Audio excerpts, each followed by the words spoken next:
It was raining, blah, blah. I stood up and just left.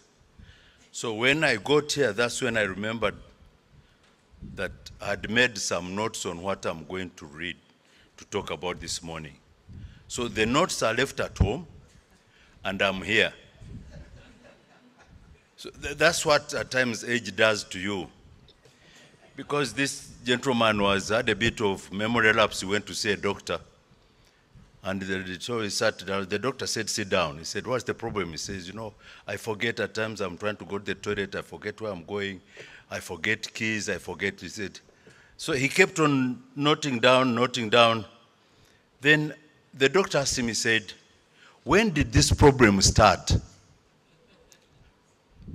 The gentleman asked the doctor, which problem? He said, the problem why you are here. I said, no, I don't know why I'm here. So I don't even know why I'm here. But let's start now. Yesterday, Thomas Sim,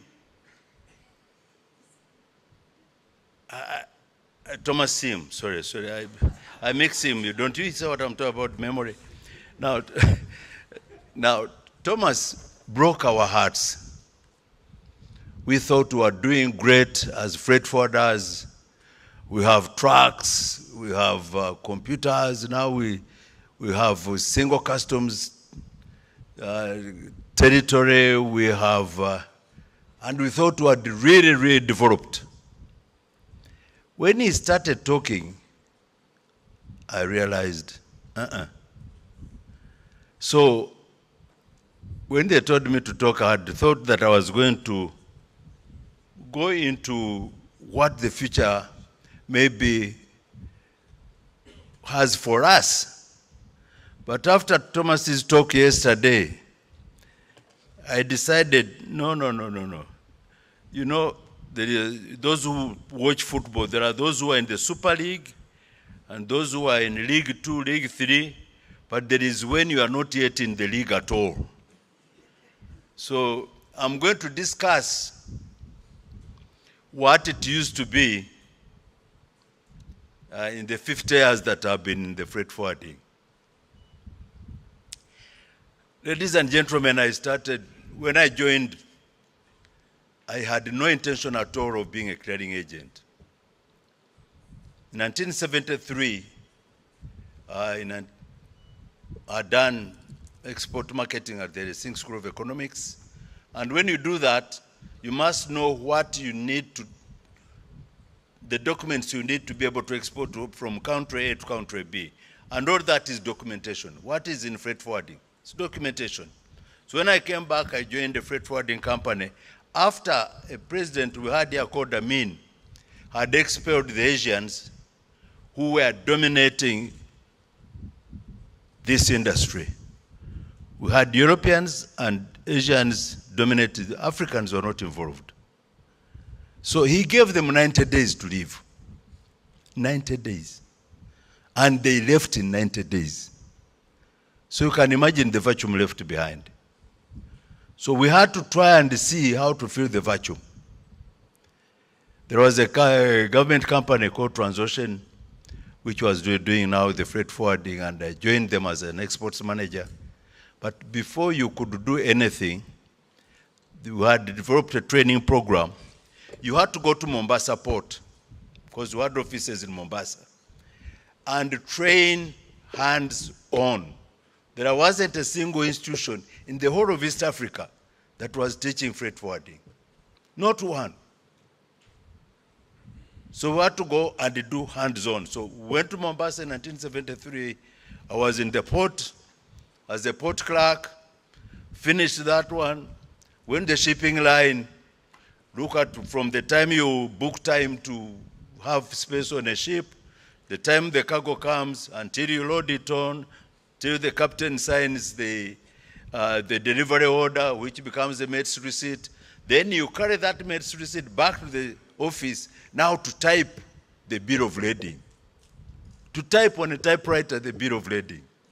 Now, if you are typing it and you make one slight mistake on a letter, that was waste. You had to tear it and start all over again. Now, from there, we had to go into warehousing. In a warehouse, You are supposed to start cargo. They have forklifts, you have to learn how to drive them. They have the stackers, you have to learn how to drive them. Then you have to calculate that in this room it is 50 by 40. How many bags of 50 kgs can go in here? And you had a formula.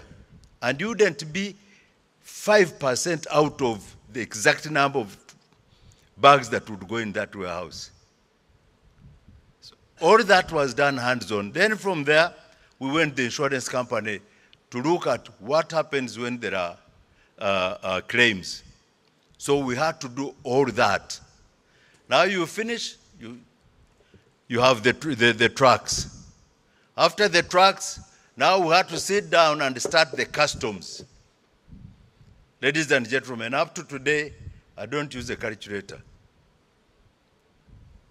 The percentage is anything. 18% of 350 is 63. So that sort of thing, you can check with your calculator. So that is where we were. Then how about the ship itself? The ships that time, they were shifting from steamer ships to motor vehicles, motor vessels, where they were using an engine. Before, they would have coal on the ship. They would burn coal to cause a steam, and the steam was driving the ship. That's why it was an SS, a steamer ship.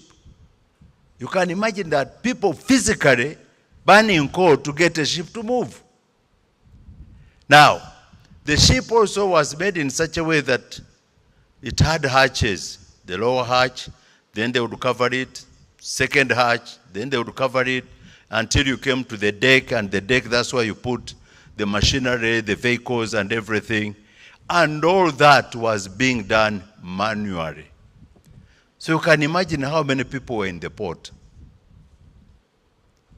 That's where employment was not a problem. I'm worried about employment, according to Thomas, where we are going. So we did that, we finished it. Now, East Africa was one country, East African community.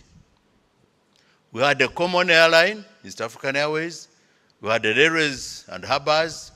We had a common currency, East African shilling. We had universities, East African University Council. Everything was one country. So moving from Mombasa to Uganda or to Dar es Salaam, you are moving within one country.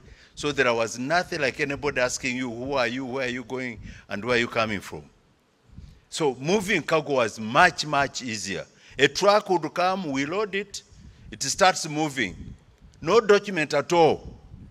And then you fly the documents to where it is going. By the time it arrives there, the documents are there, and you start clearing. It was much, much easier than what actually we are going through now. And all that happened after the collapse of the East African community in 1977. Then we went back to our small countries, Kenya, Uganda, and Tanzania. Then now came Kenya Revenue Authority, Uganda Revenue Authority, Tanzania Revenue Authority, Tanzania Airways, Uganda Airways, and all that. So you can see where we have come from.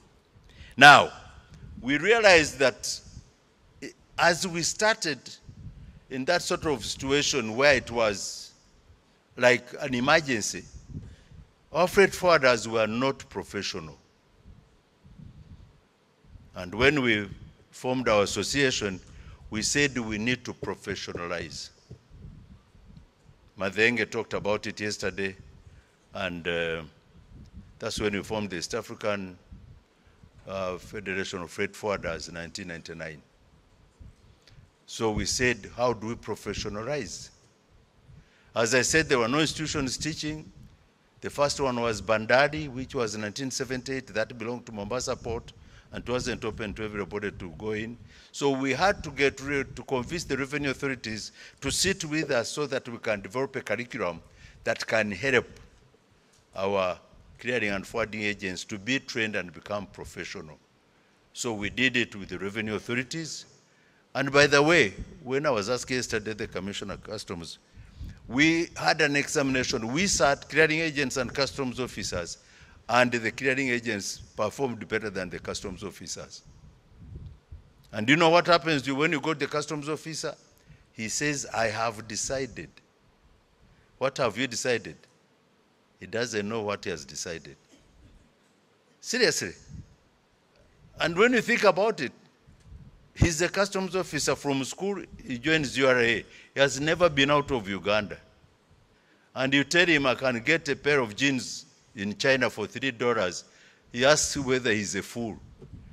And you nearly answer in the affirmative, but you forgive him. He says, it is not humanly possible that you can buy a pair of jeans for $3. I was in the US for my son's graduation, and I went to buy a suit so that I look decent. And I found them on sale. Buy one suit, take 3. So when you tell him that, he says, is that possible? It's not possible. You pay the taxes and go off. You know, so we had to professionalize, and I thank God, I thank the people that have participated in this, and we were pushing to start training take on the Fiata diploma, so that we are even now better. You have a document that is accepted all over the world. But in East Africa, the East African Customs Practice Certificate is the document that is required to enable you clearing and forwarding. Now, ladies and gentlemen, I wish I had the whole day. Would have talked and talked and talked and talked, because what I forgot was now comes the containers. Thomas said the containers beginning was in 1957? 58. The first containers came to East Africa in 1978. So we saw a container. Now what is this? The ships were not even built to carry containers, because they were carrying general cargo. So that's when we started seeing ships that were meant to carry containers, and we realized that, and as I said, even that had a bit of a hit on the dock workers, because they were getting less and less. Then the containers, then came the computers, and the rest is history. So ladies and gentlemen, that's briefly what happened before we got to here. Now, there are times they refer to us as born before computers. BBC. I say, no, born before containers. Thank you, ladies and gentlemen.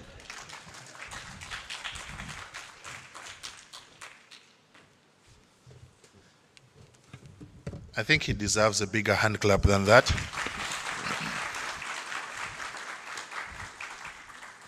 It is interesting to get the history of where we are. Dr. Thomas told us where we are going. Now we are sure about where we came from. I think we have a better geography and we are clear. In Uganda, we are privileged to have a very strong private sector-driven economy, because our economy is liberalized.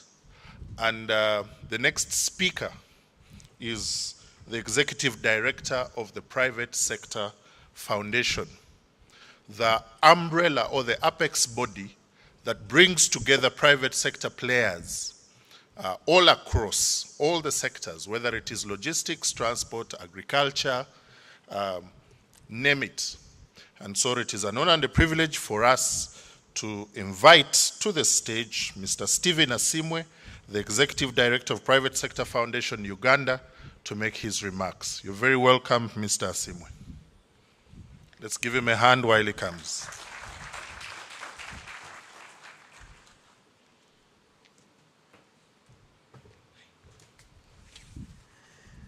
Thank you very much, Humphrey.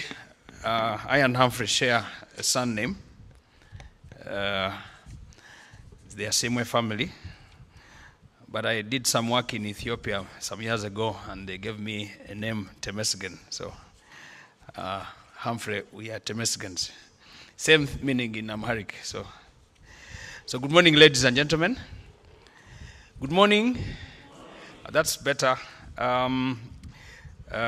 There's a long list of protocols the president of Fiata, the vice president of Fiata, the director general of Fiata, very many distinguished guests, the head of the Uganda Freight Forwarders Association, the guru of freight forwarding, Mr. Charles Kareba, my immediate past chairman for the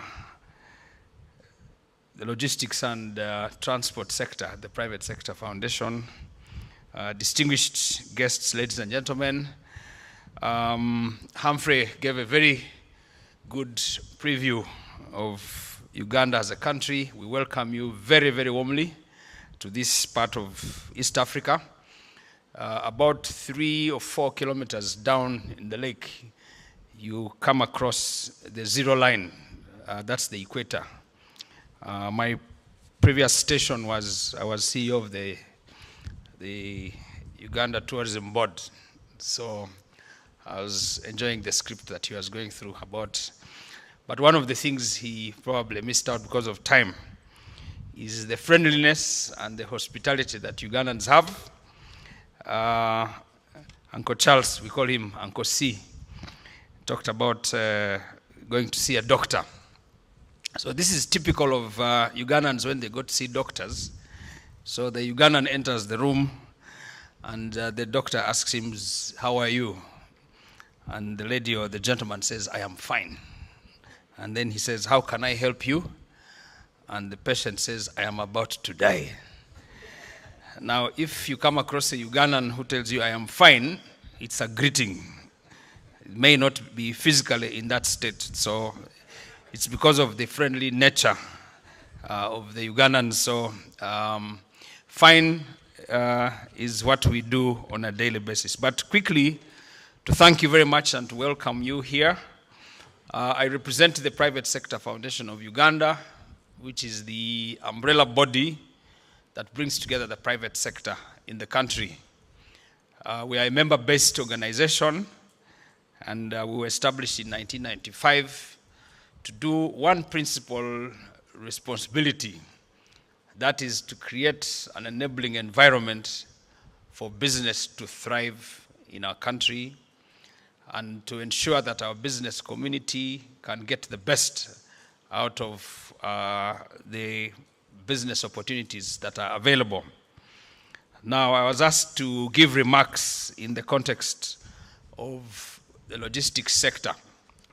PSFU has 12 sectors. In no order of importance, we have manufacturing, agriculture, transport and logistics is an integral part.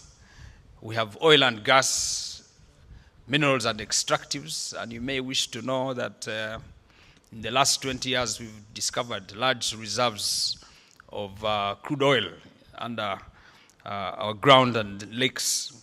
There's going to be a huge undertaking in a place called Hoima, which is west of Uganda.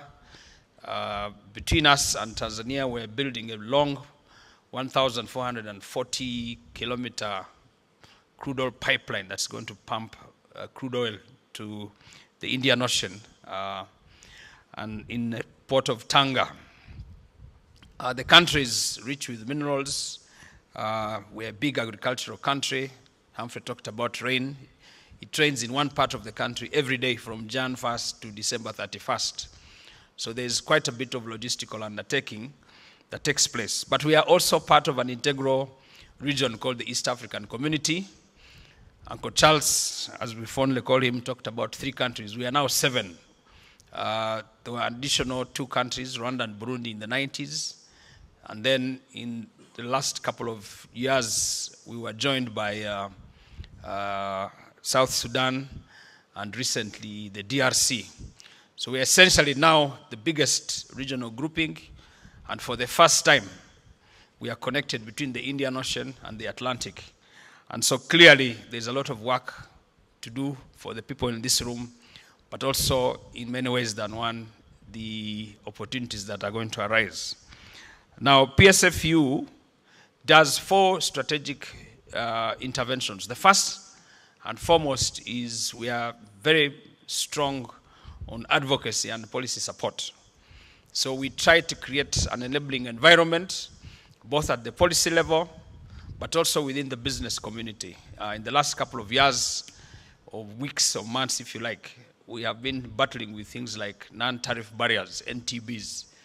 I know that the people in this room are aware that one of the biggest impediments in doing business is NTBs, roadblocks, logistical challenges, taxes, levies, payments, stoppages. Sometimes the politics come in and actually affect the way goods and logistics are moving around the place. Different policy regimes affect us. And so therefore it's important that you need a body like PSFU, and in our neighborhood we have KEPSA in Kenya, the Kenya Private Sector Alliance. In Tanzania we have the TPSF. In Rwanda we have the Rwanda Private Sector Alliance. In South Sudan we have the Chamber of Commerce. We usually come together under one grouping called the East African Business Council to talk one language. How do we facilitate the movement of cargo, of goods, of services, of professional work? How do we harmonize different regimes to create that speedy effect? Because remember, we are competing with different places in the world. So our work is to create the region as an enabling environment to do business, to thrive. So PSFU is that, and we've been very strong in this conference. We are coming as partners, as support teams. We also are very strong on business development services, training, capacity building. Uncle C talked about some of the colleges that have been responsible for teaching and supporting the different players to ensure that they have a smooth running of all of that. We also bring a lot of times training and capacity sessions for the different players. So PSFU has been at that forefront of ensuring that we do that. Now, I just wanted to underscore another fact, that in the last 5 years, there's been a move on the front of the Africa Continental Free Trade Area. And we are trying very much to move very quickly to ensure that we close that gap that makes it better, faster, and gives us opportunities. I'll give you a quick example, which is a business opportunity, but also a logistical challenge. We were in South Africa for a business summit, and we went with our president, and we were hosted by President Ramaphosa in Pretoria and Johannesburg. And of course, as a business community, we went to market our country, to market our business people. And so Uganda is the biggest exporter of coffee, both Robusta and Arabica. And when we started to talk to the business community, we asked them where they get their coffee from. We were surprised to find that South Africa buys a big chunk of their coffee from Germany. So we interrogated further the big guy who does the supply chain for their coffee. And we actually traced that coffee comes from Uganda. When we interrogated further why we couldn't take our coffee to South Africa, it was actually much cheaper to get the coffee to export the coffee to Germany, and then it comes down and passes our country as we see it going, and it goes down to South Africa. Therein lies an opportunity, but also a supply chain challenge that can actually be managed. So I'd like to suggest that we have very good opportunities that we can actually bridge the gap for and take advantage and be able to create that synergy. And I think in one of your key themes, there are those synergies that are being created. I'm going to close shortly. One of the things we are here to do also is to learn. We want to learn, we want to unlearn. We want to see how do we bridge that gap to ensure that we grow our logistical and transport sector. I was told by Uncle C in the morning that we are a couple of light years behind some places. We can do and bridge that gap quickly because of technology. He was saying he was born before computers, me I was born after containers. So I think, and we are seated together, so we can bridge that gap together. At the PSFU, we have now established a couple of interventions. Uganda is 75% of our population is under the age of 35. We are actually the youngest country in the world. Uncle Charles, I would like that you pass that information you have garnered for the last 50 years to this young generation. They have computers, they have containers, they have the speed and effect. So we are trying to create jobs, trying to create opportunities. We are pushing towards ensuring that we get as many young people in all the sectors to ensure that then, of course, they become the next line. And in the next couple of years, we are going to put in place regional centers that can then be able to support a lot of what is taking place here. So without much ado, I want to thank all of you for coming to our country. We want to pledge our support. I bring you greetings from my chairman, who's a manufacturer, but who's also in the supply chain ecosystem. And we wish you fruitful deliberations and also pledge our total commitment towards the outcomes of this conference. Thank you very much. Thank you, sir. Thank you very much, Mr. Simwe.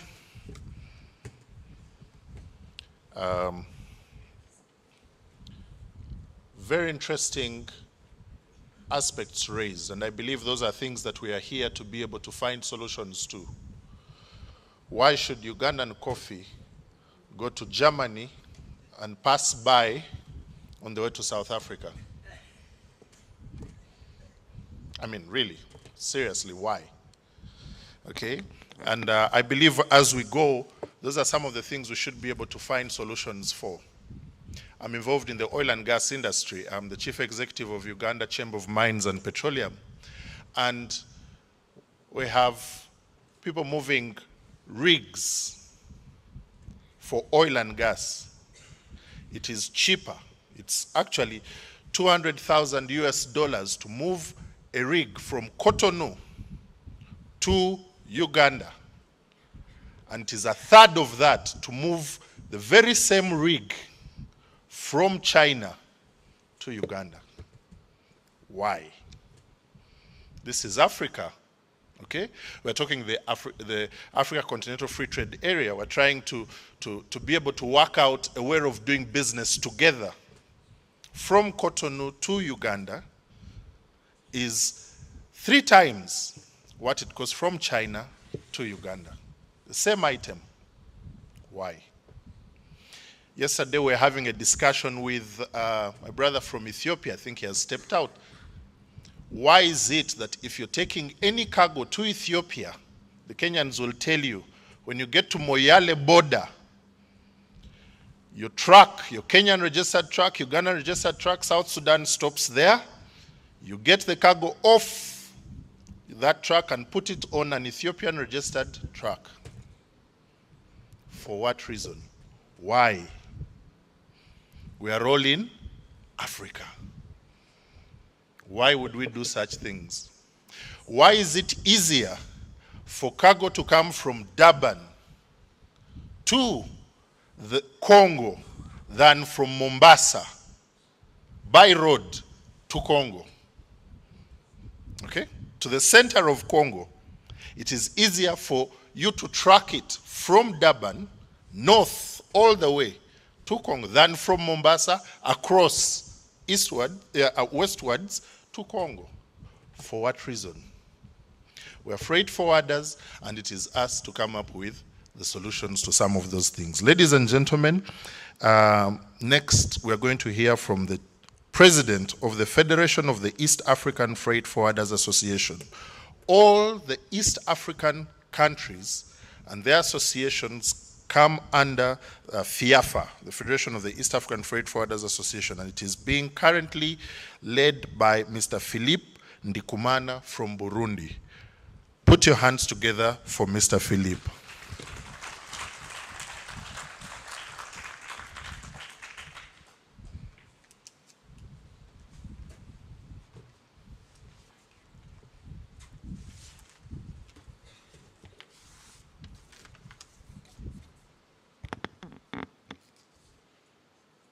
Thank you, Mr. MC.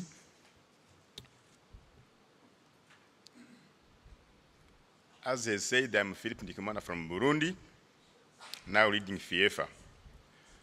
So, all protocol observed, ladies and gentlemen, on behalf of the Federation of East African Freight Forwarders Association, Fiata, and on my own behalf, I take this opportunity to address you at this Rame meeting. Fiata is honored and proud to have worked with Uganda Freight Forwarders Association and Fiata organizing this important meeting in the Pearl of Africa. This year's meeting comes at a critical time in the life of the regional freight logistics industry in Africa. The continent is advancing stages of integration under the Africa Continental Free Trade Area, a development that is challenging the industry to prepare itself for the opportunities and also challenges that it may come with. The operating environment continues to become more and more challenging as we face more competition from shipping lines under what I know called the vertical integration. The industry on the African continent is therefore threatened, with a bigger number of the players on the continent and particularly the EAC being SMEs, the challenge is even bigger. This is an opportunity for us to exchange ideas on how we will navigate. Embracing technology up to date skills, being ethical and professional, as well as working together are issues for us to consider more seriously. As Fiata, we are already moving in this direction. We have made significant strides in skilling our people. Together with the EAC Secretariat and the Customs Administration, we have developed and are implementing a premier regional one-year professional training course for the industry, East African Customs and Freight Forwarding Practicing Certificate, EAC FFPC in short, in which close to 9,000 customs agents have qualified. The program equips practicing and prospective clearing and forwarding agents with the required knowledge, skills, and attitude to work in the field of transport and the logistics in the EAC region. We believe this is a good starting point.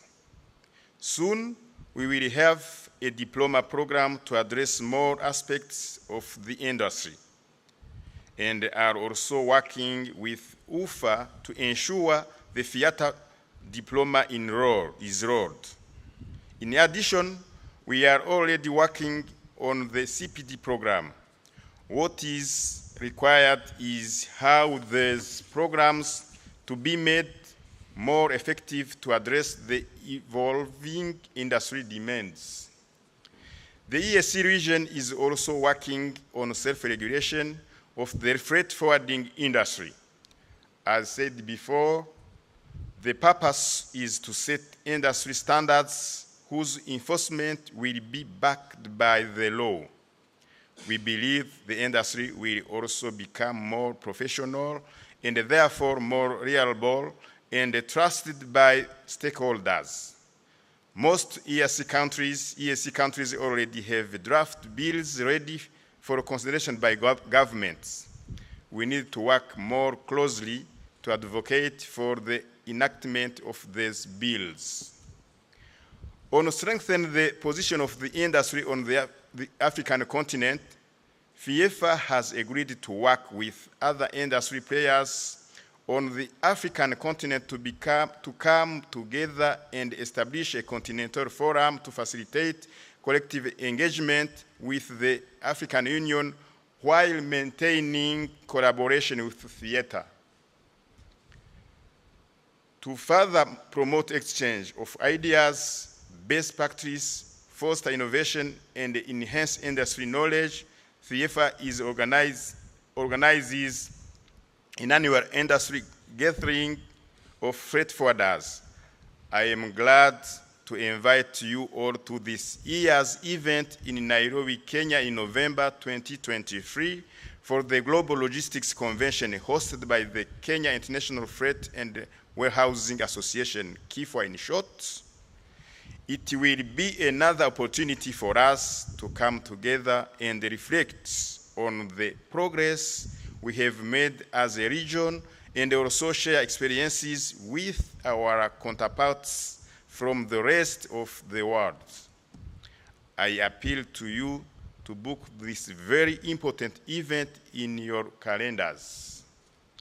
As I conclude, I wish to thank the FIFA Members Association for standing in solidarity with UFA to ensure success of Rame 2023. I thank you, UFA, for taking this challenge on this challenge. I hope this becomes an inspiration for other FIFA members. We also thank Fiata for the various industry initiatives in the EAC region and the appeal for even deeper collaboration with our region. Our effort can be leveraged to strengthen the position of the sector in EAC, Africa, and globally. I wish you all a fruitful day too, and look forward to seeing you all in Nairobi for the Global Logistics Convention in November 2023. Thank you very much.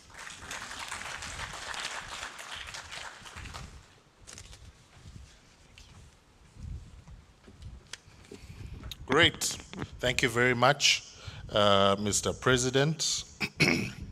See you in Nairobi in November 2023. KIFWA, I know, is gearing up for that. They will tell us more about that as we go. So now we get into session 9, trade and transport facilitation. The next speaker is the Director General of Fiata, the International Federation of Freight Forwarders Association, and has been the Director General since 2021. He was, yes, since 2021, right? 2020. You know, we missed a year there of COVID, so we sometimes miss out 1.5 years. We don't know what actually happened, but yeah.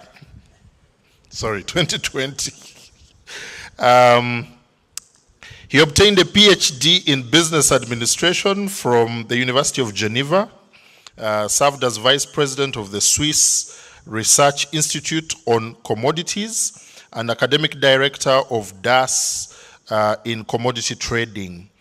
He also served as Secretary General of the Seas Trading and Shipping Association for 7 years, and previous position as Chair and CEO of IGTAS. So he's coming to talk to us about the Fiata Digital BL and other trade documents. And I think this is an amazing innovation that if we embrace, we can be able to move our trade faster and better. Ladies and gentlemen, put your hands together for Dr. Stefan Graber.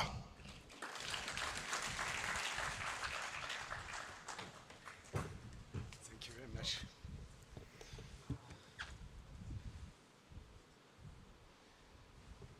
So, good morning. Good. I will try to make that work. I don't know. Can you help me? I think that's for the slide. Good.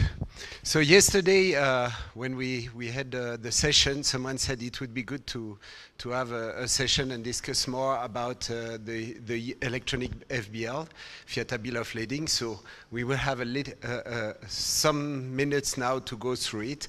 I will not go too much into details, but I will try to give you a little bit a view where Fiata comes from. And as we said, I think there were a few things I noted this morning.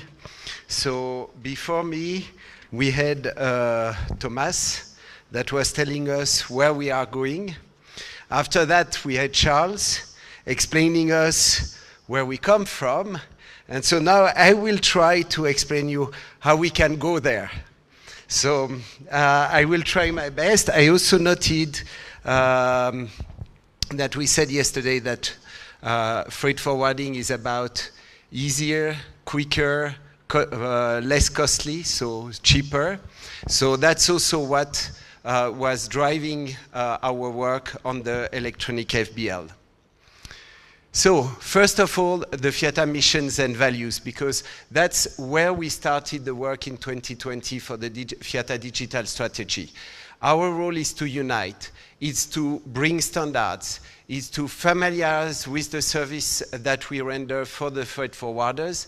It's to support our association member, it's to represent them, to protect our industry, and to enable.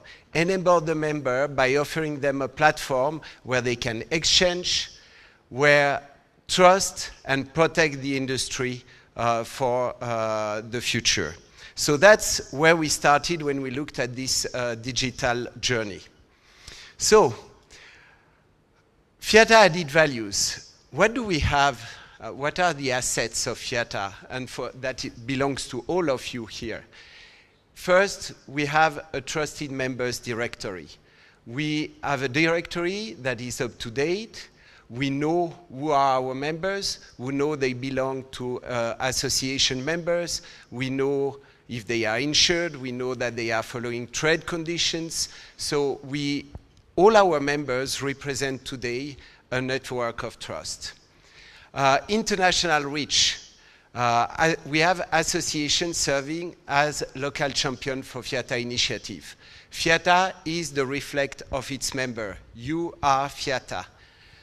Standardization, we have documents. We have a lot of documents. We have FCR, FCT, Fiata warehouse receipt, FBL, FWB, and so on. I can continue. And best practices and training. And we are also neutral. As an industry body, we are neutral. We are not a commercial company. We are here to help the industry, to help the supply chain, and to, as we said before, make it easier, cheaper, quicker. So going from there, we defined for our digital journey 4 areas of actions. First, enforcing the network of trust, certifying the members, providing them with a digital identity. So we are working on the onboarding now of our members and providing them with a digital identity so that they will be able to use it for the future, for the digital services that we will continue to develop. Enforce interoperability. That's absolutely key. I think, I remember when I started to discuss with DCSA, with BIMCO, with SWIFT, they were thinking that, oh, we will put ourselves together, we will define a standard, we will impose that to the world, and everybody will use this standard. In fact, the world doesn't work like that, and you know it much better than me. There will never be a single standard because every industry involved in the supply chain has its own specificity, so they will have their specific standard. What is absolutely key is that the standards are interoperable, that we speak the same language. We refer to the same data model, reference data model, which in fact it's by definition, if we look at all the initiatives, the one provided by the UN CFACT, reference data model. So that's very important. It's important that we can exchange our documents and our data with the shipping lines, that we can exchange the data with the customs, that we can exchange the data with all the other actors in the supply chain. So then enforce usage of standards. Fiata has standards, Fiata has a BL, I will come to it on the next slide. We need to reinforce these standards. Enforce industry intelligence. We talked briefly yesterday, and I will not develop much on that, about the new gold or the new oil that is data. I think the only thing we need to see is that effectively today there is a challenge about sharing data. And the future will not be sharing data or sending your data to others. It will more allowing others to come and read the data they need to read and that are with you. It's very important that the freight forwarders remain, as I mentioned yesterday, in control of their data. And that's something that is also driving the whole Fiata digital strategy, how we can ensure that the freight forwarder stays in control of their data. If a project like TradeLens that had a lot of quality technically was not working, it's also because some actors, and I don't need to tell you, in particular the freight forwarders, were not keen to enter such things and to give all their data in such a platform for different reasons. And this aspect is a very important one. We also have worked recently with the shippers, the Global Shippers Association, on a governance guidance, a data governance guidance, where we try to set certain principles. And I really encourage you to consult this publication, because the idea here is to make you aware when you sign a contract how you should handle the aspects of data, how you can try to control the ownership of your data. So now, the Fiata digital strategy, so it's 5 areas. First, we concentrated on the digitization of the Fiata bill of lading, because there was a huge demand of our members for bringing a digital version. Then we had freight pay, interoperability. I will also briefly touch to share technologies advances and guidance publication. I just mentioned it. So that's a Fiata BL. You also have FWB, you have FCR, FWR. So more than 50 years ago, Fiata and the freight forwarder here, you started to establish a standard trade documents to harmonize documents and forms used by freight forwarders. It's a great job. And since then, the bill of lading is a unique document that is recognized by ICC, by UNCTAD, that comes with terms of condition that are very important and that makes it very different from all other kind of house bill of lading that exists today. So the challenge, getting digital for the supply chain and trade. Most trade and supply chain data continue to be processed via paper. A single shipment, and I don't need to tell you that, may require more than 40 paper forms exchanged between more than 30 parties. We did a study with the Italians, and we found out that the biggest today blockage we have to move to digital is in fact the interest of moving to digital is that the paper process is prone to errors, discrepancy and fraud, that it's time consuming, it's labor intensive. I don't need to tell you how much time you need to refill the documents, provide data to the custom, the same data to the shippers, to provide for the master bill of lading, for the custom declaration. So all these things you re-enter, it's manual paperwork that doesn't bring any value. And it's also environmentally inefficient. So we have the Fiata bill of lading that is the only truly multimodal negotiable trade document. It's a recognized house bill of lading that conform with UNCTAD ICC rule, that is also aligned with UCP 600 by ICC, that is a reputable and trustworthy document that can be used as a support for letter of credit.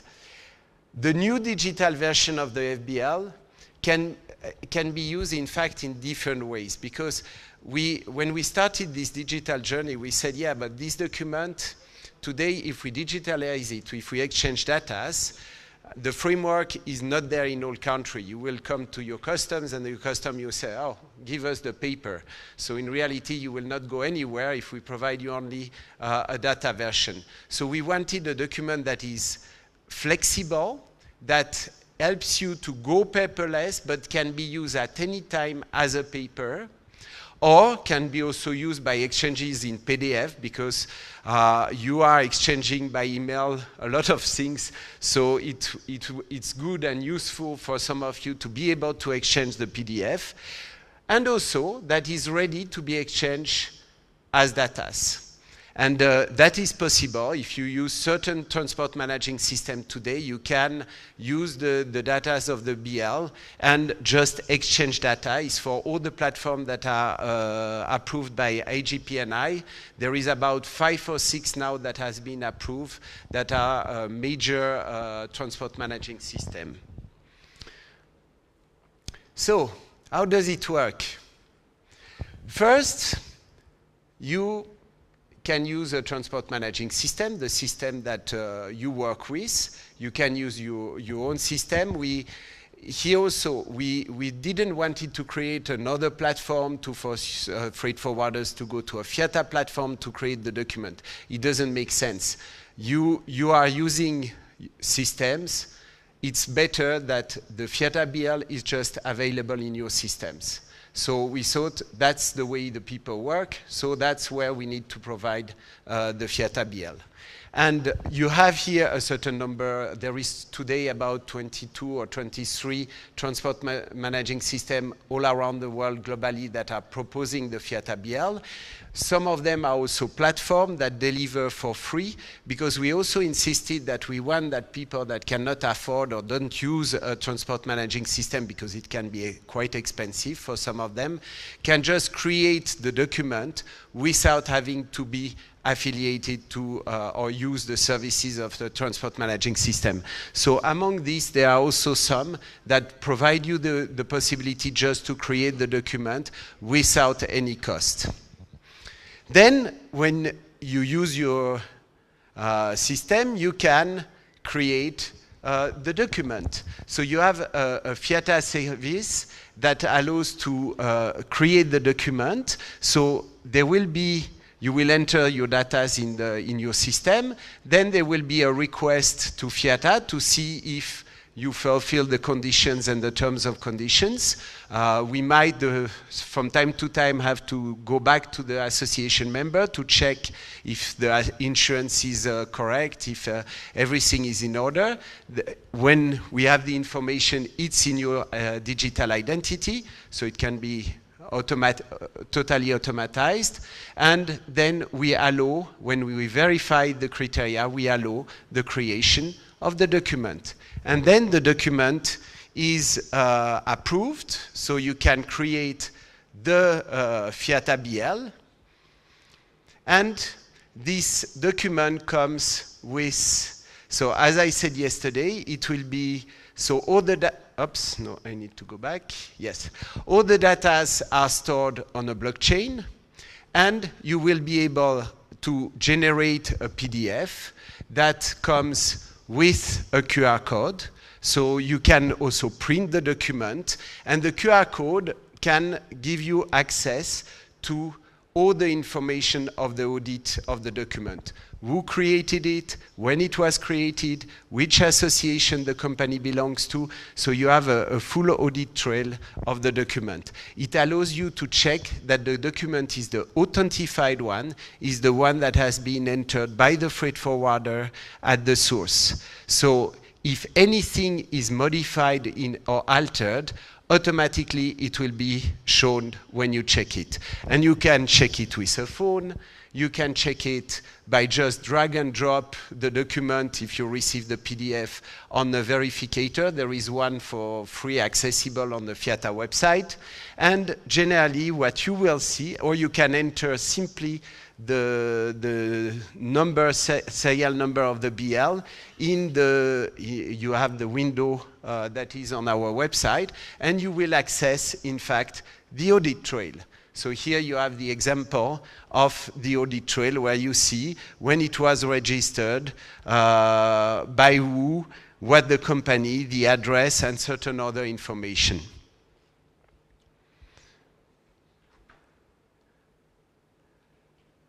Good. So, since we launched in last year, mid of last year, the electronic Fiata BL, we have already distributed and there has been used more than 600 bill of lading, electronic Fiata bill of lading.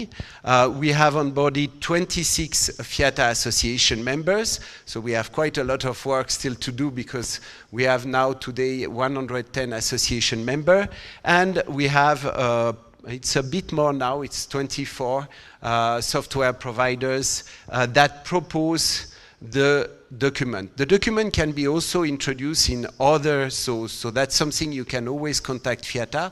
If you are an IT company, you have a platform for freight forwarders, we are very happy to work with you to provide you the BL so that your client can use the BL out of your system. What we want for us, what is important is that any Fiata member can access it the easiest way possible, where with the tools that he used. The Fiata approach was really tried, as you see, to be pragmatic, inclusive, and also flexible for the time being, because the framework, the legal framework is what it is today.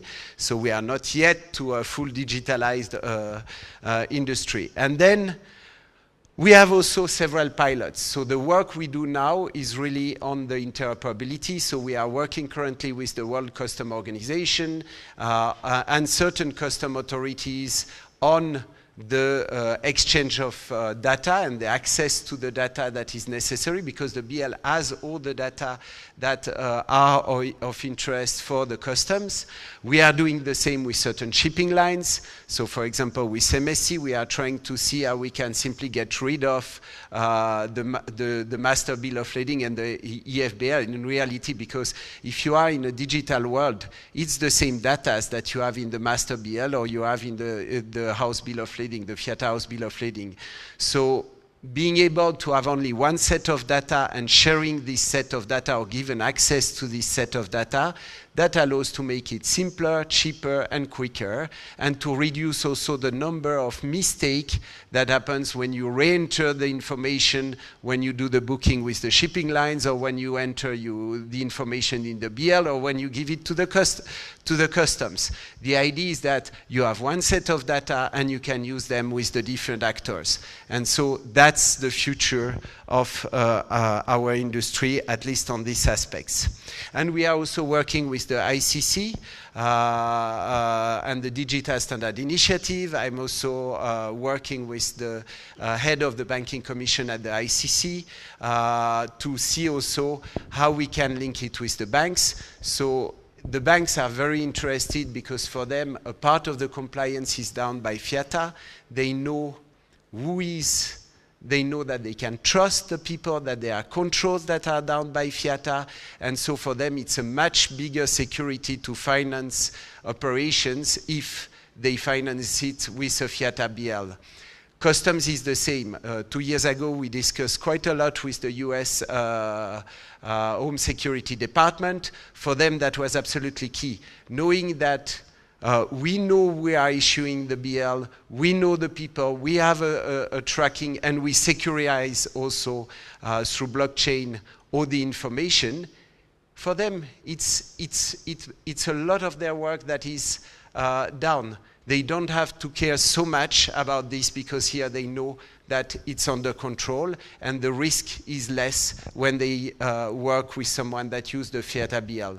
And that's also one of the pilots we discussed and we started to discuss last year with 2 custom authorities in South America, where they had a lot of difficulties because when they export the goods and in the export declaration and then they import it in the other country, there were some discrepancies. The discrepancies mean everything is blocked until they reconciliate. The advantage is that if it's the same set of data that is used, you have no discrepancies. And same with another custom authorities in Middle East. For them, the problem was the documents were coming very late after the goods, because the goods comes from neighboring countries, but the documents were taken much more time, and they couldn't start the clearing before they had the documents. And because of that, it took a lot of time in the customs. So they had some pressure of their government to accelerate the clearing. So in fact, if they can have access to the data at the time where the freight forwarders is generating the bill of lading before even the goods are arriving in the customs, they can already start the clearance, and then it goes much faster. Again, faster, easier, and cost-effective. So FreightPay, that just to mention that we also developed other services that are accessible through the identity registry that we created. That's, for example, it's a platform that allows members to exchange money without having bank charges, because it happens on a platform. There are a few of them that exist, so probably you know about these things. So here we wanted to allow members to exchange, because sometimes there are a small amount that the one needs to pay to the others, and so they can just do this without going to using bank charges that are very expensive, and sometimes more than what they need to exchange, and also the time, because here using this platform, immediately as soon as the payment is down, it's on the account of the party you send the money, and you doesn't need to wait 2 weeks, 3 weeks, 4 weeks that this is credited. So just, if some people are interested, I'm very happy to give you more detail later. Interoperability, as I said yesterday, so I will not come back, we are part of the Fiata Alliance with BIMCO, DCSA, ICC, and SWIFT. We are also participating in the advisory board of the ICC DSI, the Digital Standard Initiative, and I will come to that. And we work also with UNECE on a very innovative project. I hope that by this autumn we will be able to say more about this. So it will be something quite unique that we were working in the last 3 years to really boost the use of the EFBL and the distribution of the EFBL. So just about the work on ICC DSI, it's a very important one. We publish in March a document called Key Trade Documents and Data Elements, where we standardize 7 transport and trade documents. So these standards are available. You can use them. If you have some digital providers or you have your own system, you can use and refer to these standards. That is really a work we did for all the sector to be used. We are working right now, and the objective by the end of the year is to digitalize all the other documents. So about 40 documents. Fiata is working particularly on the warehouse receipt and the Fiata consignment receipt. So that's the 2 plus a few of the other you had on the first slide. So by the end of the year, we will be able to offer you and propose all our members a digital version of these documents and the standards that goes with. And the trust in trade is a little bit what I mentioned at the beginning. Where we are going is not exchanging data. It's allowing trusted parties to come to you to read the data that is necessary. And that can work only with working with organizations that are able to provide this trusted environment to the other partner in the supply chain. Finally, shared technologies advances. We have developed a Fiata Digital Lab. So every month we invite some digital solution to be presented to the member. It's online. So that allows the member to see what is going on in the market. Generally, it's short presentation. It's 20 minutes. a short discussion, and we have 2 presentations of 2 digital solutions, and this every month. So if you are interested, you can, as a Fiata member, just register yourself or come to me. I will make sure that you receive the invitations. And we also have created a LinkedIn group to discuss about this technological development. All this is to help you to become digital freight forwarder. So it allows to understand what is going on in the market, what is the future, what are the different solutions. And when you see today all the platforms that are telling you that they are the best, they are offering everything, and you will be the best forwarder using them, it's very difficult to find your way in this jungle. And I think it was very interesting to see in all conferences, now 60% of the exhibitors are IT service providers. So how to make your choice, how to understand what is going on, what is useful for you. That's what we try to do by offering you this interaction and possibility to see solution, ask question, and debating it between members then on our LinkedIn group. And then finally, the guidance, the Fiata publication guidance. So there are the few I mentioned yesterday on demurrage detention, FMC, final rules. So all this is available on our website. There is the Charter for Protection and Governance of Data in International Trade. For IT purposes and data, I really recommend you to look at this one.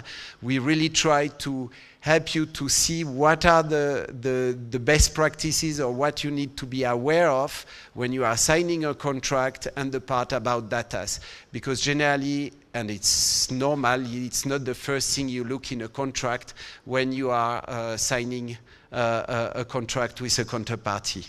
And then you have a few other things. The latest one on the 3rd edition of the Dangerous Goods Manual. I also recommend you this one. It's really something that is very useful for all our members, and we had a lot of positive comment on the usefulness. It's a practical guidance.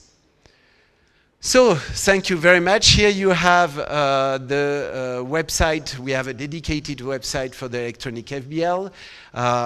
If you want to start the journey, it's quite simple. We just need the association to come to us so that we can update. There is a license agreement with the association member for because there is all this process of verification of the members before they can issue the BL. So that's the first step. Second step is if you don't know, we can look which service provider platforms provide the Fiata electronic BL. This can be a free one. It can be a service provider you use. You can also put us in contact with your IT service provider. In that case, we are happy to work with them and to provide the Fiata BL. It's not something that they will have to pay, so generally we provide it for free because, again, we want you to have the access to it. So if you know software platforms that you use that don't have yet the BL, we just tell us and we can go in contact with them and see how we can make it available for you. And then you start to use. So simple, you request the BL and you use it. So not more complicated like that. As we said yesterday, easier, quicker, and cheaper. So that's all for me. I hope you have a better view of what we are trying to do for you and for simplifying your work. And I'm at disposal for all your questions and also for discussing more in detail if you want to implement the solution for your association, for your members, or as member, as company using the Fiata EFBL. Thank you very much. Thank you very much. Are you able to take a question? Yes. Two? One question? Okay, just. Thank you. So I'll allow a question, a burning question or two to Dr. Stefan. He has presented very, very key aspects on the BL, on navigating the area on IT and systems. So any questions? There's a mic, yes? There is one question right there from Mr. Muchenga. Thank you, Professor. Mine is a quick one. most industries in the world have a kind of off-the-shelf digital platform or system. Could you clarify why Fiata does not have one, and you prefer that we still contact other service providers? There could be a reason why we don't have one. I just wanted to know why. So yeah, so it's a very good question, because I think when we started with the digital strategy at Fiata, we had exactly this question. Everybody was telling, oh, but you need to start a platform. Starting and managing a platform is first something that requires a very specific expertise. Is it the role of an association to be in competition with companies in our ecosystem that are providing these services and providing it probably much better than an association will do? Do we have the resources to develop it? That was a very big limitation effect. And as I said before, probably the third one that was even more important: do we really need or want to impose our members to go on a specific Fiata or Fiafa platform to generate a document when they use already some other tools where they work with the whole day? And from my past experience, that was in some of the projects I was involved with, one of the biggest issues we had, because when you have the platform, the problem is that you need the people to go on this platform, but if they are used to use other tools for doing their work, why should they? It's just something that bothers them, that is hindering the use of the document.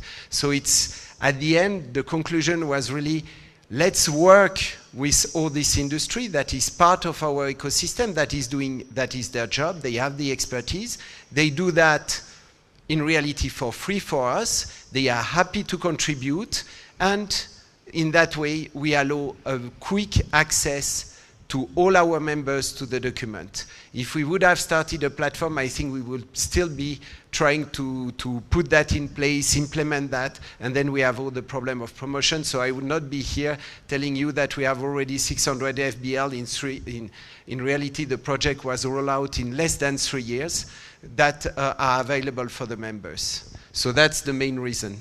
Okay, thank you very much. Let's give Dr. Stefan Graber a big hand. Thank you very much. I believe he's available to interact, to network, and to get any more clarifications, key issues on the Fiata BL, key issues on the available resources, on any aspects, demurrage, and also on the IT systems available. I think that's great work. Thank you very much to Fiata. Thank you, thank you, thank you. We really appreciate. And with this information, we are going to engage even more, and should expect from this part of the world more traffic. Great. Next, we want to hear about emerging trends in customs management and administration.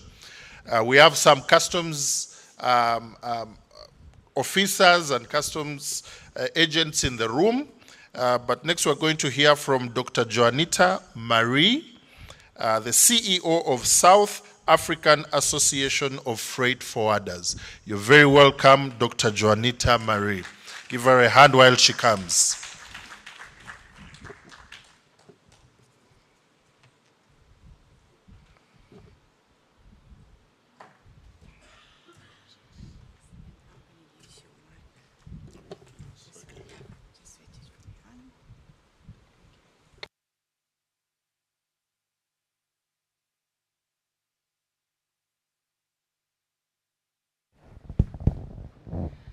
Morning, colleagues.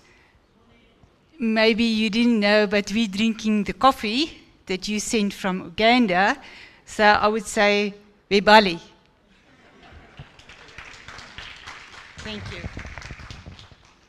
Then I prepared for you 19 slides. I think you in the audience will tell me better what we experience from customs. But I'm going to take you through the journey. It's very practical. And as I go along, you probably resonate with some of the items that I'm going to discuss with you. So when we look at customs, we think it's somebody there that needs to tell us what to do and how we need to do our work. But the story that I want to tell you today, it's not customs in the office telling us what to do. We need to work with them in partnership. So I have 3 concepts, and then I will come it down to a practical execution, and then we will see the lessons learned. So first, we need to understand we work with supply chain. And in Africa, we've got urban and rural. So we need to make it sure we talk to that. And it's difficult when you talk to Europe, because they've got a density factor of 60% of their supply chain connect. In Africa, we don't. We have 30 to 25% that connects on a supply chain. Then we go to regional. Maybe that's why we don't get the coffee directly from Uganda, because we didn't explore sustainability. We believe if we work internationally, there's a better agility ratio. And that's not true. I will take you through that. Then we need to understand the concept of different modalities.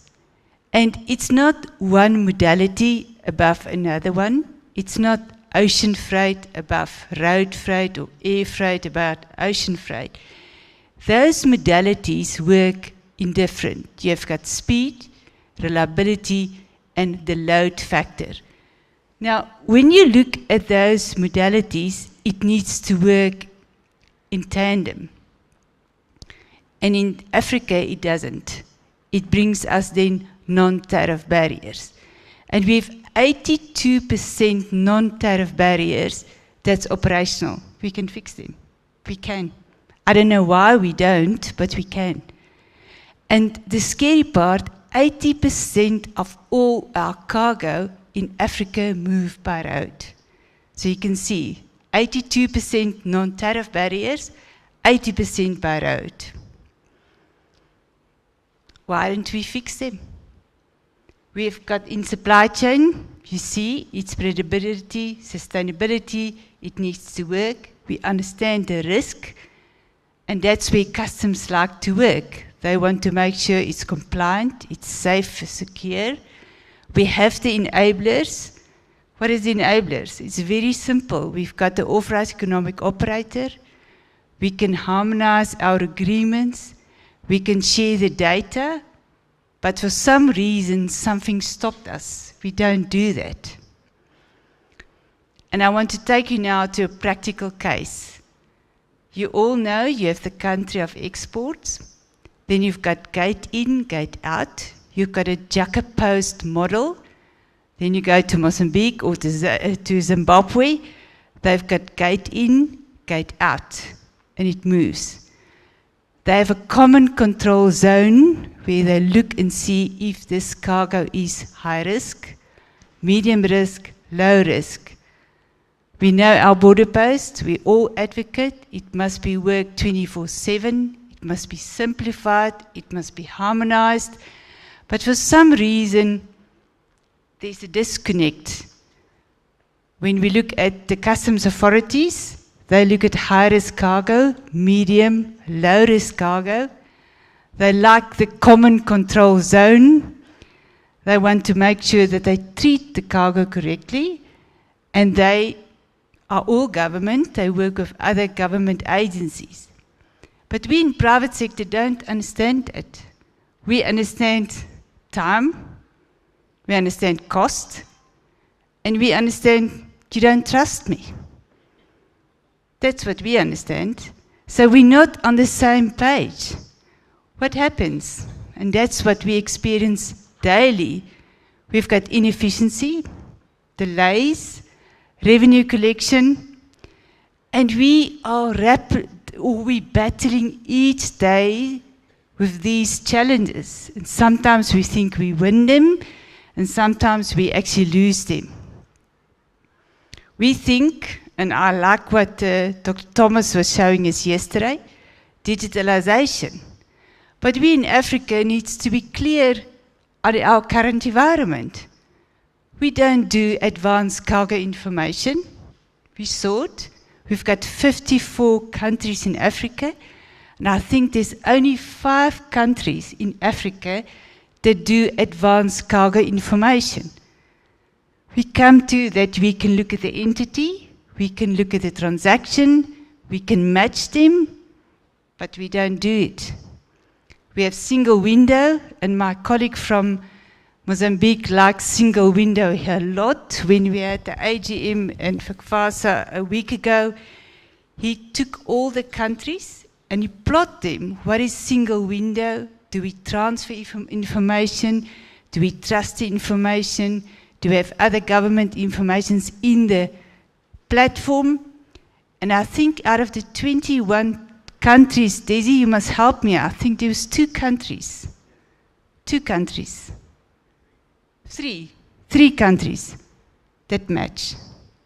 So we talk about single window. We like it. We want to implement it, but we don't. Then, if I go to AEO, it's the best program around the world. It's the first time that customs authorities bring private sector in the room. We've got a relationship. We can share data. You know, in Africa, 1% is working on authorized economic operator. It's not a good story for us. And why? I think we need to be open and honest to each other and say, why don't we do that? We talk about the Africa Free Continental Trade Area, and I think we all want it because we want intra-Africa trade. We want the coffee from Uganda directly to South Africa, but it doesn't happen. And that's what we need to look at. If we look at big data, and I want to show you, just look here, what is the information available in supply chains? Never previously could we see that. You can now see how the geopolitical events impact supply chains. The information is there on the platform, and you can see how it moves. If you look at the World Customs Organization, they've got the data model. They plot the supply chain, and that's where Europe and America and Asia is working. They've got the data model, they know how it moves, they can do the transaction layer, they can do the entity layer. They even went further to say that we can now see the other government agencies' platform. We can bring it in. Again, it's phenomenal standards, it's amazing platforms, and some of the world is using it. So it plots the supply chain in a very linear detail. We can see, what do we want to do? We must transfer the risk. Customs administration must transfer the risk to private sector, and they must ensure they can validate the data. Can technology help us? For sure. But as I explained to you, look at the map. We have in Africa only 7 programs. And as I said, it's 1%. So the platforms are there, the standards are there, something stops us to implement that. And maybe it's we haven't talked too much, or we don't trust each other. And when we look at the AEO, it's not a program, let's try it. It's a program, I trust you, and because I trust you, I can allow you to move the cargo, and I can give you certain benefits to make sure that you can move the supply chain. We probably think in Africa, there's not people that's doing that. There's 2 best case studies. It's the one in Singapore. They digitalize the environment tremendously. If Thomas is speaking, we must listen to him. But we must say, Thomas, don't talk there. Tell us how we can take certain things and make it practical in our environment. So we don't want to see Thomas once a year. We want to see him quarterly and tell us, help us to move it. If we look at America, I know we can criticize America a lot, and we do in our country. We vigorously debate with them. But they've got a good risk profile methodology. Maybe they learn from 9/11, from many attacks, And we can take some of those things and bring it back to our environment. And not that we want to say America and Europe must tell us what to do in Africa. We can do our own solutions, but we need to bring it to our current environment. Then the last slide, I think it's not one solution above another one. It's not technology above people. And I like what Mr. Charles was saying this morning. It is that we need to bring people in, but they need to adapt the technology. We need to speak more about each other in the region. And my heart was a bit sore yesterday when I only hear about East Africa. I see nobody from South Africa, or from South Africa, nobody from Botswana, nobody from Lesotho, Namibia, Botswana, Mauritius. We're Africa, huh? If we're Africa, we're all of us. So we need to make sure that we work as a region together. And I think I embrace what I said, Dr. Thomas said, we need to do the capacity building. So my last slide is one slide, what do we need to do? I think we need to bring stakeholders together. And we must be serious on what we want to do. And we must craft for us a roadmap. What is our building blocks? What is our cadence of responsibility? And we hold each other accountable. Because if we don't do that, the world's moving on, and we make it too difficult for us to have intra-trade. And apart from that, we need to say that if there's a good country, can we take that lessons learned? I think in Zambia, we looked at it at the National Trade Facility Committee. I think that 20, the lady was told us 12 other government agencies. They reduce it now to 6 government agencies. And they foster in Zambia where they talk to each other with private sector in the room. And that's what we need to do. So with my last slide, and I don't need to tell you much more about customs and private sector and trust deficit, because you are logistical people, you work in a supply chain, you know there's not a trust. All the tools are there, single window, AO, customs to customs, data exchange, but we need to work on the trust and say that we need to take and walk on this journey jointly, otherwise we will not make sure we can unlock the demonstrated capacity. And with that, thank you very much. Wabelo. Wibelo. I don't know, my Gonda colleagues will say they will help me, but thank you. And then lastly, and I will do injustice if I don't do that, it's one of my colleagues' birthday, and it's Jacob, it's a young colleague there. So I don't know if you can sing, but from our side, happy birthday.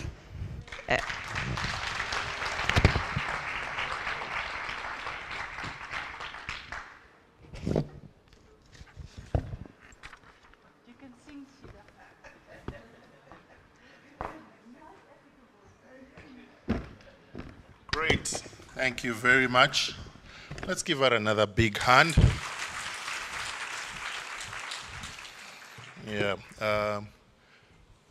I will not sing happy birthday because I have a moving voice. When I sing, people move away. So I won't sing. All right? Unless there is do we have a volunteer who has a better voice? Sheila, you want to try it out? Yes, good, great.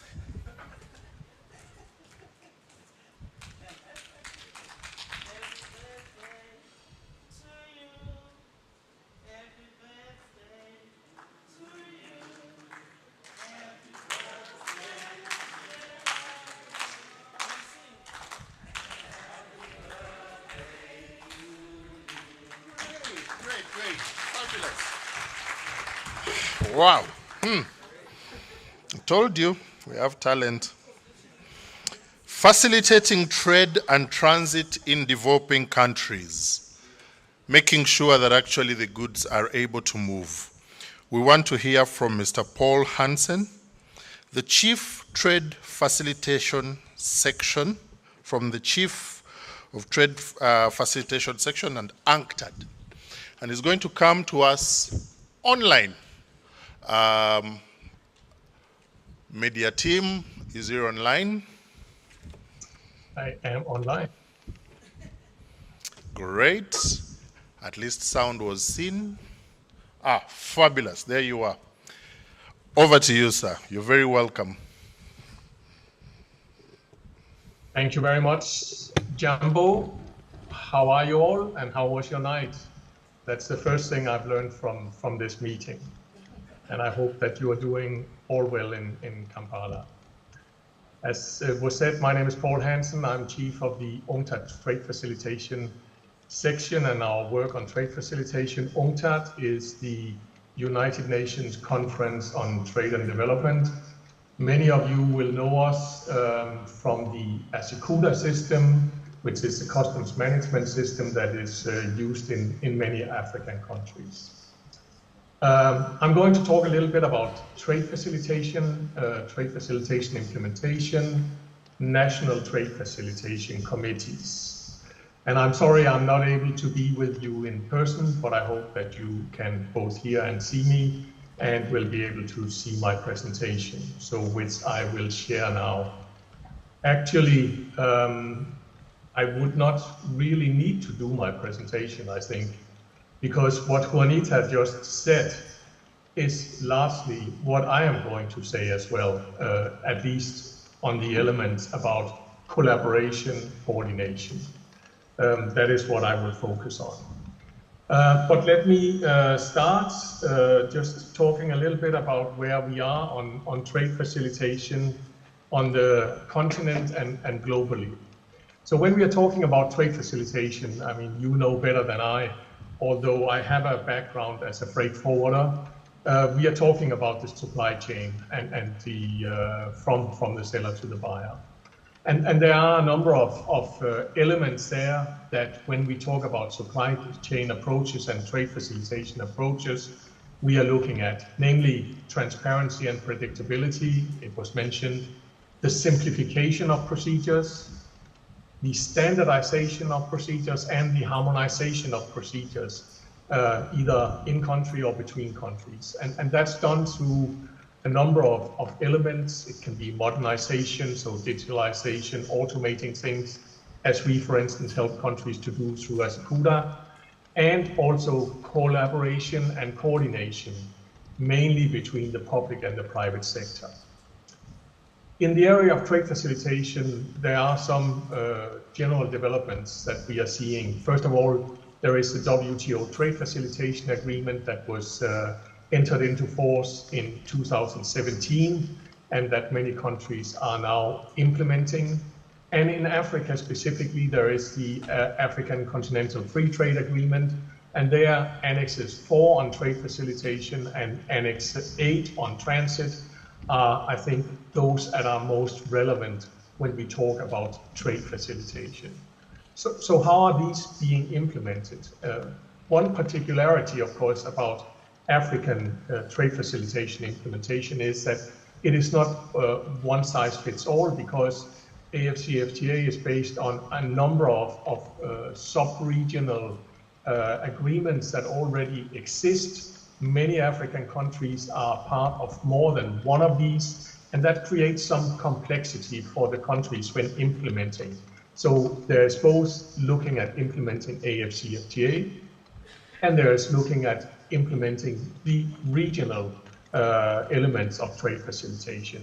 And that can, for regulators or for the private sector, sometimes create some kind of confusion. But at large, and also combined with the WTO Trade Facilitation Agreement, fortunately, the rules that should be implemented are more or less in line with each other. Where are we with trade facilitation implementation? On the left side, you will see the implementation status of the WTO Trade Facilitation Agreement. We have 95% of the countries, so 156 countries of the WTO that today have ratified the trade facilitation agreement. You will see the map of Africa. The countries in blue are those that either have not yet ratified the agreement or are not members of WTO, which there are a number of countries that are not. But by and large, a lot of countries have already ratified, and the implementation percentage globally is around 76, 77%. On the right-hand side, you will see the AFCFTA and the status of ratification and deposit of the legal instrument for ratification. And there we have today 46 countries that have both ratified and deposited their instrument of accession, and that means that they should implement. Again, Annex 4 of the AFCFTA and the WTO Trade Facilitation Agreement, the texts are by and large similar. So if you implement one, then you automatically also implement the other. There are, in many countries in Africa, more than one committee. There is an obligation in the AFCFTA to have a national implementation committee that oversees AFCFTA implementation. There is, on the other hand, in the WTO agreement, an obligation to have a national trade facilitation committee.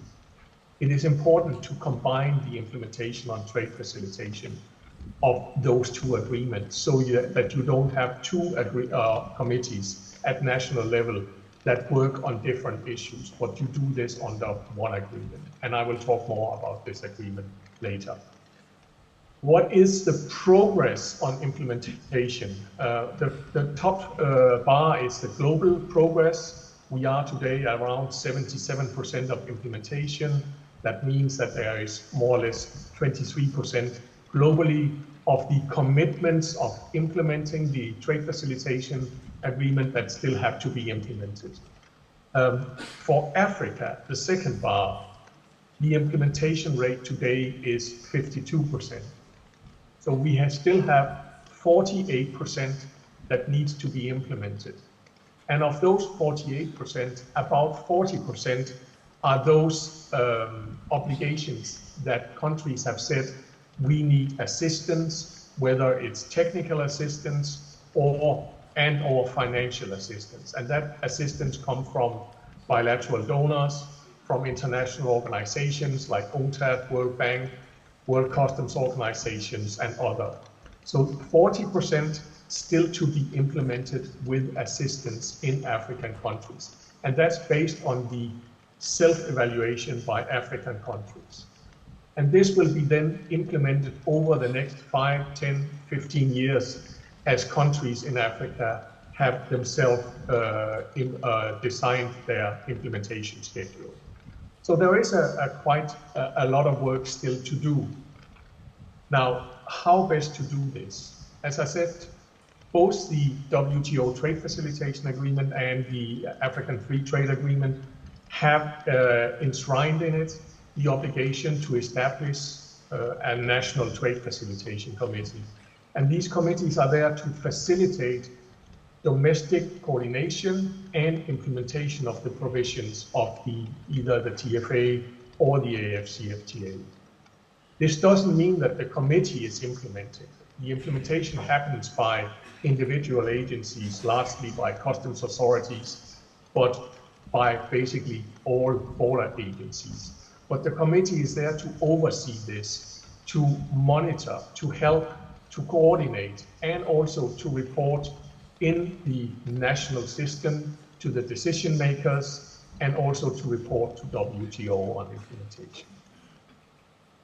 We have, for many years in UNCTAD, worked on trade facilitation committees and are publishing every other year a report on this. And I just have a few figures on implementation. So first of all, what is the average number of public and private entities in national trade facilitation committees? So you will see three columns here, one for developed countries, one for developing, and one for least developed countries. And the characteristic between the developed world and developing countries and I think we can say in general Africa, is that in developed countries, there is more or less a balance between public entities in the National Committee and private sector representation. Whereas in the developing world and also in Africa, there is a majority of public sector institutions and not so many private sector institutions. Again, we strongly encourage that the private sector is represented in national trade facilitation committees. Without those, you don't get to the bottom of the issues. You don't get to the real issues. And I think Juanita said that very well in her intervention. Who are the representatives from the private sector? You will see on top there are the representatives for the public sector, on the bottom the representatives for the private sector. So it's either chambers of commerce, trade association. In 30% of the cases, it's transportation, service providers, freight forwarders, logistics associations. And when I say associations, it's with good reasons. We strongly also recommend that in committees that it is not representation by individual companies. It is representation by the sector associations that can present and represent the issues for the sector. What is a National Trade Facilitation Committee? On the left side, you will see the structure of a typical committee as we recommend it. In the middle, it is what we all understand as a national committee. It is the operational level. But this operational level, where some of you maybe participate, don't live in isolation.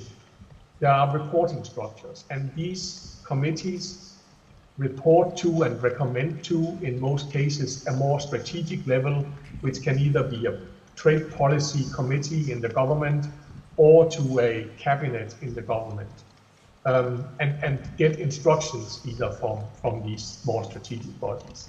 And many committees then also have ad hoc technical level working committees that will work on coordinating issues, either short-term or standing committees. For instance, implementation of single window, implementation of authorized operator rules or others, and they report to the committee. On the right side, you will see a number of issues that we have identified as important for the good operation and sustainability of committees. There has to be political leadership, and there has to be a champion for a National Trade Facilitation Committee and trade facilitation implementation.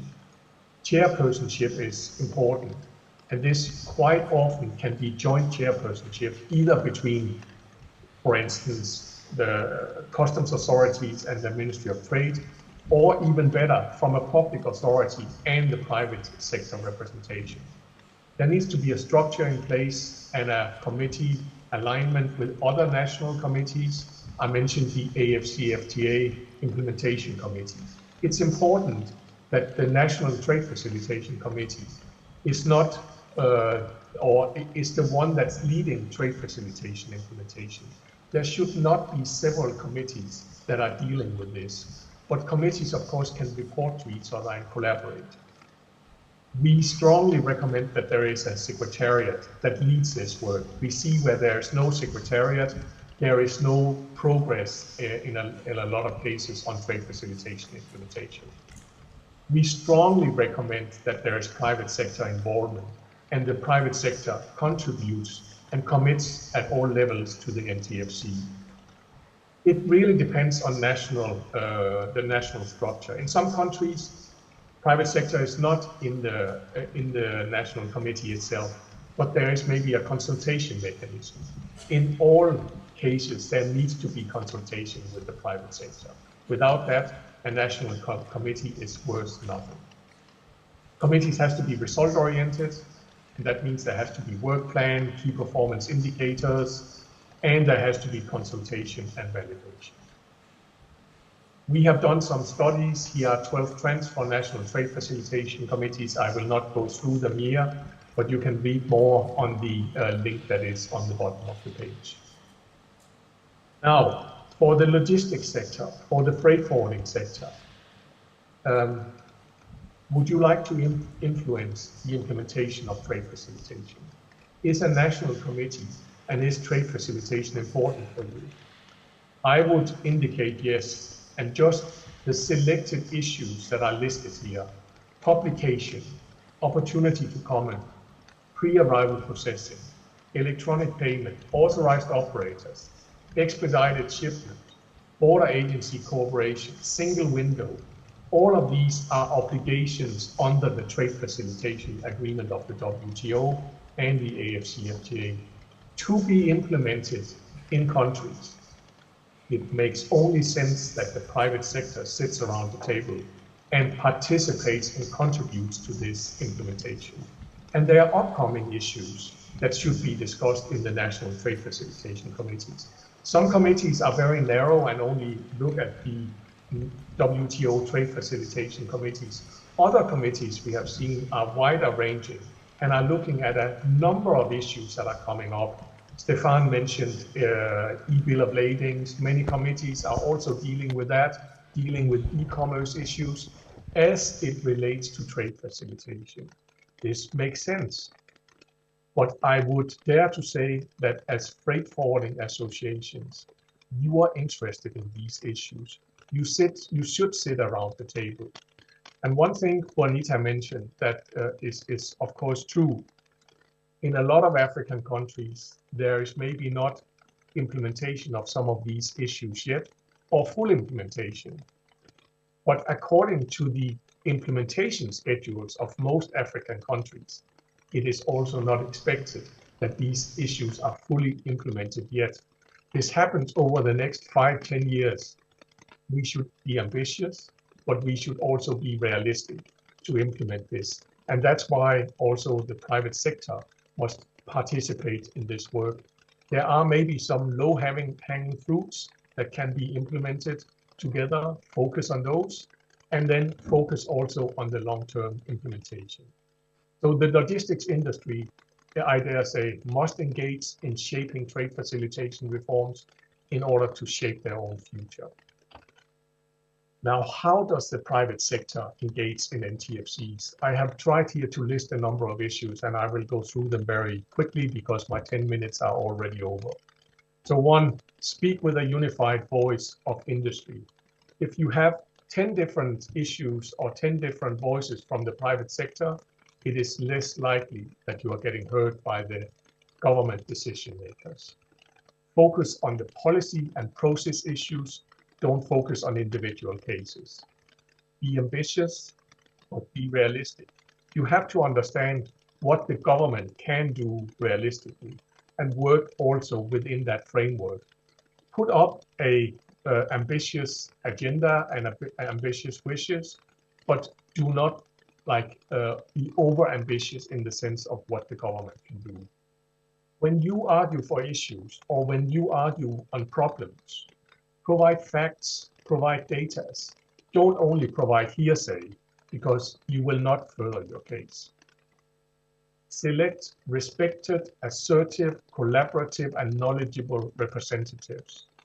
When there are national trade facilitation committees, it is not the youngest colleague amongst you that maybe does not necessarily have all the facts with you. You can take that colleague to train that colleague, but have a colleague that can actually argue your case in the national committees and invest time in these. I know time is money for the industry, but it is worthwhile investing in these bodies. And Juanita mentioned one key word, and that is trust. By doing this, by being ambitious but realistic, by providing facts, by being there and focusing on constructive solutions, you build trust that you will be able to harvest the result of at a later stage. Make use of the resources and good practices from international business sectors, sustain the participation and support of the NTFC, and adopt a public-private partnership approach, whereby you also support the NTFC Secretariat. Maybe you as the freight forwarding industry can organize some of the NTFC meetings, offer that. It also builds trust. So all of this is the foundation of a partnership. What are we doing in UNCTAD? we have developed something called the Empowerment Program for National Committees.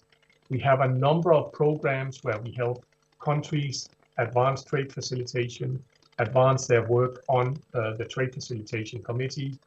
We have worked in about 40 African countries and with their national committees.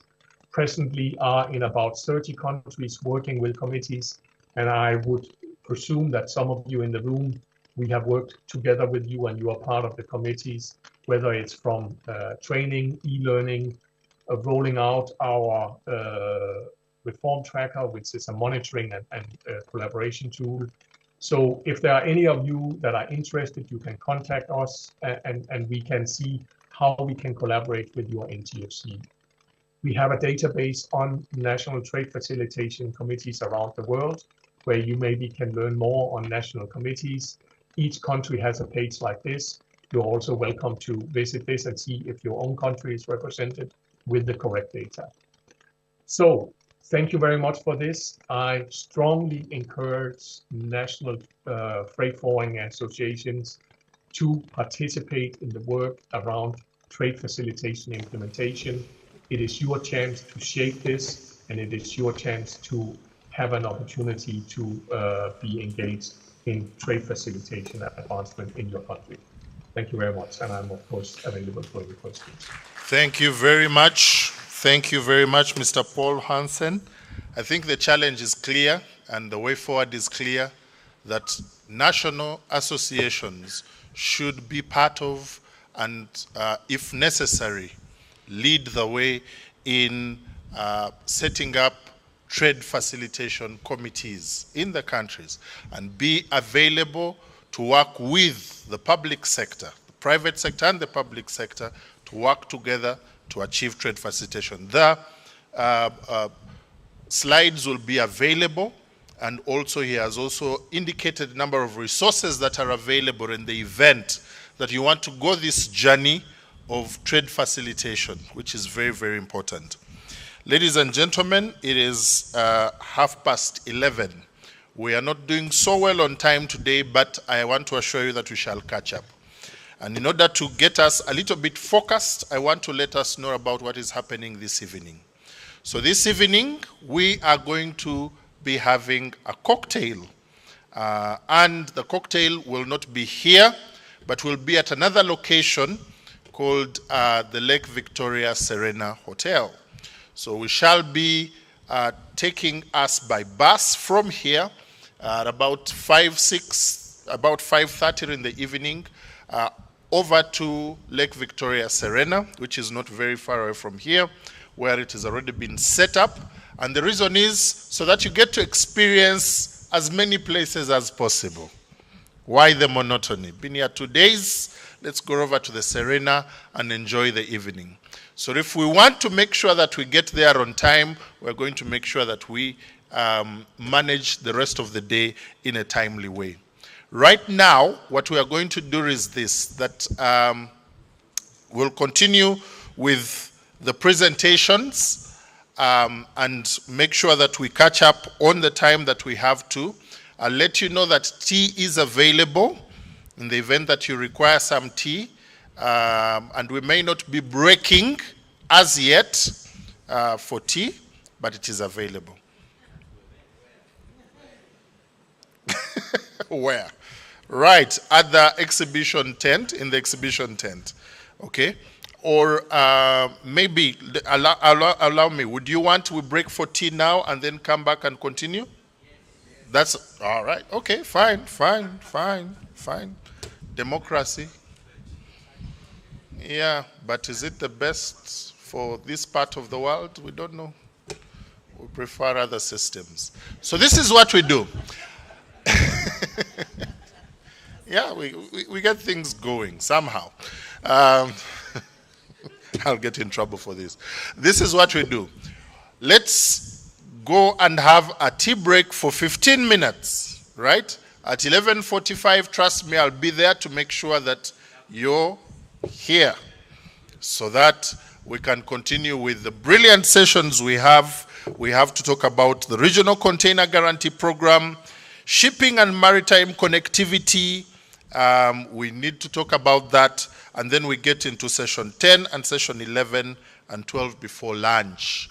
Very important. So let's go have our break tea. It is in the exhibition tent.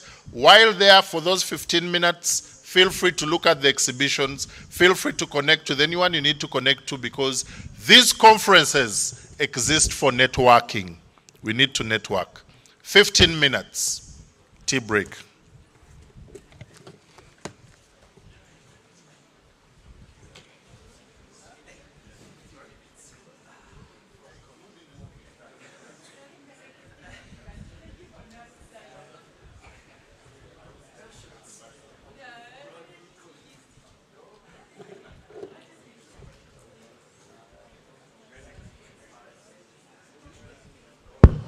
The 15 minutes includes walking time. All right, so plan accordingly. And remember, it has rained, so don't rush, but it includes walking time. Okay, thank you.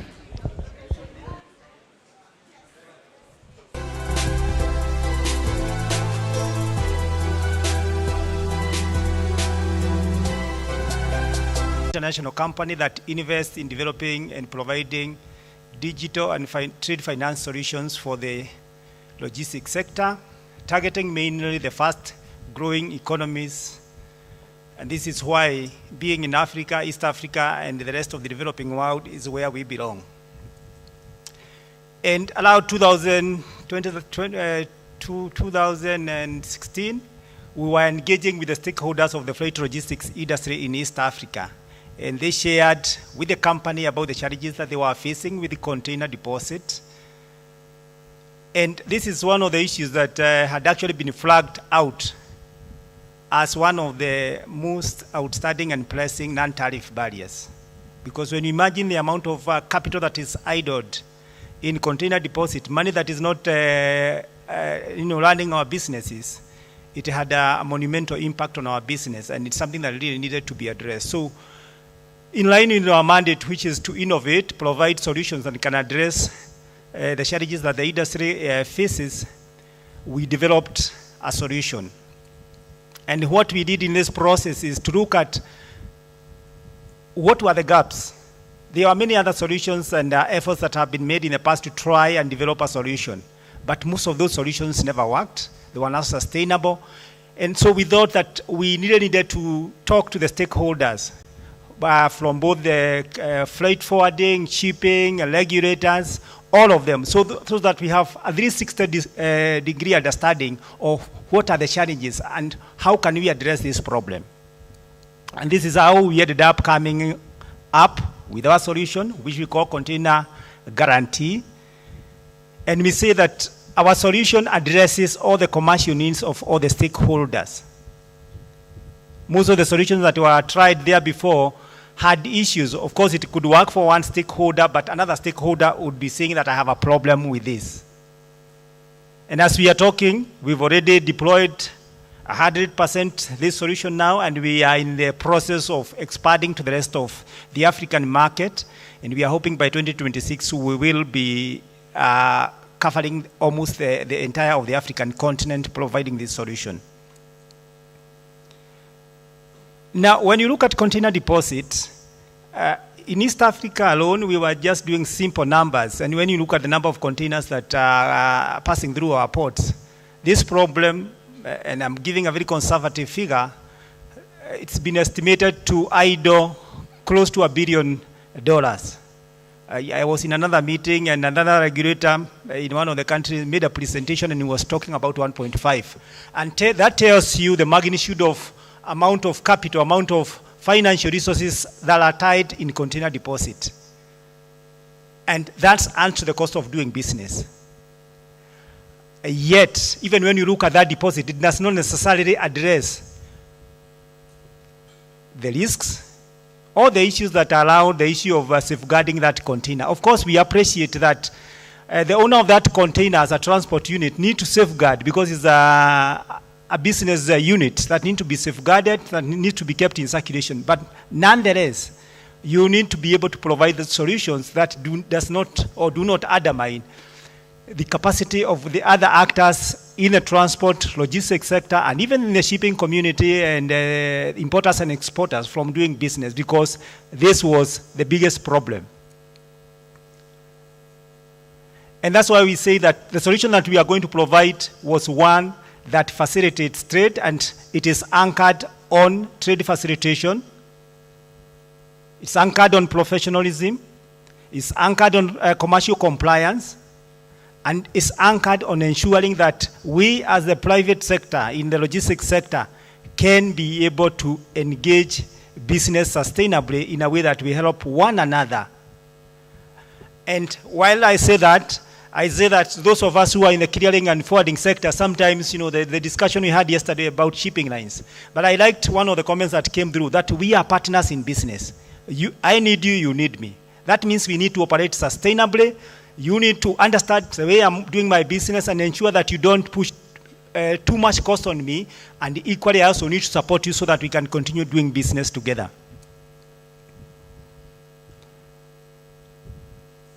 Now, when you look at container guarantee, and I'll shortly tell you what container guarantee is. Container guarantee, we say, when you look at the key value propositions, because we always say that for anyone to think that they can use something or to consume a product or a service, they must see some benefit in the product or the service that they are being requested or is being put in front of them. One of them is it eliminates container deposit. So if you have had to put container deposit to release containers from the port, from the shipping line, that is gone. You don't need that. Number two about this solution is that it advances settlement of charges relating to that container. And this I mean, if for instance, you took out a container and came back and it has incurred demurrage, damage, or in the worst case scenario, the container is lost altogether, we provide a trade finance in short term so that we are able to settle all that bills on your behalf, and then we recover the exact amount of money that we have advanced to the shipping line so that you can have a seamless operation with the shipping line. What this does for you, it enhances your cash flow. You are able to invest your money where it is most needed. And it also enhances the container turnaround, the efficiency of the container, because sometimes you are required by the time you are returning a container, if there are bills that have been incurred, can you settle your bills before we can accept the container back? This is all out. When you are using our service, immediately you return the container. The shipping line or whoever is supposed to accept the container will accept the container. The invoice is not sent to you. The invoice is sent to us. We settle the invoice, and the rest follow with you, because it's important that you are facilitated to do business. Another critical element is what you call the issue of automating this business process. And we keep repeating that business is going automation. We want to reduce human intervention. We want to reduce paperwork and all this. Again, this solution removes all that, because you are a freight forwarder, you are the shipping line, whoever is concerned with providing and are using this service, they are able to access this service online. You log in online, you request for a guarantee. Once you request for a guarantee, we look through the papers, and once you paid the nominal fee that is required, the guarantees are issued online. That means it is paperless. You, the requester, who is the freight forwarder, can see that guarantee on your head. The shipping line will also see that guarantee on their head. It is paperless. You go to the shipping line. They are able to give you delivery order by seeing that guarantee on the system. Return the container. They update the platform that we have received the container. They send the invoice to us, and on, and we also send you the invoice through the same process. That means the whole process is made easier for all of us. And what we are seeing, that this is really impacting in terms of reducing the administrative costs that are concerned with managing the deposits and some of the things that, some of the charges or costs or elements that you are concerned. And what this also means is that you, as a freight forwarder, you don't have to engage with the various shipping lines in terms of making payments to all of them. If you have maybe you have dealt with about 15 shipping lines, and all of them have bills, you'll only be referring to one entity called via service. So we settle all those bills on your behalf, and you're only getting an invoice from us that is telling you this is what you owe us, and you pay us, and we are done with that. And what we are seeing from this service is a lot of companies that hitherto, especially SMEs, that were previously not able to, to compete with large multinational companies in the logistics sector, are rebounding. They are able to push huge consignments. We've got SMEs that have idled $200,000. Some of them were sharing with me in this forum. And most of those agencies are now able to recoup that money. Those who don't have that kind of funding can still be able to do business and be able to compete with large multinationals. And again, this is a simple map of how the process flow works. Our business process is that you apply for the container guarantee. Now, when you apply for the CG, it means that you have to have registered with us as a user of this service. We do the normal KYC because you need to know your customer. And once you are registered with us, we sign an agreement stipulating what are our obligations, what is your obligation.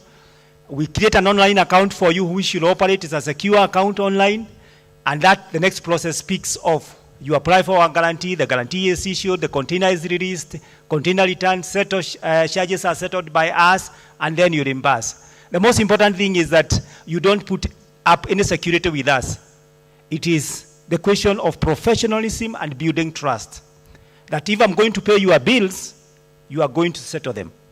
And this is something that I would want to encourage all of us as actors in this industry to push our professionalism and commercial responsibility to another level, so that we are able to trust and build this kind of relationship where we can be able to trust one another and do business more in a more friendly environment.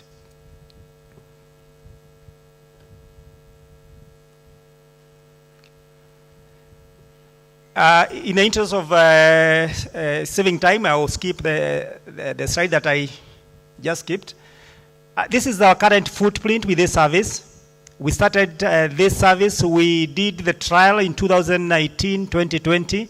Unfortunately, the pandemic and the disruption that happened, we weren't able to roll out immediately to other markets. Currently, we are covering the countries served by the ports of Tanzania,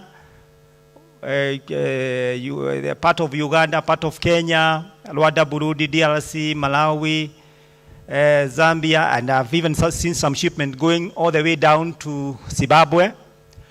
In the course of this month, we are rolling out in Kenya. That means we'll also now be able to serve Ethiopia, South Sudan, and the rest of the market. And next year, we will be rolling out in West Africa. And after that, we'll be going down south, because we intend that by the end of 2016, we have a footprint across the African continent with this solution. Now, when you look at the number or the type of equipments that we cover all of them, whether they are 40 feet, whether they are 20 feet, whether they are reefer, whether they are special equipment, all of them we are able to provide a cover for them. And whenever there are issues, we're able to sort out that issue so that we can facilitate you to do business the way you would want it done. Because the most important thing is for us to be able to reduce the cost of doing business and to remain competitive. And once we are done expanding to the African market, we are also looking to Southeast Asia and Latin America. And we hope that by the time we are going there, the African continent will be covered. And now, one of the things that we have done in a very strategic way is to be able to engage across the board with other stakeholders. Recently in Tanzania, we've been engaging with the regulators through the Freight Forwarding Association and other stakeholders, and they have been able to anchor these solutions within the regulatory framework. There before it was not there, but it is anchored in the regulatory framework. It doesn't mean that you are being forced to use this solution, but you are saying if you are a business entity and you want to use this solution as an alternative, it's available, it's secure. That means whatever relationships you are entering into procuring this service, then you are able to use it. And this is what we have also done with the rest of the East African market. Organizations like ISCOS, we've signed a memorandum of understanding, Fiata the same, the East African Business Community, the EAC secretariats, we are also having discussions with them, the Northern Corridor, the Central Corridor, so that whatever we are doing, we are not just doing it for purposes of driving our bottom line, but for purposes of ensuring that all of us together, we feel the impact of the solution that we are providing. I think I'll stop there. There was a video that we should have played, but I think we can play it as an interlude during the sessions so that we save on time. Thank you very much.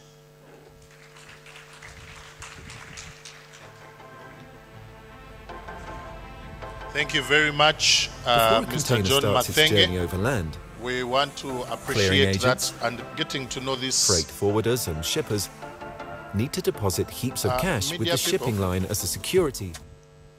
Thank you very much. Yes, there is a question right there which I will allow because it's been up and so if we can get a microphone through to him. Can I have a mic, media team?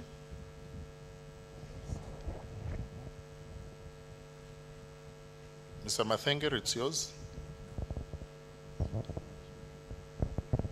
Thank you very much, MC.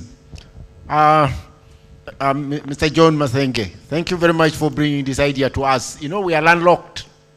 When we have cargo at the port and won't bring it here, we can do everything, then they refuse with the container. Now, one thing I want to know, we have signed a MOU with you. What is your take after you have done me that good service? So that we start off right now after this. Please, we'll allow you to take that.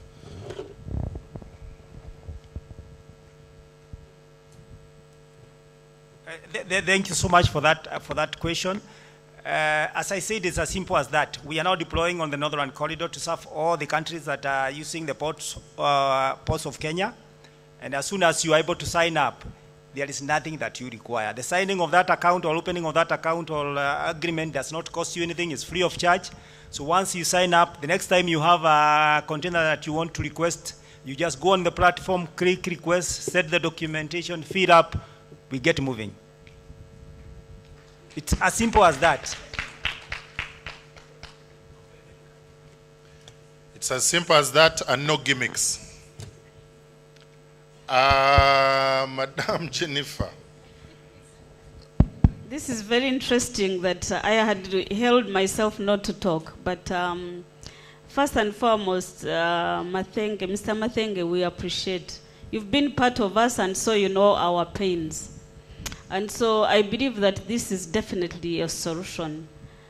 But we need to, perhaps I didn't see the commercial elements of it in terms of the cost on our side. I know definitely it's a solution. It will be much better than what it has been.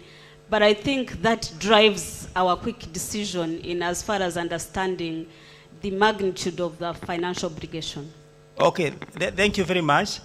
The pricing of this solution, and I talked about a couple of things. First of all, we do risk management. That means you don't have a standard rule price.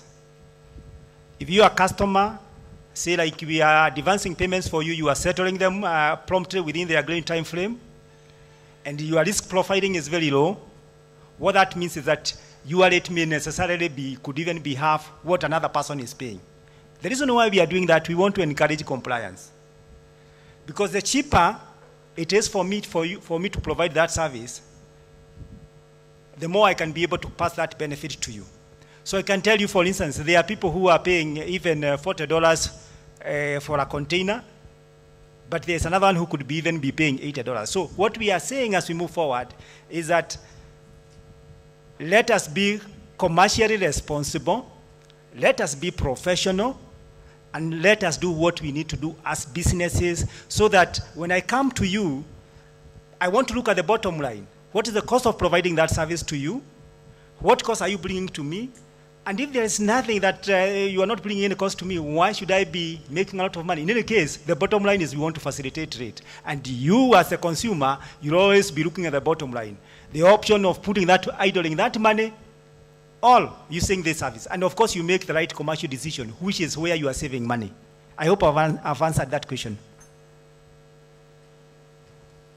Thank you very much.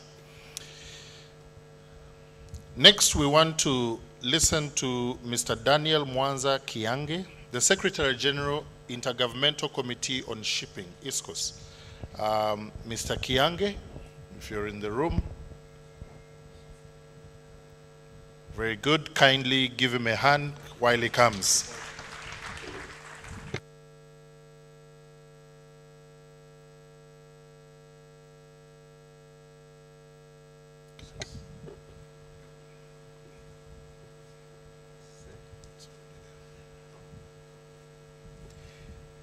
Thank you. Thank you, sir. Through His Excellency, the President of Fiata, our colleagues seated on the front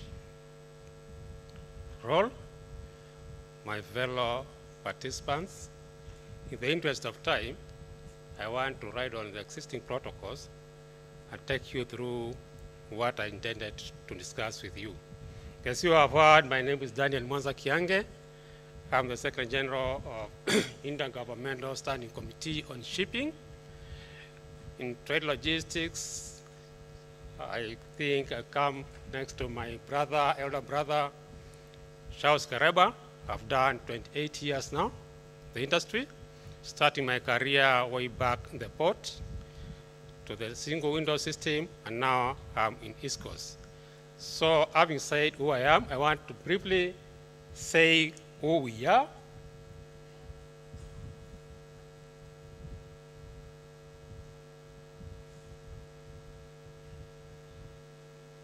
So this thing is trying to refuse, yeah? Sorry, I think technology is a challenge. So I work for Intergovernmental Standing Committee on Shipping, and I would want to very briefly talk about East Coast, shipping and its role in global trade. Then we'll be talking of shipping in Africa, and also touching base on the future of the regional shipping in the region.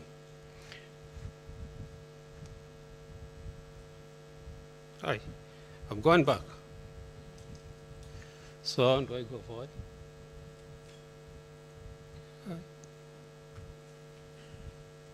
My friend, which is the forward button? Oh, it's here.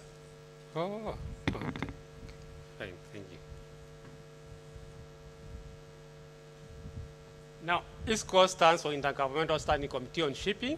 It's an organization which was established way back in 1967. We are based in Mombasa, Kenya, and we have a branch in Dar es Salaam, United Republic of Tanzania. Our vision is to be African Center of Excellence in Shipping and Maritime, and that's our mission, to promote and advocate for efficient shipping. Maybe I might not need to go through all this, but I want to spend a few minutes on our mandate, which is mainly to promote, protect, and coordinate the shipping and maritime interests of our states and the region. Currently, we have 5 member states. We have the Republic of Kenya, the United Republic of Tanzania, Republic of Uganda, Republic of Zambia, and the Democratic Republic of Congo. And we are expanding in the region. And because of that expansion, we started about 2 years ago. We are in the process of also changing our name from a Standing Committee on Shipping to a Maritime Organization of Eastern, Southern, and Northern Africa. Our geographical operation is now moving from just being an East African organization to an organization that works for the entire region, or the countries that are importing or exporting through the Western Indian Ocean and also the Indian Ocean Islands. And because of that, we are in the process of transforming ourselves to that organization. I think as part of our promotion, we do policy briefs. We are more of advisory to the governments. We do research And out of that research, we advise the member states on what needs to be done to improve shipping. And as part of that, we work very closely with the Shippers Council in the region. We build their capacity because Shippers Councils are now the private sector when it comes to shipping. So we do work very closely with them. And also, part of our protection of interest is to educate the people, our members.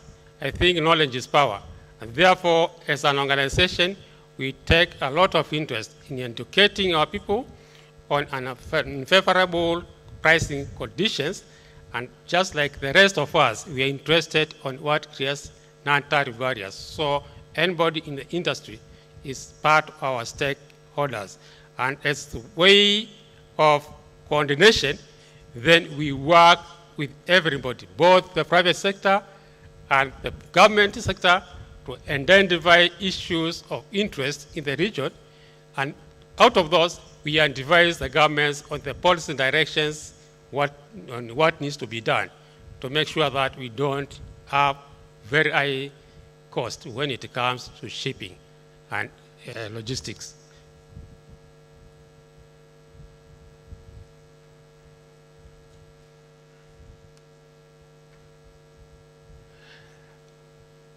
In the course of our work, we work very closely with other regional organizations. At the global level, we have observer status at the IMO, and we also work with Africa Association Maritime Organization at the continental level. This is an association that represents all the maritime administrations in Africa, being the regulators of the maritime sector. Then these are very key players when it comes to policy issues. And therefore, we have a memorandum of understanding with them. We also work with MOCA. MOCA is our partners in western part of Africa, the Maritime Organization of West and Central Africa. They are based in Cote d'Ivoire, and we have a working relationship through a memorandum of cooperation to drive the African agenda at the continental level. Then we also have an MOU with ASA, as African Ship Owners Association, to drive the agenda of building capacity for the African people to own ships. I remember in yesterday's presentation, there was an issue on funding to own ships. So we're working with AfriCISBAC, ASA, and African Union of Shippers Council, our counterparts in Western Africa, to drive the entire continent when it comes to shipping. We have very working relationship with PAMESA, Port Management Association of East and Central Africa, to drive what is happening in the ports.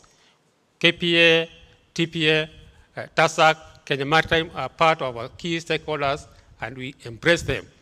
And we have agreed on a working relationship. We have an MOU with East African Community, specifically to assist the region in the area of maritime. ESC, as a regional bloc, has agreed to work with us to provide technical assistance to them in terms of shipping. LTAs like Tanganyika, apart from being on the oceans, we are also in the inland waterways, and we have a working arrangement with Lake Tanganyika Authority on how do we facilitate trade along the Great Lakes. KSA is Kenya Ships Agents Association. These are representatives of the shipping lines in Mombasa. We have a working arrangement with them. And of course, we have Kentrade. This is a single window operator in Kenya.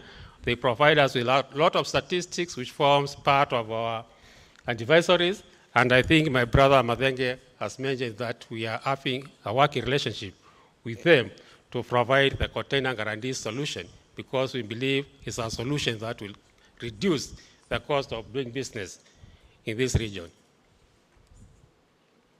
That's our map. Currently, we are in East Africa, but the light blue area are the countries we are talking with, and they have expressed interest to join East Coast, right from Egypt through Ethiopia, Eritrea, Sudan, South Sudan, then we have Somalia, Djibouti, all the way to Rwanda, Burundi, Mozambique, South Africa, the Comoros, and even Seychelles. Those are countries which have expressed interest to join ISCOS.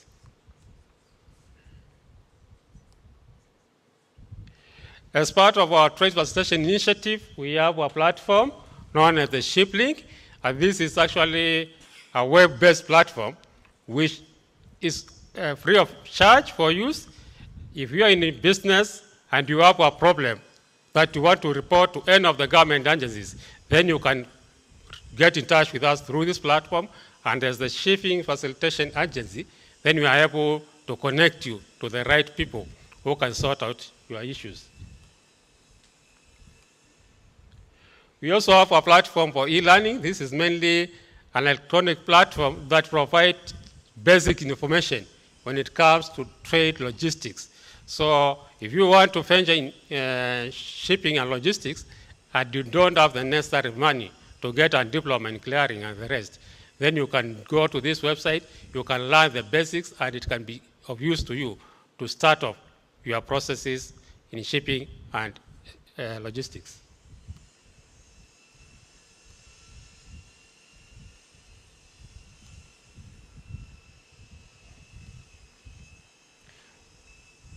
Sorry. How do I get that? So I might not want to spend a lot of time on this because I believe we are aware, we are all experts that shipping is very critical. 90% of our business is done on shipping. I also may not need to spend a lot of time on this, because this is something we can read in for our own selves. And therefore, I would want to spend a few minutes, because I have very limited time, on shipping in Africa. That map shows that Africa's contribution in shipping is very minimal.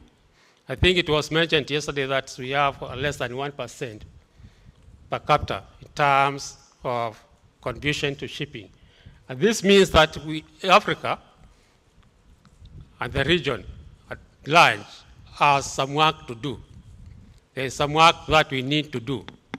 And that work is what I want us to discuss the next few minutes in terms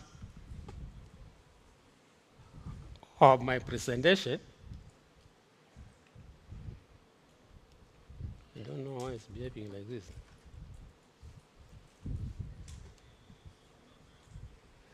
I think this just shows our strength in shipping as a continent. Africa is not appearing anywhere among the top countries that own ships. That means that there is a problem because we have business to do. We are importing, we are exporting, but we don't have ships to do that business.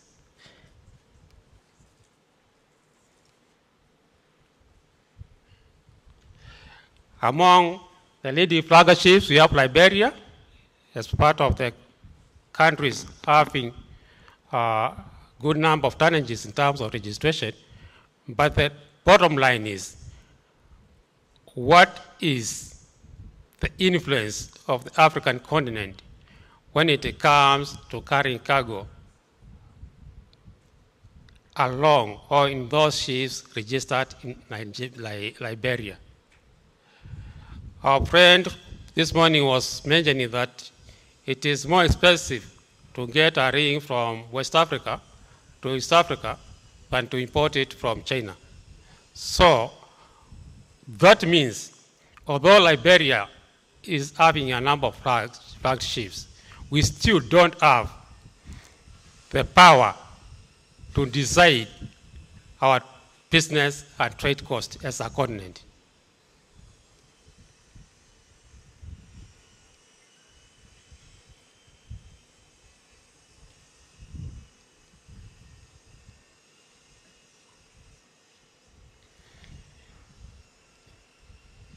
Thus, let's just identify some of the challenges that even our own infrastructure, apart from ships, which we don't have. Then our infrastructure, the ports, and even the other physical infrastructures are limited. I've seen a lot of interest in trying to improve the ports in Tanzania, in Kenya, and the rest of Africa, but we still lack the capacity to host big ships. So, going forward, we also need to invest more in the ports to the level that we can have a bigger ship coming from China or America to a hub in Africa, from where then those containers and cargoes can be distributed by smaller ships.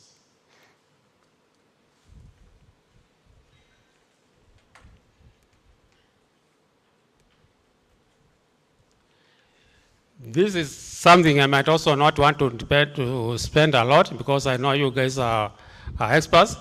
Otherwise, what we are saying here, shipping is critical, and wealth is meant through business.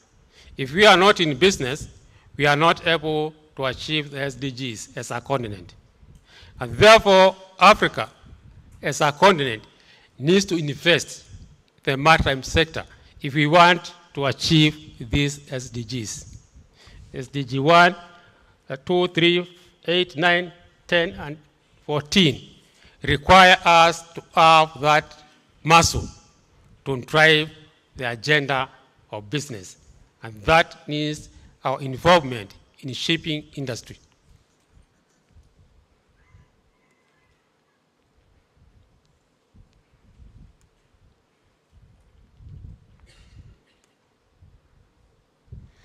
So, as East Coast and the rest of the team, what do we see as our future to our problems? One, we need to have joint research. The problem is that in many cases, individual countries try to do things in silo. Uganda works on this, Tanzania works on this, Kenya does it differently, and therefore, at the end of the day, all these decisions are not coherent, they are not together. And we know that shipping is seamless. So what we are saying, we need to come together, and that's why we are advocating for these regional initiatives, so that whatever decisions, whatever research we do is able to be used throughout the region, and those policies are implemented across the region. Then, part of that is the cabotage. We need to review our cabotage policies. I think majority of the countries have the cabotage. But the type of cabotage we have at the moment, the laws and regulations we have in Africa, is that they are very restrictive. For the business community to invest, they must be assured of their returns on investment. So if we say that ships registered in South Africa cannot work in Dar es Salaam, Egypt, and the rest, it means that very few people will invest in those areas because there is no market and there's no guarantee on returns. But if these people are assured that if I invest in this, in this ship, I will have cargo, maybe the regional cargo will be able to be carried along my ships, then somebody can be attracted to invest in that. And that is why we are having problems for coffee produced in Uganda going to Germany before it finds its way to South Africa. So we must look at our policies as a region, the cabotage. We must encourage Africans to own ships so that you can have a say when it comes to where is this ship going, what is the cost of carrying this cargo from point A to point B. We also must have harmonization of our regulations, I think that I've mentioned, when it comes to African Continental Free Trade Area. It is a big dream for us to sit here or to be in Africa and pretend that we are going to achieve the African Continental Free Trade Area when we don't have the carrying capacity. 90% of business is done through the waters. If we don't have ships and we cannot determine what to be carried across our waters, then we are wasting time when we are saying that we're implementing the African Continental Free Trade Area. We must do something. We must own ships. We must have the carrying capacity and power to be able to decide how are we going to achieve this. Otherwise, we'll only do the 10%, which maybe is done along across the borders. The 90% will still remain there. Then, apart from that, we also need to build the training capacity for our people. Our youth need to be trained. We have all these ships operating. We have many ships operating globally in the world, over 118 merchant ships. But then you find that in these ships, there are people who drive or operate the ships, around 1.9, 1.8 people employed in the shipping industry. But if you look at the African numbers in those areas, they are very wanting. Why? One, we don't have the training capacity. Our institutions are not established to a level that they can produce graduates who can compete internationally. We don't have ships that can offer practical training experience or sea time for graduates. So part of a way forward is to build the capacity, our training capacity, so that we can have institutions that can produce candidates who can contribute at the international market. I was reading somewhere that in 2019, in the Philippines, the seafarers brought home around $6.5 billion in terms of earning. Money, we are paying them because they were carrying our cargo, and they're taking the money to the Philippines. When will we start getting money from Europe, from America, from Philippines to Africa? We must build capacity. And therefore, because of all these initiatives and these reasons, we as East Coast are advocating for collaboration among the African countries, and that's why we are working with our friends from West Africa, our brothers at AU, and at the regional level, so that we can have one voice to drive the African maritime agenda. If we are dreaming of achieving a parallelization of African Continental Free Trade Area, if we are dreaming of getting our agenda 2063, the Africa we want, we must invest in shipping. And therefore, as a parting shot, I found this very interesting, because if you remove one of those guys, the rest will not be able to move. They will collapse. But because of collaboration, because of teamwork, those three guys are able to walk on two legs. And therefore, Africa, we must be able to collaborate and work together. Otherwise, we perish together. If we don't do something now, we'll lament the cost of doing business. Our children will lament the same. Our grandchildren will lament the same, until it becomes a perpetual issue. It is time for us to decide and to move. It is not easy, but it's doable. Thank you very much, and God bless you.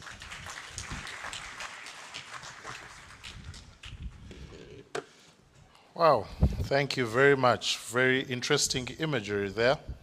We need to work together, and I believe the Intergovernmental Committee on Shipping is well situated to be able to get us together and rally around the action points.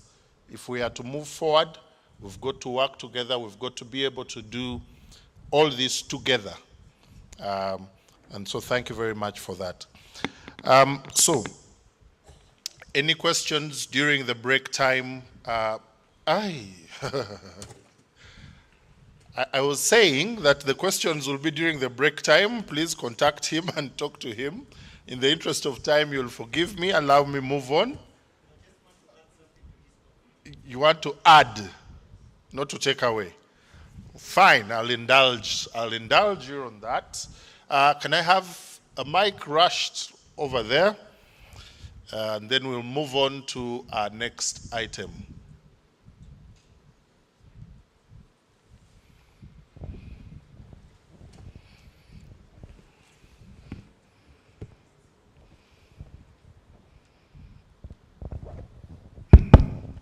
I just want to add something. Maybe it might not be to the knowledge of East Coast, but we do have shipping companies in Africa. 2 countries specifically have them. Seychelles have their own ships under their own flags, and Ethiopia has 6 vessels. You can cross-check with our Ethiopian association here, who can counter-confirm that. So maybe we need to update the database, and we should actually start using those African shipping. Thank you. Very good.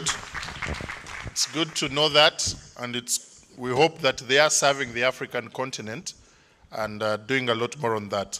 So moving on, I want to invite Mr. Dwight Wobichet, Chairman, Air Freight Institute at Fiata.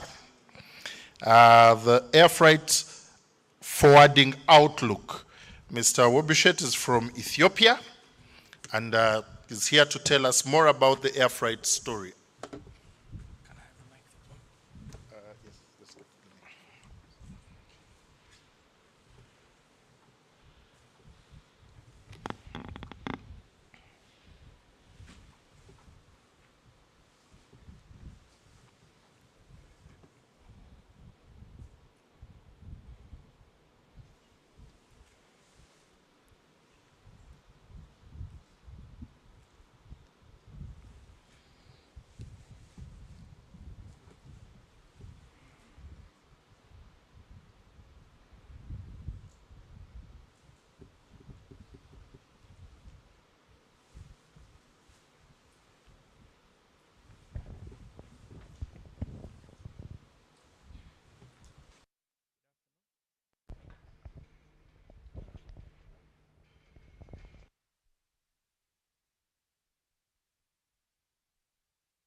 Good afternoon, ladies and gentlemen. My name is David. I am from Ethiopia, a freight forwarder, and I'm Vice Chairman for Ethiopian Freight Forwarder Association. In this capacity, I'm here for Fiata Air Freight Institute Chairman since the past 2 years. So I just want to give you some highlights what have been done through the past 2 years when it comes to Fiata Air Freight Institute, and then just give me some time. I'm not going to take more of your time. I know that it is a lunch time, but I will try to make it very brief and very short.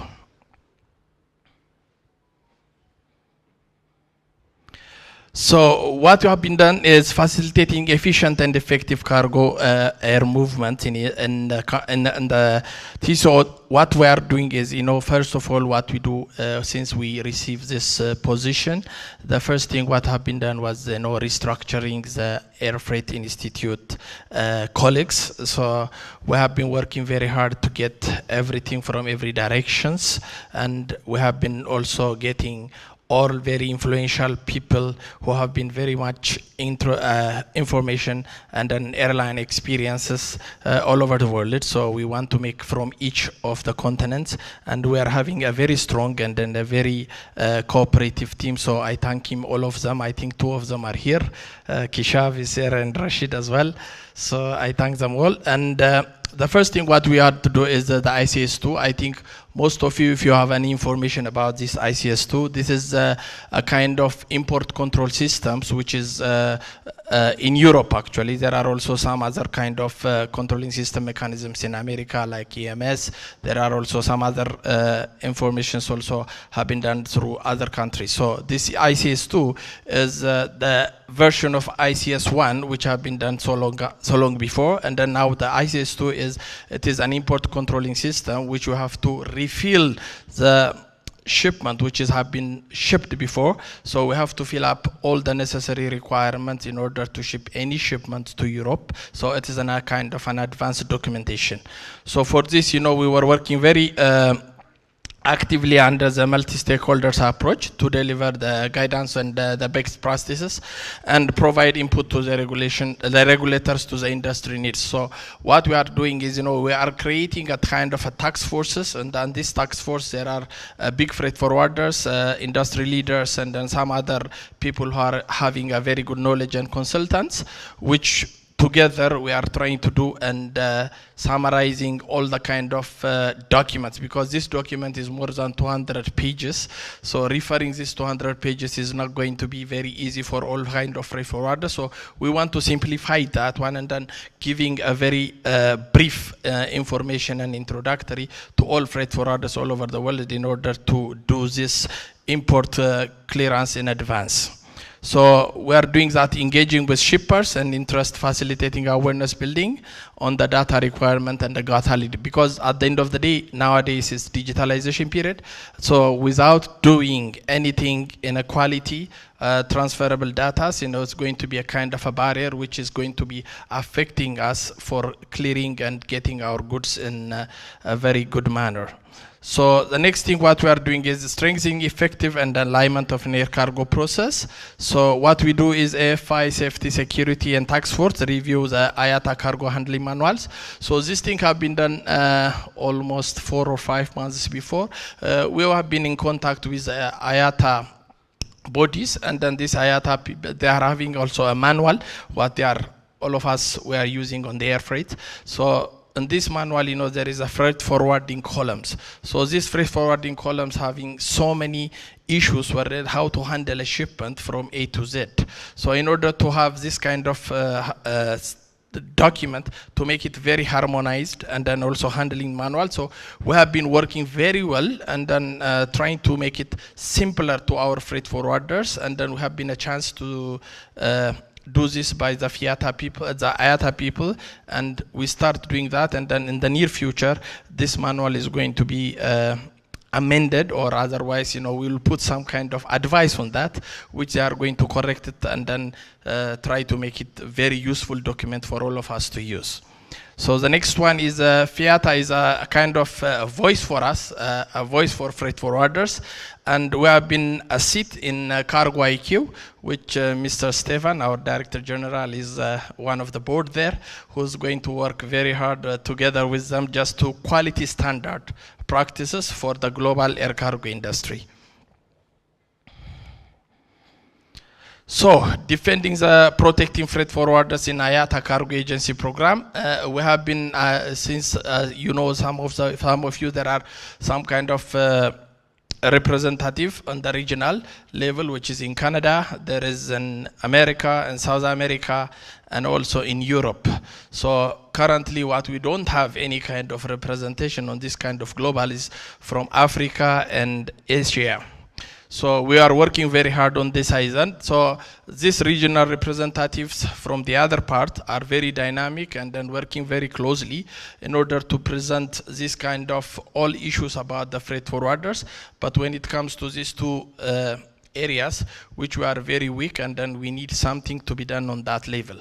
So that's why we are working in the joint work between the IATA and Fiata legal terms to agree on wording on this 801C resolution following the IFCC 84, which have been 3-4 months before we did this kind of meetings, and the joint proposal subsequently adopted by the CAC, the CAC 50 meetings. So myself and Stefan were having a chance for the first time in the history, I think, we are going there to present on IATA regarding our position, and then they are well accepted, and then it was very fruitful, and which giving us a kind of another green light just to make ourselves IATA and Fiata working and then collaborating, working together. So the whole idea for us is elaborating and promotion of global cargo program is one of the key points for Fiata Air Freight Institute, which our team is working. So, work towards the global air cargo program for regions. This is the most important and what we are going to do in the near future. So as I told you earlier, this two big areas, which is Asia and Africa, are not included in this joint councils and some other products. So what we are doing is we want to make everything global. We want to do all kind of seamless movement and seamless documentation. Digitalization is coming, so every kind of things what have been done in the airline industry, together the freight forwarders, handling agents, and the carriers as well. We have to have some kind of a platform which we are going to do everything smooth. So for this kind of things, our team, we created a team which is a very dedicated team, what we are trying to work, and this team is working a kind of an air cargo global program, which we are going to present this on the CAC, first for the AFCC, and then we are going to take it on the CAC in order to get some kind of advice from them, and then get our position to be listened, and then our position of the freight forwarder to listen over there on that part. So this is a long-standing recognition by the airline and freight forwarder that the IATA cargo agency program no longer reflects the commercial relationship between the airlines and the freight forwarder as equal partner in buying and selling of their cargo space, because we call ourselves that you are buyer and seller. It has to be some kind of seamless understanding, because there is no dominance between the airline, otherwise the handling agent, or the freight forwarder. We call ourselves that it is a part of a logistic chain, which we have to play a major role also on that, because without the freight forwarders, they are trying, but I don't think that they are going to be successful on doing this, avoiding the freight forwarder and then doing the business by their own. So previous work took place on the modernizing the framework of governing the relationships through the CAP and the IFCCP, but the IFCCP work led to the agreement before and then most key aspects of the program. But unfortunately, an impasse in the negotiation and led to the termination before it could be ruled out. Before I was on this position, this kind of process was started, but unfortunately it was terminated due to some other issues, and then we have to rework it again and then to try to make it something feasible in the near future. So our main objective is to be global. So that is exactly what we are working for. So if you see the overview, the guidance, the flow charts, what is saying, it is a consultative body with a freight forwarder representation. Like I mentioned earlier, there are Canada, Europe, Latin America, and this is the CAS also, the Consultative Council CCC. This is directly only for the financial part of the business, the payment systems and something. So after this, it will be forwarded to IATA Fiata Consultative Council. We call it IFCC. And this IFCC, there are two groups, and one group is a freight forwarding group, which are having 6 bodies, and then there are also from the airline, there are also 6 other groups. So these 2 bodies normally will meet and discuss all issues, and then finding out a solution for that, and then immediately after we get the whole information, it goes to the cargo agency conference, to the CAC, and then the airline representatives are the one who's going to make that decision on the next future. So that is also the flow chart, how it looks like. So continuing into the global program, both airlines and freight forwarders need to collaborate and to set global standards in all working regions to meet challenging global needs in context of the marketplace, such as digitalization. The world is digital now, so we want to do so many digitalization as well. The integration of pickup and last mile delivery services. Nowadays is e-commerce, as you know, everybody, e-commerce is coming. So they need us for last mile and first mile deliveries as well, not only to pick up. So the one is a stronger data exchange capabilities. The data, nowadays, without data, there is nothing. So we need data very well. So this data has to be protected, has to be shared, also has to be transferred in a similar manner, which everybody can get this data whenever they need or whenever they demand. So enhancement of security, as you know, security is a major issue especially in African countries. So we have to work very closely together with freight forwarders, handling agents, and the airlines to get all together in order to get 100% quality of movement. And then at the end of the day, by doing that, our shippers and our people who are receiving on the other side are going to get their shipment in a very smooth and reliable manner. So the other one is maintenance regarding the training and handling. That is the most important thing. As you know, earlier we were discussing this, I think yesterday, regarding the training. Then Fiata is doing so many kind of trainings. It is very important. And then also there are also some other trainings. Without this training and knowing the business very well, we are not going to go anywhere else. So this training is very important, and human capital is one of the best what we are going to take in order to work this kind of industry. So this is exactly in total, this requires a uniform and harmonized approach in all regions around the world to facilitate the effective operation of a global supply chain actors. So the key features agreed in previous IFCCP work, we just started this work for the past 2 years, and then from what we are going at, equal carrier and forwarder representation on the authority, that is what we are fighting, renegotiation and involve a relationship between freight forwarders and carriers, joint promotion of industry professional standard, operating objective and practices that reflects the modern industry needs. The other one is efficiently and quality of services of the shipper.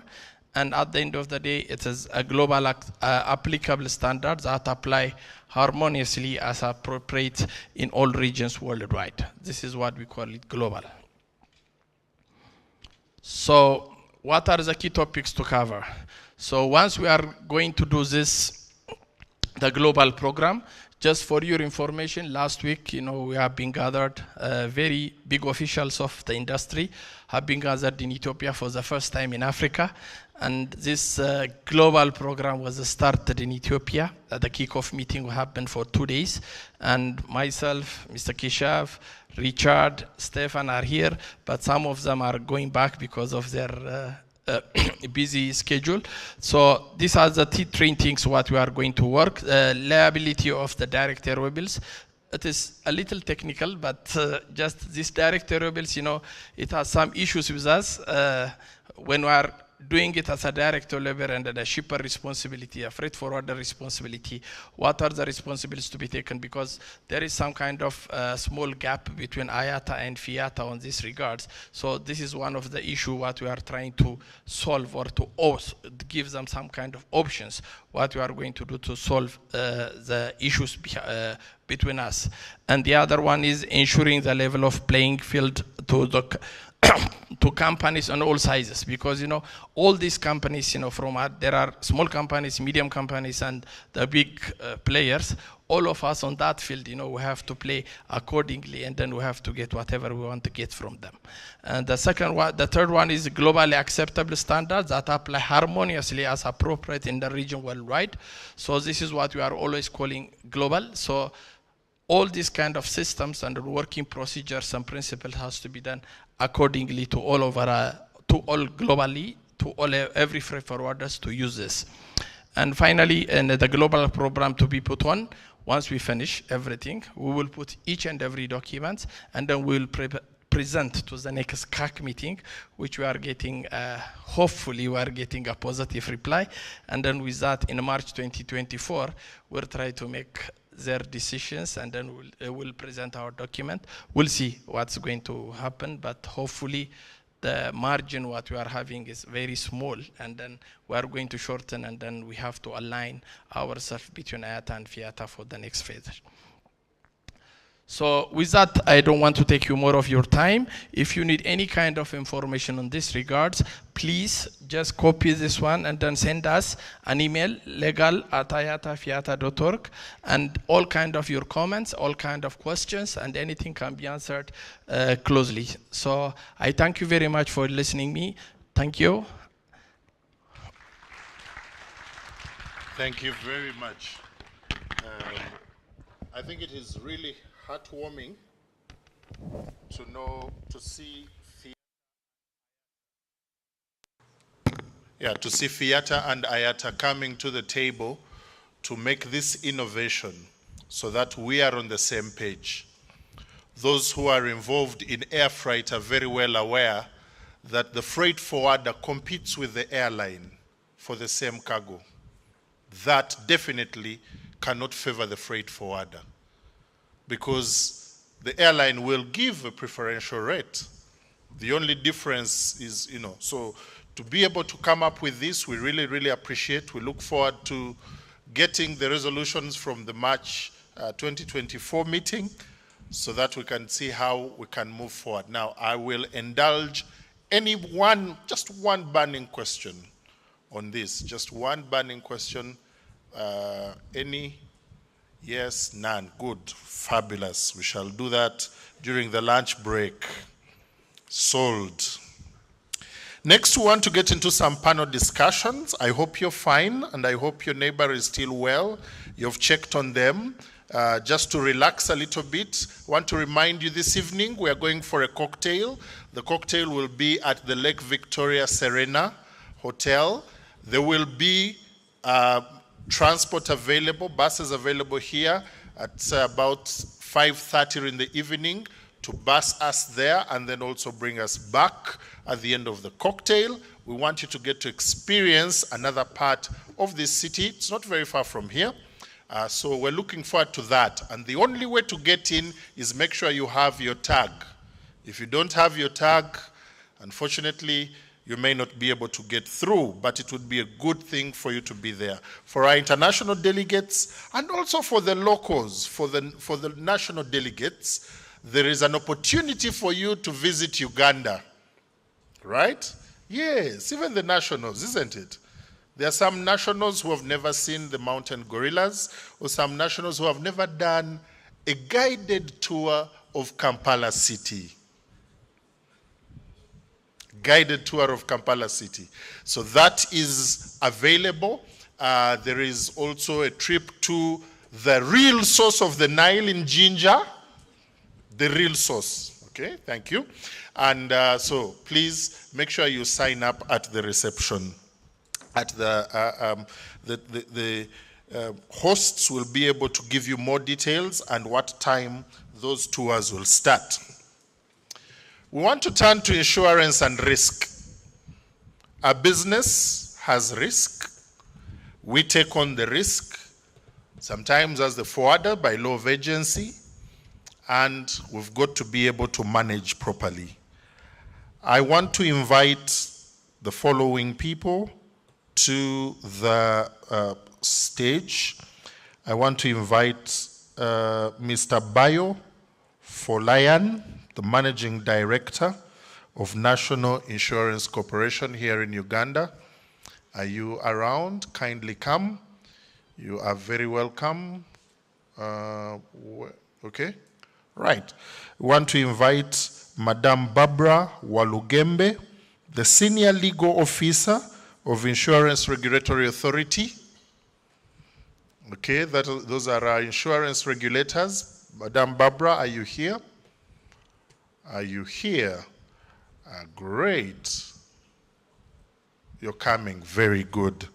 We want to invite, all the way from Rwanda, a renowned freight forwarder and logistician, Mr. Fred Saka, who is the Managing Director of Gorilla Freight Logistics in Rwanda, and he's the President Emeritus of the Federation of East African Freight Forwarders Association. Mr. Fred Saka, if you could kindly come. You're welcome. And this session is going to be moderated by Mr. Paul Higiro, who is the Secretary General of Uganda Freight Forwarders Association, and is also the Managing Director of Universal Freight Solutions. Mr. Paul Higiro, you are very welcome. Is Mr. Bayo here? Okay, fabulous. We will have a presentation, a very brief presentation from Mr. Bayo, because this session is going to take not more than 30 minutes. We want to hear. We want to hear. We want to hear from the insurers. What are you doing to cover the emerging threats that are coming up? We've just heard about air freight. You have forwarders that don't own the cargo, don't own the airline, but book the space and to forward cargo to destinations in Europe. Something happens to the cargo and they are faced with a loss. There are some gaps that you failed to plug there. Do you have solutions for some of those things? I want to invite Mr. Mutawe. Are you around? Mr. Mutawe, very good, from National Insurance Corporation. Mr. Mutawe, you have exactly 7 minutes of the 30. So make it sweet and straight to the point.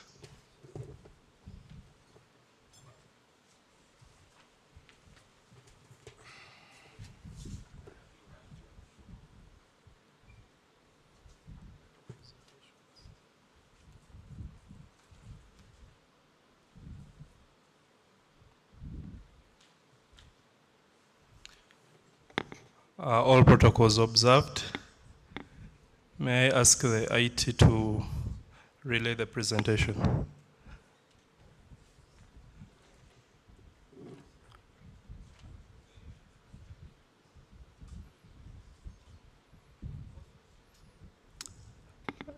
Our presentation, this is IRA.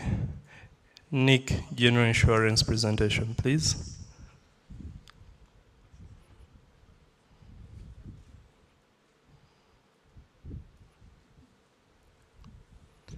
IT.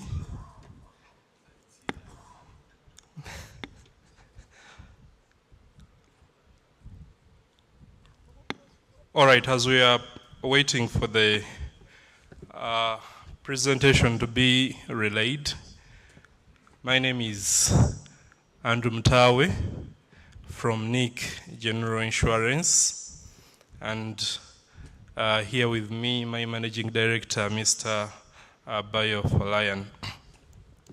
So I'll just begin by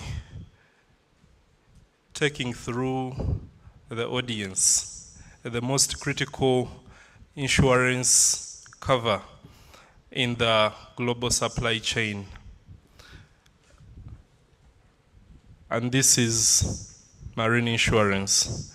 Marine insurance is so critical because the global supply chain is an ecosystem involving freight forwarders, ocean liners, and to mention but a few.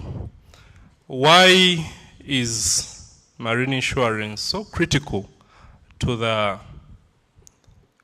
furtherance of the trade and to the development of the trade and the sustainability of the trade? The trade majorly faces a lot of risks, and just like Dr. Murray and Dr. Stephen Gabri mentioned, that whenever you are initiating the bill of lading, especially if you're going through Fiata, one of the checkpoints they do is to ensure that insurance is part of the checklist that you're going to do. Secondly, Dr. Murray from South Africa mentioned that the current trends in the global supply chain is risk management, and insurance is part of the risk management. There are so many risk exposures experienced by the global supply chain, namely, we have piracy, we have natural calamities, earthquake, we have capsizing or sinking of the ship, we have stranding, seas hitting the seabed, we have political violence and terrorism. You've heard on the Indian Ocean and the Gulf of Aden having infested with piracy. And until 1st of January 2023, the shipping bodies, including BIMCO, including International Chamber of Shipping, Intercargo, Internaco, they declared Indian Ocean and Gulf of Aden has a low, high risk areas or shipping routes for piracy. So when these risks are transferred to insurance, the shippers have a peace of mind when doing the trade, and the clients also get a peace of mind that whatever happening to our goods will reach safely, and in the event that there is a loss, we will be compensated. Now, I reach out to the point that, because of time, I will stress. In Uganda, the legal regime concerning marine insurance is enclosed in Marine Insurance Act 2002, and it is buttressed by another act, Insurance Amendment Act of 2017. And at Article 9.3, it is so clear. It stipulates that all goods imported to Uganda shall be insured locally. The word is shall. It is mandatory. It is a command. It is not a request. So when the members here initiating the bill of lading, whether through Fiata, they have to ensure that all these goods are locally insured. And what is the advantages of having these goods insured here locally?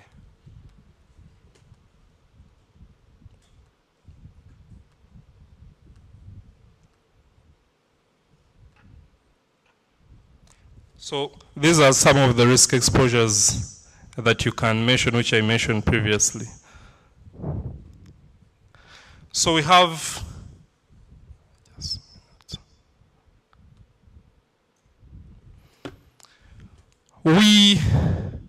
the local insurers, we have the in-depth and extensive knowledge of the regional risks, the regulations, customs that are tailor-made for our specific routes, which people in Guangzhou, in Singapore, may not be well canvassed with. And then there is a quick response time as far as lodging claims are concerned. Not to mention the cultural and language understanding, because language barrier is key in claims processing. Imagine having your goods from St. Petersburg and there is an incident at Black Sea. So there will be a lot of challenge for a local person here following up and even understanding the contract they entered into because of the language barriers. So in conclusion, local marine insurance is a vital tool in mitigating risks in the global supply chain because this is an ecosystem. There is prioritization of risk through marine insurance that helps to better navigate uncertainties that face the trade. And then by working with trusted local insurers, you can ably make informed decisions and gaining peace of mind. So question becomes, why would our friends gathered here today choose NIC amongst the rest of the 23 players? First and foremost, we've been in business for the last 59 years. We have extensive and breadth expertise in handling special risks, marine inclusive. We have a branch network throughout the country. And given the fact that we are in East African community. We have regional offices within the region. So wherever you get a problem, we are readily available. And most interestingly, at NIC and in Uganda in general, in other jurisdictions, marine is port to port. But in Uganda's context, we can tailor-made policies from warehouse to warehouse. Goods coming from Houston right down to Kabale, Obulisa, or Kingfisher, to mention but a few. And we have a track record of settling claims. In insurance industry, it is only NIC which has paid the highest claim, and that was $3.5 million. No any other insurer has ever paid such a magnanimous claim quantum. And we have access to the global market. Insurance is pulling off risks together. And any risks that exceeds your capacity, you get the financial support from the risk carriers that have the capital capabilities to take on huge risks. So, as I conclude, what is our commitment to you, our dear friends who have gathered here? We are customer-centric. We put the customer in the middle, and we tailor-make the product which meets and surpasses your needs. We ensure that we do timely quotations, underwriting, and claim settlement. Finally,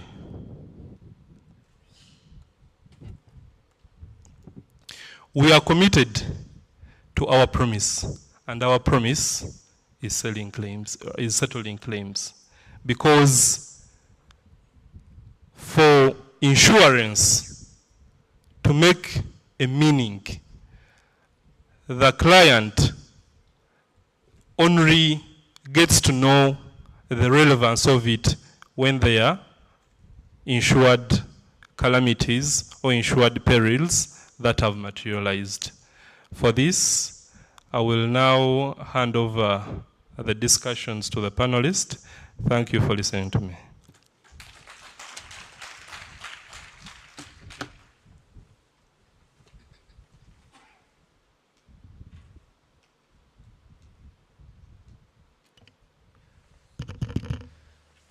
Thank you, Mr. Mutawe, for that elaborate explanation.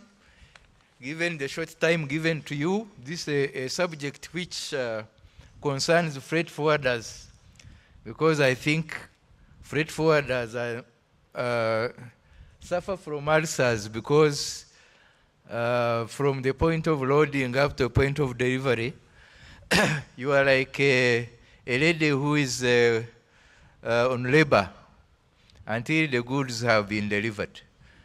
And before the goods are delivered, you can't raise your invoice.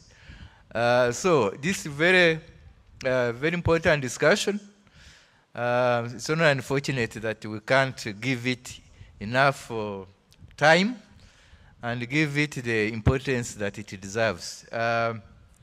If you look at our theme for this conference, it is resilience, adaptability, and diversity in supply chain. That is all about risk management. So one of the methods of risk management is definitely insurance. So insurance is very important to us, and in the supply chain, you can't do without it. But my first question will go to the Managing Director of NIC, National Insurance Corporation. I know it is the biggest company here, and it is locally domiciled. It is on the stock exchange. I don't know whether you are the only one on the stock exchange. You know the obligations and advantages of being on stock exchange. You're also at a terrible risk because the rumor can make you go under. We want to ask a question that the IRA and the marine law has been very magnanimous to you as local insurance in Uganda to cover all the marine. Marine involves also goods in transit, and that's from origin to exit, from warehouse in Hong Kong to a warehouse in Bulisa, in the oil industry area. We are worried that you people are used to being local. When we give you our business and something happens in Hong Kong or on high seas, the capacity that you can rush to the middle of the ocean and solve that problem is a big problem. We haven't yet been convinced. We want you to allay our fears so that this international community which is here, when they are negotiating international contracts and offering Fiata bills of lading, they know that insurance is out. Or if you are, it will be contracted in Uganda and you are up to the task. That's something which concerns all of us. One of ours was saying that look at the freight at Fiata through bill of lading. They just look at other aspects. They get the through bill of lading, but insurance will definitely be procured in Uganda. Can you assure us, and you go and sleep comfortably, that once we insure, the goods from Guangzhou will arrive in Bulisa?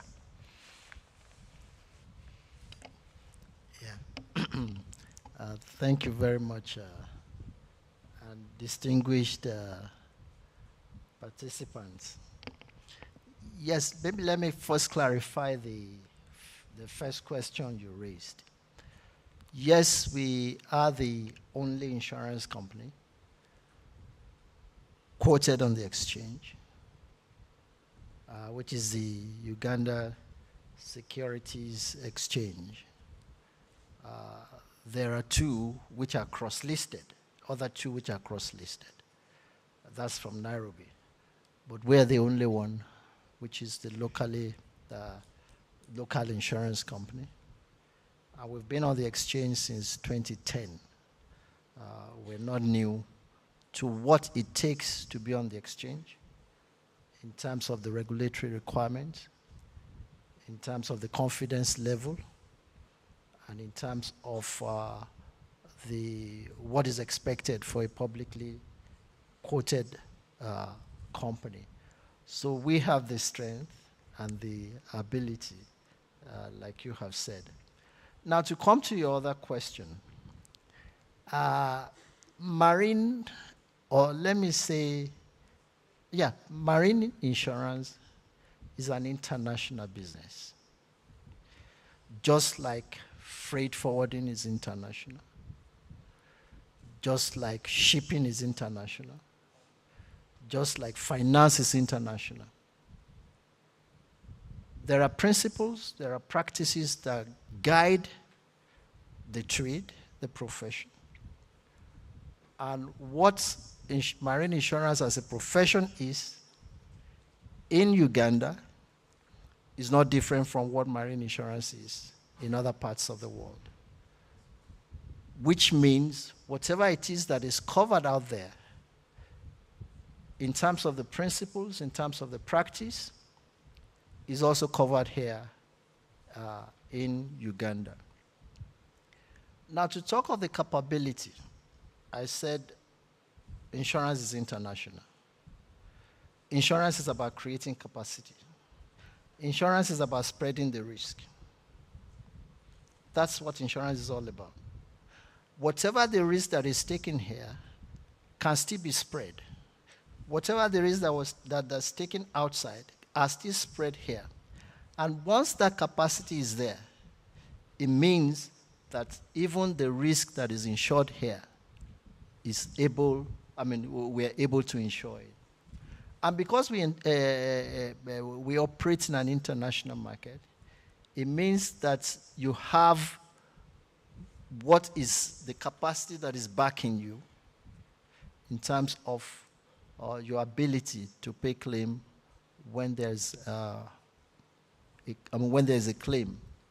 We do have reinsurance. We do have other networks that we have created for us to be able to provide the necessary comfort.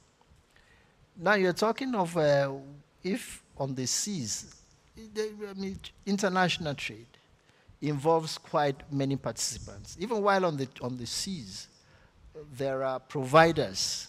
We don't have to be there physically. There are providers that can take on what needs to be done. We have marine surveyors, we have assessors, we have all the other professionals that can adequately represent the interest of the insured and our own interest. So we don't have to be there physically. But in essence, what you're saying, what I'm saying is that, yes, there is the capacity in terms of the finance, in terms of the regulatory framework that has been created. And if you also look at some other benefits that come as a result of having to localize the insurance, the point is that what is attracting the importation is based here in Uganda. And we should be able, as the provider of the resource, we should be able also to benefit fully from what we are producing here, rather than the foreigner enjoys all the benefits and we keep on exporting very scarce foreign exchange. So if you're looking at it from the point of insurer alone, that would be short-sighted. We're looking at it from the point of our economy. We're looking at it from the point of our country. We are looking at it from the point of our people. The employment that will be created will not be for those outside. They will be for my brothers, your sisters, people operating here. So I think it will also be quite beneficial to us to first understand it from that angle. But in short, the capacity is there. Thank you. Thank you for that assurance, Managing Director. We are getting it from you, and we don't want to use it against you. You know you are on a stock exchange. We can create a rumor that you did not live to your promise. But for now, we are comfortable. My next question to help us the discussion is to the regulator, who is near me here. From the CEO's explanation, we know there will be syndications, there will be insurances, both in local and international. And I want to look at the objectives of this law. The objectives, some of them is to create employment for our people, balance of trade, favorable balance of trade, because this service will be offered locally, reduced stress on our shilling, because we no longer need to pay dollars for this service, we shall pay locally. But with these syndications and networking and giving business to foreign entities, and we risking that while your objectives are very noble, our insurance companies will end up being like brokers, where we shall only be earning 10%, and 20% of the 80% of the premiums is shipped to the Lloyds of this world, and then the objectives of the law are not met. So me as a patriot, I'll say you may not have achieved what you intended to get. What guarantees do you have in case such happens? The syndication takes the business and still the beneficiary is outside the continent.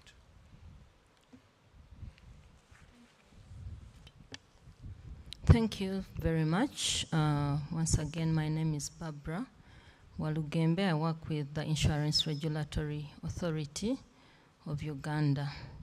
Marine cargo insurance was localized in our law in section 9.3 that mandates that all imports must be insured by locally licensed insurance companies. Now, preparations have been made, and I also want to take this opportunity to actually thank ISCOS. They've been our key partners, Ministry of Works, URA, and the Ministry of Finance, and the business community in seeing this to fruition where we are right now. Preparations have been made to ensure that there is enough capacity for our insurance industry to be able to manage those risks and insure them. The consortium was created, which is a co-insurance arrangement between the non-life insurance companies.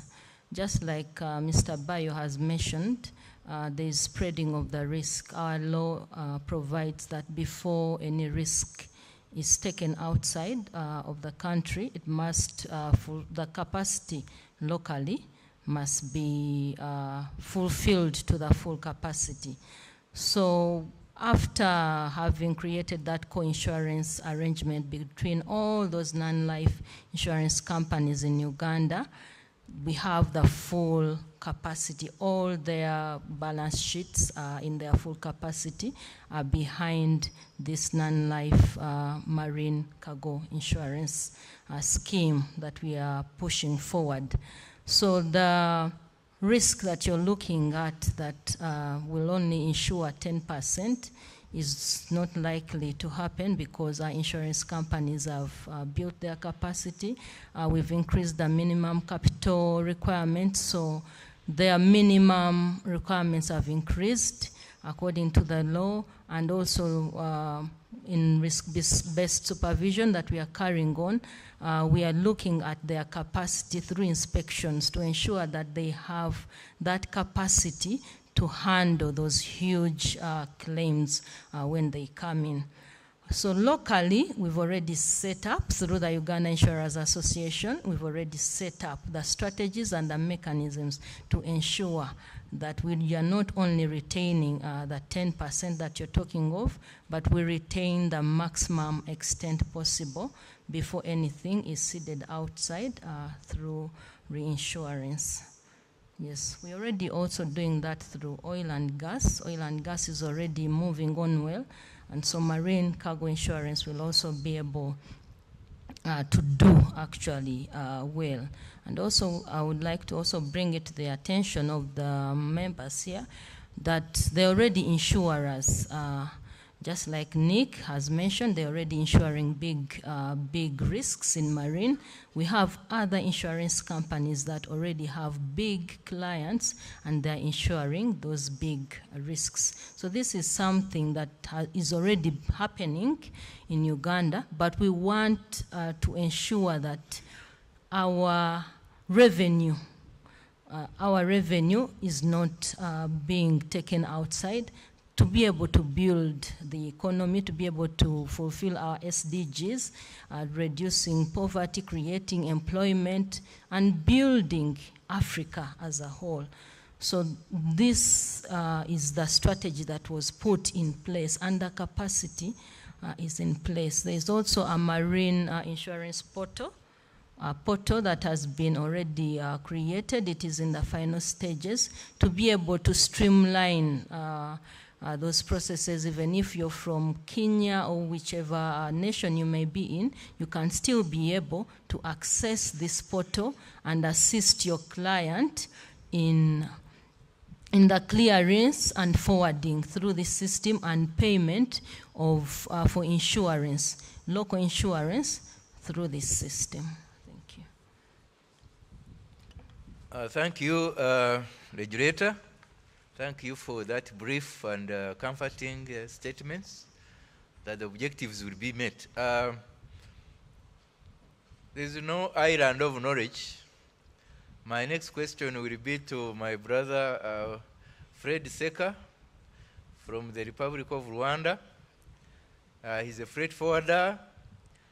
He was a past president for Fiata and Rwafa, Rwanda Freight Forwarders Association. Having heard about the discussions here, can you give us some experience from your own side? Do you have similar things, and how do they work? And what can we learn from you, from the Republic of Rwanda? Please. Thank you, Mr. Ajiro. I want again to thank the audience and the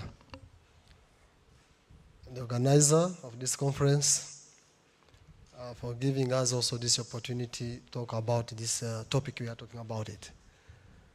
I'm not going to be far from my colleagues, and I will share just a few of experience from Rwanda, and with my experience also being in industry for a long time. We have been talking about marine insurance. This has been a project which we have been worked on since some years back, where we know the marine insurance goes with some Incoterms, where the Incoterm comes by CIF, and the Incoterms comes from where between shipper and consignee and freight forwarders. When you go through the Incoterms, many of importers or consignee or cargo owners are so comforted, so more comfortable when they think they are dealing in the right way by giving a CIF landed to their destination countries. Some of them, they don't even know on the quotation received from the origin, there is insurance in between. Now, is in our mandate as a private sector, as a freight forwarder, as captain of industries, as at the country national levels, as the associations, how are we doing to customize, how are we doing to mobilize or to market, to use marine insurance with our national insurances, which I think in a practical way, it's more benefit than using international, where you are not even able to participate into control. When something happens in Singapore or China, how many, with your experiences, have seen them go and arguing or claim and get back their funds? It took time, but also we have some other challenge on national levels due to lack of confidence to our national insurances. Trust. Maybe what we need to do is to work with our national insurances, our regulators, to assure and to allay the fears we have on them, and we be confident as our regional, our countries can be able to assure and to ensure all the insurances, marine insurance for the cargo from all over the world to arrive, to just to bring up to the destination without involving international insurances. To my understanding, Rwanda experiences the last 2 years or before Corona, we have had these discussions in the forums where we have been engaging our national insurances, regional insurances. We have national and the region. We need them to interfere, to be coming in the businesses, where now the freight forwarder can be the one to nominate, to deal with the shipper, and take the insurance, marine, through our national or regional insurances. This one is better than taking international, but the cost of the exchange rates are being affected, time taken, and even the claim side, it becomes more difficult to assure the cargo is arrived. The last one, as we know, marine insurance cover the loss and damage for the cargo, cover the ships, cover the terminals, and other transport types of the cargo. But in general, they use these Incoterms by when the shipper say, I will do a CIF to Kampala from China. He has taken already everything. You as a freight forwarder, even the shipper, you no longer have any control for the marine insurance. But when the shipper or the consignee say, no, we are having FOB, insurance being controlled by the consignee or by the freight forwarder who are taking this responsibility. I would request, one, we as a freight forwarder, we as the captain of the industry, how can we work together with our insurance companies to make sure our business community are using a national or regional insurances? Now, for the summary, I would stick on the two challenges. One, we need to have a harmonization. Should have a harmonization within our region or our countries is in Africa. Where can we have, I may be able to take the insurance from Uganda, come from Rwanda, from Kenya. When it comes in the harmony of the insurance companies, it will more help to reduce some costs and engage people to use the marine insurance from our region, for Africa, and starting now enjoying the time. Thank you so much for this, but I recommend our companies to be able to trust our national insurance companies. Thank you. Thank you, Mr. Seka. I know you are very passionate about the region and about the development, especially exporting our money. We should always have a fair share in international trade, including insurance services. I think the little time we are remaining with, we should be getting the views of our members here. I think you are free to direct your question either to the regulator or to our big brother, National Insurance Corporation, so that your fears, like mine have been allayed, can also be put to rest. One or two questions, and then we allow the MC to take over.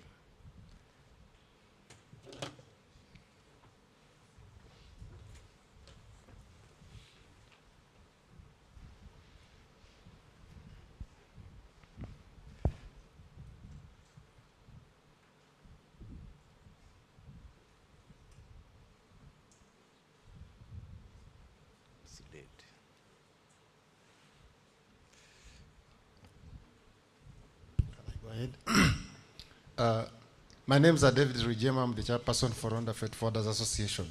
My question goes direct to the regulator, Ms. Barbara. When you look at what has been discussed here, the issue of exporting our, all buying the services of insurance, marine insurance, from international, all foreign insurance companies, is not because we don't trust our local insurance companies. It's because the importers are ignorant of the Incoterms my brother Seka talked about. What are you doing as the regulator to educate the general public, especially the importers, to understand how to interpret the Incoterms or the contracts of supply between them and their suppliers, so that they can know which portion of service to give to them and which portion of service to give to the national insurance? Thank you.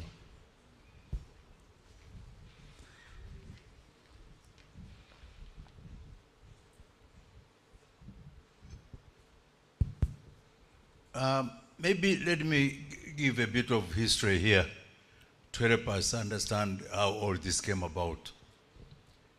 Towards the actually the beginning of the last decade, the East Coast in Mombasa did a study on the insurance component on imports in East Africa. And they found that between 2007 and 2011, East Africa as a region spent $2.98 billion on the insurance component alone. And we realized that that's what we're exporting to other insurance companies worldwide, when our insurance companies here were suffering in terms of business and capacity. So East Coast took up a challenge, and they realized they didn't have branches where they could do this. So they decided to start Shippers Council within the region. They started in Kenya, they came to Uganda, we formed Uganda Shippers Council, to which I'm the chairman. After that, we actually went to Rwanda, went to Zambia, went to Zanzibar, the entire region which they are covering, to try and sensitize the importers. Because if you have the Shippers Council, who is the shipper? The shipper is the person who owns the cargo. So the council that is composed of the shippers could convince their clients that it is not right to just export all this money and send it to other insurance companies outside. And the best example was, if you insure with a Chinese called Lee, you are in Kampala, and something happens to your cargo. If you go to China to look for Mr. Lee, they have 70 million Lees. So which one are you looking for, and how are you going to get so your insurer to sort it out? So through the insurance, the shippers councils, we engaged now the insurance associations. That's how we started the sensitizations, and it took time. And we realized that, again, it will not happen unless there is a law covering it. And I think it was Kenya that started. It went to Parliament and it was passed, forcing all imports to be insured locally. And eventually Uganda also came on board. So unfortunately, Rwanda is not a member of East Coast. So East Coast couldn't follow it up into Rwanda and help you for, they had formed the Shippers Council. It's unfortunate Mr. Sagari is not here. There was the Shippers Council in Rwanda, but I think it died a natural death. But that was the avenue that East Coast, actually they're the champions that introduced this into the region. And I remember even Zambia eventually came on board, and so you needed to get to a law into place to help you do this. It was not by just convincing the importers, but most of the importers again realized the benefit of it. As the MD said, if I have insured with NIC and I have a problem, I can walk to his office and he will address my, but as I said, if you have insured with Mr. Lee in China, how are you going to address your losses? So these are things that we as associations, we need to take up, and I encourage the chairman of Rwanda, we can always work out how we can help you to do this. I thank you. Thank you very much. We shall go to China to look for Lee the insurer. I'm sure of the 70 million we'll reduce and get. Now, my issues are two, and these are to the insurers. I know we are talking about stopping capital flight. You don't want insurance to be placed in China for cargo destined to East Africa. Well and good. But there is an aspect we have still left a lacuna, and that is the regional cargo tracking, the regional cargo transit guarantee. Right? Sorry, my friends from Zambia. Right now in Uganda, when you take an RCTG bond, okay, it is domiciled in Lusaka. Okay? It is in Lusaka. Now, we are doing exactly the very same thing. We need to be able to sort that one as well. Secondly, the second issue is on exports. We talk about imports, and yes, we are a supermarket region. We import everything. Safety pins, needles, we import. Everything is dumped here. Well and good. But when we try to do export, try and ensure an export using the Incoterms that Mr. Seka was talking about. And that export, you're moving vegetables, you're moving fruits, you're moving fish, arrives in Amsterdam spoiled. And see how the forwarder is going to be compensated in the event. Because remember what happens, you the forwarder, the ones who gets the space from the airline. After getting the space from the airline, you sell it to the shipper, and so the risk is on you. If anything happens, if there is another volcanic eruption in Iceland, and suddenly the fish is stuck in Amsterdam, it will come back to you, the forwarder. It is you who loses. And the insurance companies, as we speak right now, are not willing to come very close to that risk. They're saying that one, we don't, yeah, marine, but no. Please, how are you helping exporters? We have talked about importers, but we need to know about exporters. And you have 2 minutes or 3 minutes, and we close this session.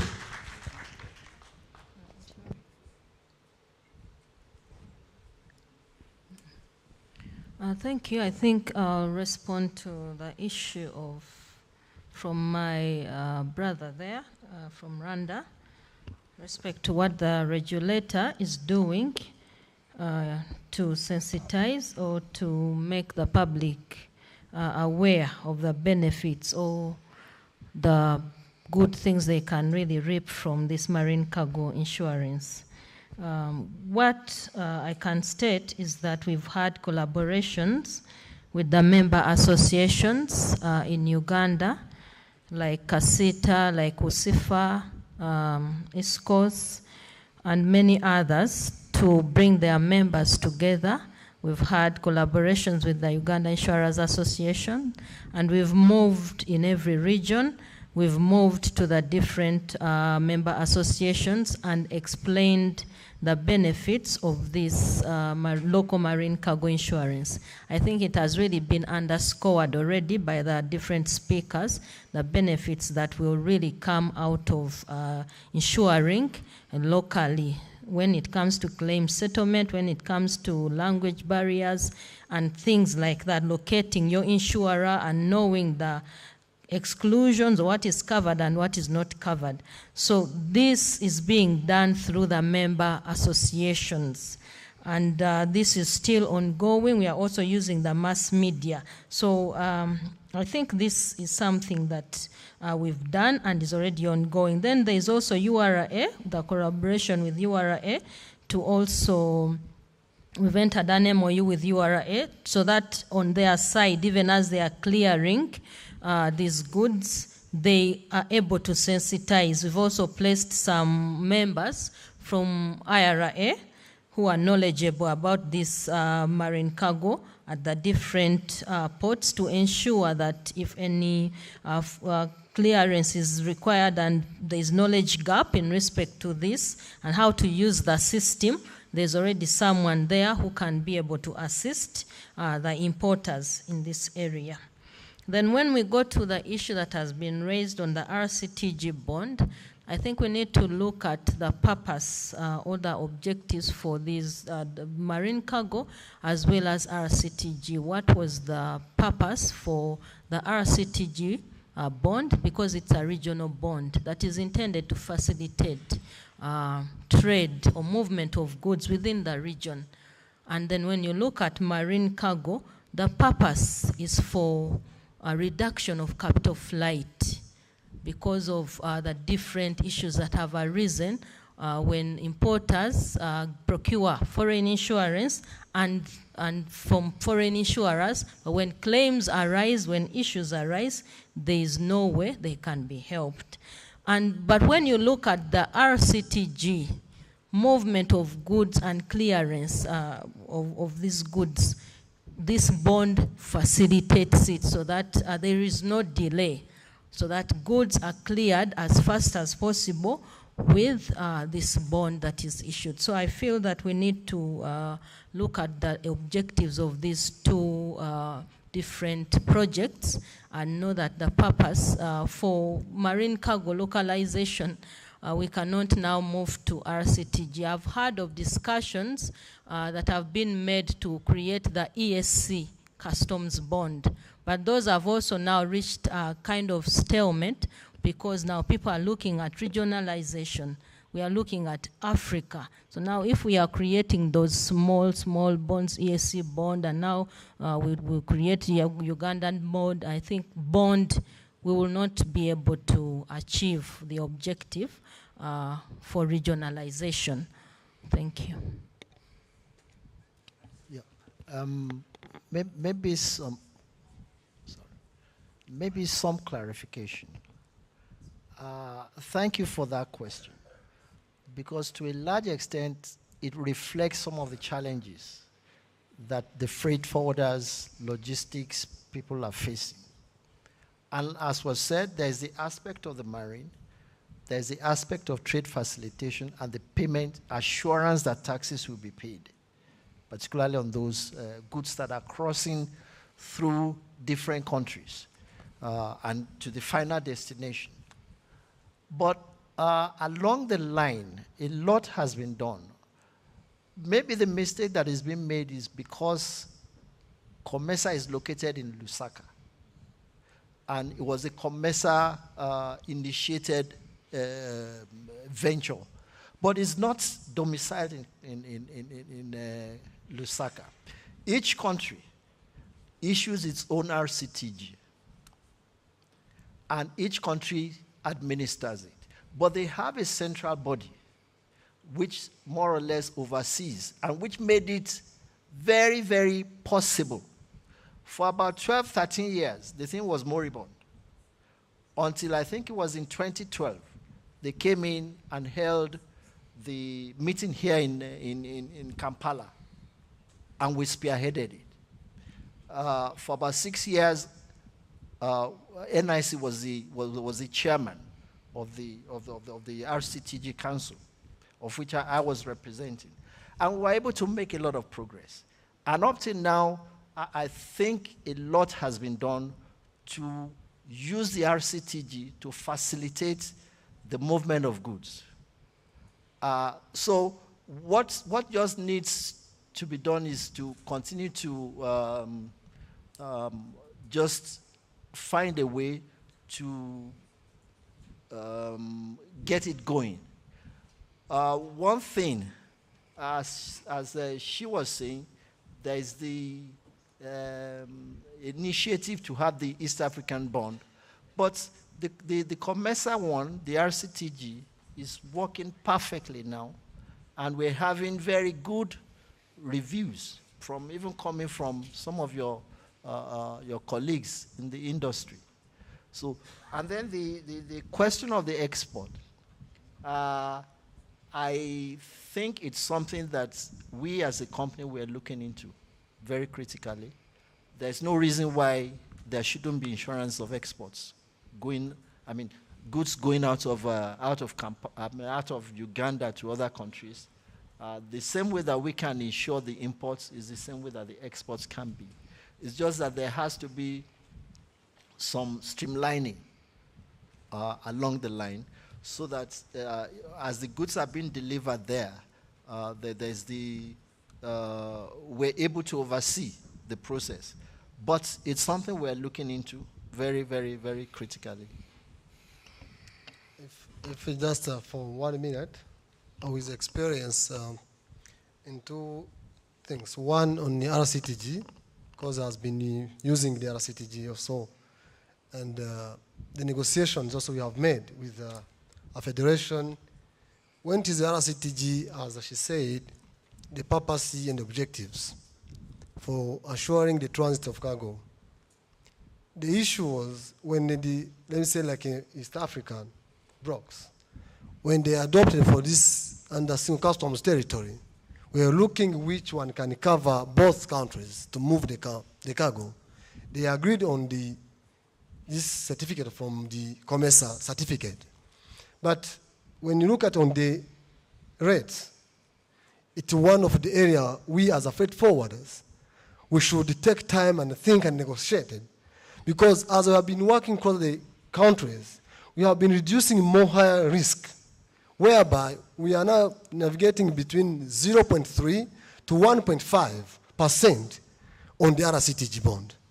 We need to have a discount at 0 point something, 0.1, even if we work with the COMESA, till when we get maybe to have ours as East Africa or as any other blocks to work with a good rates to help people in transit. That's number one. Number two, you have talked about export. The sharing of experience, all of us as freight forwarders. Sometimes people are taking the advantage on our ignorance. When you receive a quotation for the cargo export, perishables, fish, flowers, and others, what kind of quotation are we giving to our shippers? When you give quotation, you might think about the risk you may have on arrival. You have to work with insurance. When you put in what we call cargo insurance on the air freight or by sea, the export, you have covered and you have paid the insurance under the quotation you have given to. When it comes happen, it has been happened to me. I'm exporting flowers on behalf of the company in Rwanda called Bella Flowers. When it comes, yes, I'm done. That's the best experience I'm sharing. When it reached to Amsterdam, it is being destroyed. 2 pallets or 3 pallets. What done is insurance, because I've been paying this before I take the cargo.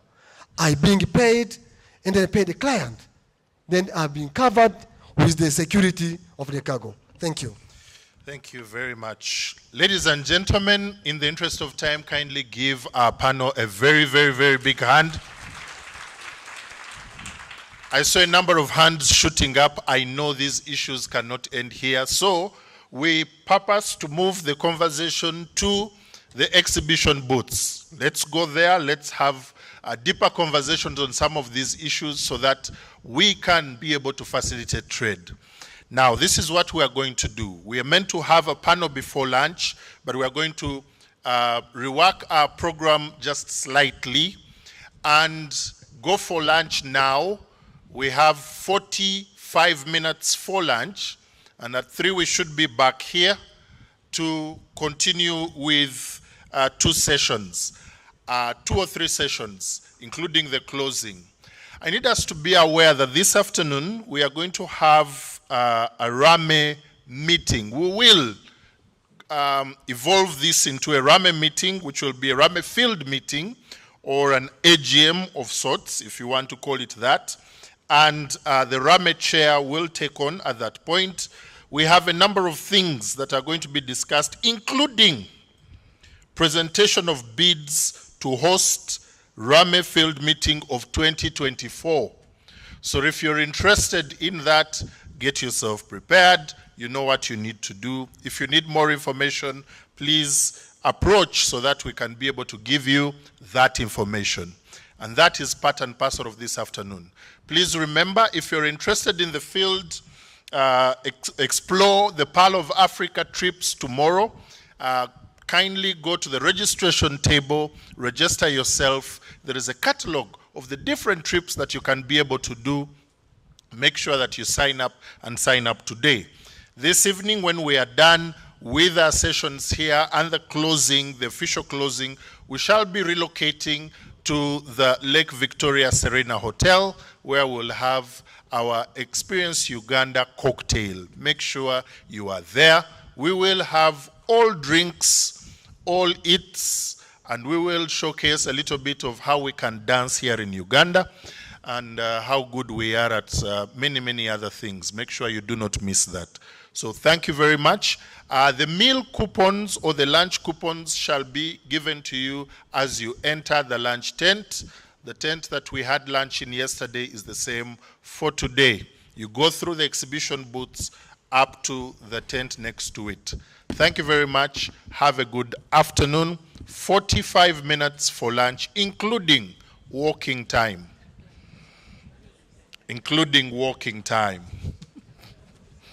Including travel time or transit.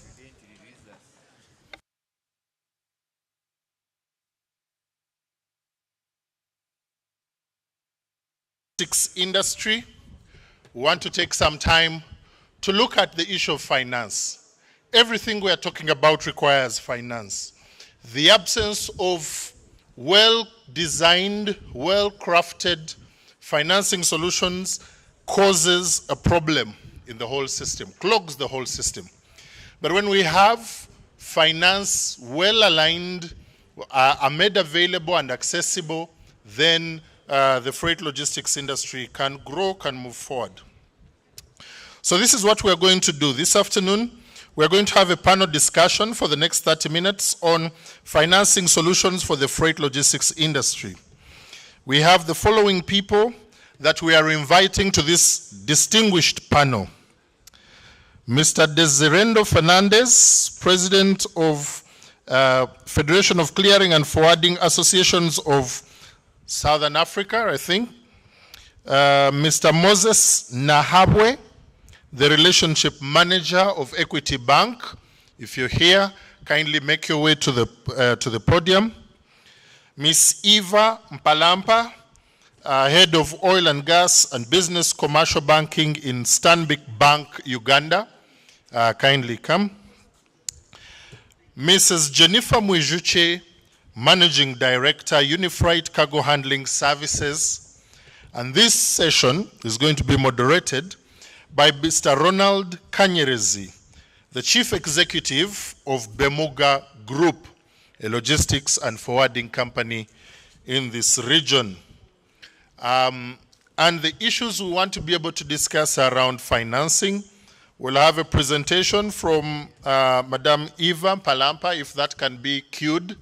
Stanbic, if it can be queued by the team.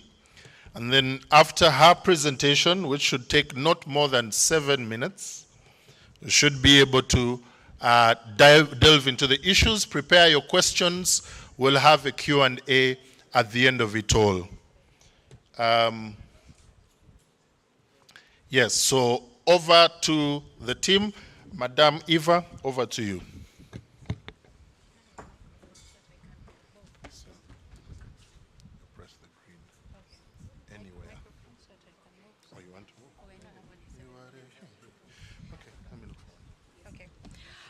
Good afternoon, everyone. Good afternoon, everyone. I realize I have a good and a bad challenge. One, I'm happy you've eaten. Two, digestion is taking place. So it might be a bit of a trick, but I'll try and be brief, but also ensure that you derive value from what I'm speaking about. So as mentioned, my name is Eva Mpalampa. I'm from Stanbic Bank. I head oil and gas for business commercial clients, but also look after the industrials bit, which includes transport and logistics. Today, I'd like us to have a conversation, mostly around financial solutions, but obviously when you talk about solutions, there are probably problems that you have seen that come along with it, right? And we've been privileged to work with some clients through a number of their challenges. And for me, it's just to speak about what we did, what were the challenges identified, how did we help them find viable solutions to these challenges. Right. Oh, thank you. Yes, I asked for a microphone so that I could move a bit. So, one of the things which I'm sure which we've had in the market is, one, you definitely want to grow.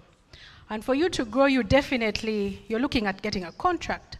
So on the road to getting a contract, what we've seen is a number of clients have had problems with, one, getting a bid. You know, there's usually a huge process or huge requirements that would need you to have to bid, bid for the work to be done. The question is, how do you prepare for that bid? How do you get the right bid in place? How do you get a bid that will win you the contract that you want to do? The other thing we have seen is, even when you are contracting, there are a number of things that are involved in the contracting process. So I'll give an example. We recently worked with a client who signed a contract just before COVID. The contract was in USD. Obviously, by that time, you've signed a contract, you've worked out your projections, you've worked out the numbers. It's all good. But really, what happened in COVID? Inflation, right? Fuel prices went up. There was a currency shift. So what do you think happened to the client who didn't go back to negotiate for the different terms and conditions? It definitely impacted his cash flows, right? So that's also a problem. The other thing is, from the time that you're given, you signed your contract to the time that you need to start, we've realized there's a really short time for you to mobilize funds for you to start. So for example, you've just been given a contract, but you need to be able to get, your stuff across the border, pay taxes, etc. And we're saying, what are the solutions for that short time for you to mobilize for your contracts, right? And usually we've also noticed there's a mismatch in working capital, and I'll just break this down a bit. So for example, you need to be able to have sent money across, and yet they're going to pay you 60 days later. You'll be out of pocket for a period of time. So the question is, how does your business continue within this short period of time? The other thing is, obviously, you'll say, let me go to a bank. But you go to the bank, and I know I'm speaking as a banker, and we've had, your prices are too high, you ask me for collateral, you're not giving me the right structure. This is what we hear. And we're saying there are solutions for all of this, and that this is exactly why I'm here. I'm really trying to be within my 7 minutes, but also make sure I touch on a few points. And then obviously, lastly, we realize this is a highly regulated market. You need to be able to have your ISO certification. I know that if you're bringing things across the border, they need to have been packaged correctly, transported correctly. Even going down into the oil and gas industry, the regulations are immense, and those of you I know who are participating will attest to that. You can't just bring things without the certification being the right amount. So the question is, how do we then help you solve a number of these problems? How do we help you grow your business? How do we help you participate with limited risk? How do we solve your problems, right? So I'll talk about the one, for example, from a contract perspective. If you'd like to bid, there are solutions, bid bonds. And you can get your bid bonds actually unsecured, depending on how the structure comes about. Usually after you've won the contract, a number of your employers will ask you, now give me a performance guarantee, because they need to have comfort that you will indeed perform. And if you can't perform, they will call upon the bank to give them the performance guarantee. But we're saying we're happy to assess that business and get you a performance guarantee so that you'll be able to participate. The other one that we can do, usually some businesses ask for advanced performance guarantee, which are trade solutions. And the one that I want to touch on is working capital solutions. And this will sort of solve the problem related to collateral, related to high prices from the banks, related to the mismatch. So what we usually do is something called structured finance, right? So one, we should be able to confirm to say, one, have you done this work before? Can you deliver on this job? If we can mitigate that you have performed and you can do this, if we can mitigate the fact that you will be paid, if we can also confirm through a number of ways that you're of good character, then you can look at something called invoice discounting, right? Which is, and I'm sure I see some nods, which means it's relatable. But essentially what that means is we'll take comfort in the fact that, one, you've done the work before, and you'll bring it, we'll discount it ahead of time and give you the funds to be able to do more work. And when you get settlement, that settlement will come and we'll give you the rest. Very simply put. But also, contract finance is something that's really good. If you do have a contract locked in, and we have helped you mitigate those risks that I talked about, FX risk, you can actually mitigate your currency risk through a hedging solution or an option solution. This means that if you're able to look and say, okay, fine, the currency rates might go up or go down, but how do you mitigate such? Your margin is not eaten into.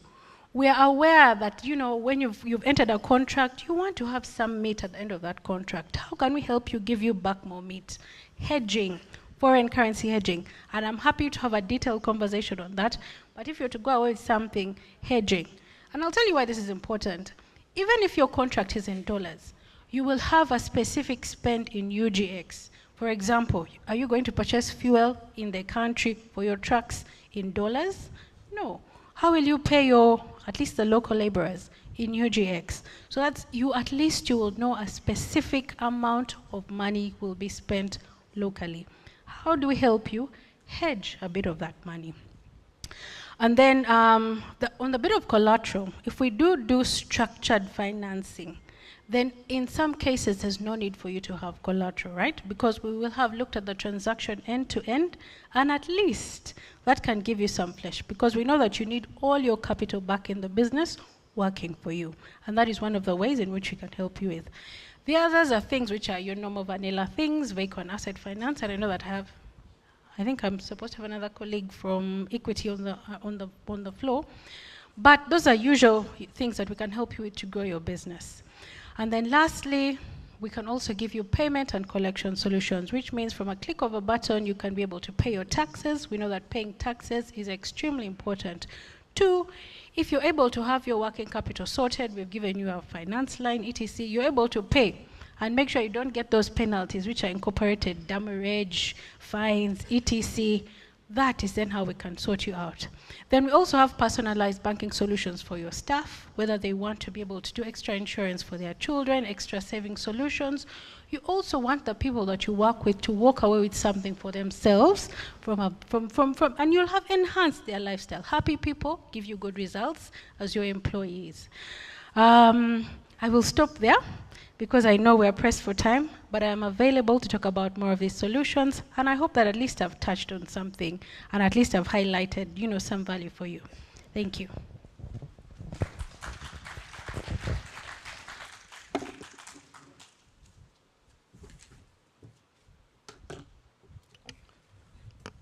Thank you very much, Eva, and good afternoon, ladies and gentlemen. Once again, my name is Ronald Kanyarezi, MD and CEO at Bemuga. And with me is a very ably selected, competent panel. Unfortunately, we're missing Mr. Nahewa. I'm hoping he will join us eventually. Hope the lunch didn't disappear with him. And we are going to try and expound on the issue of financing. And one of the things that I wanted to just relay a little bit, or to remind ourselves about, maybe especially to our potential partners in finance, is something that we all know about our sector.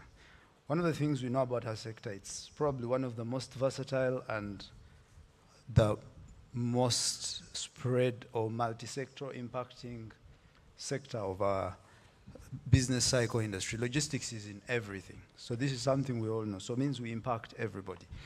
And it's also probably one of the most capital intensive service category sectors. So it is a service industry, but it has very intense capital requirements, as if you would look at it from some of these big mines and large construction projects. So it's one of those big service sectors that have a very high capital demand.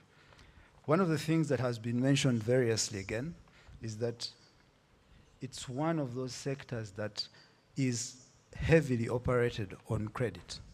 It means we do a lot of our service on credit, and unfortunately a lot of this is mostly more than 80–90% of everybody we serve is asking for credit. So this is something we want to have at the back of our mind. And unfortunately, most of these credit terms are not as favorable to us as we would like. Okay, half the time all the clients are asking for 30–60 days, and they just spread out into 90, 120 days and so on. And a lot of times we've also been hit with situations where they have not honored the credit terms agreed. So let's bear this in mind. But it is also one of the most credit-deprived sectors because, as you've all experienced, especially those of us who are freight forwarders, we are highly considered risky all the time. So every time we go to ask for credit, we are assessed on a very, very, let's say, stringent criteria. And then almost all the other stakeholders we deal with are not as willing to extend to us this credit. The shipping lines, the ports, customs, everybody says pay up. But the follow-up is a little bit hard. 2 points more I would like to make about us, just to lay the ground so we do not go back into that. We also need to recognize that most freight forwarders are non-asset based. They are not holding large assets. They're not holding multiple collateral viable assets. They are freight forwarders. They're connecting points between those that have assets and those that are buying what you would call asset or, let's say, inventory, okay?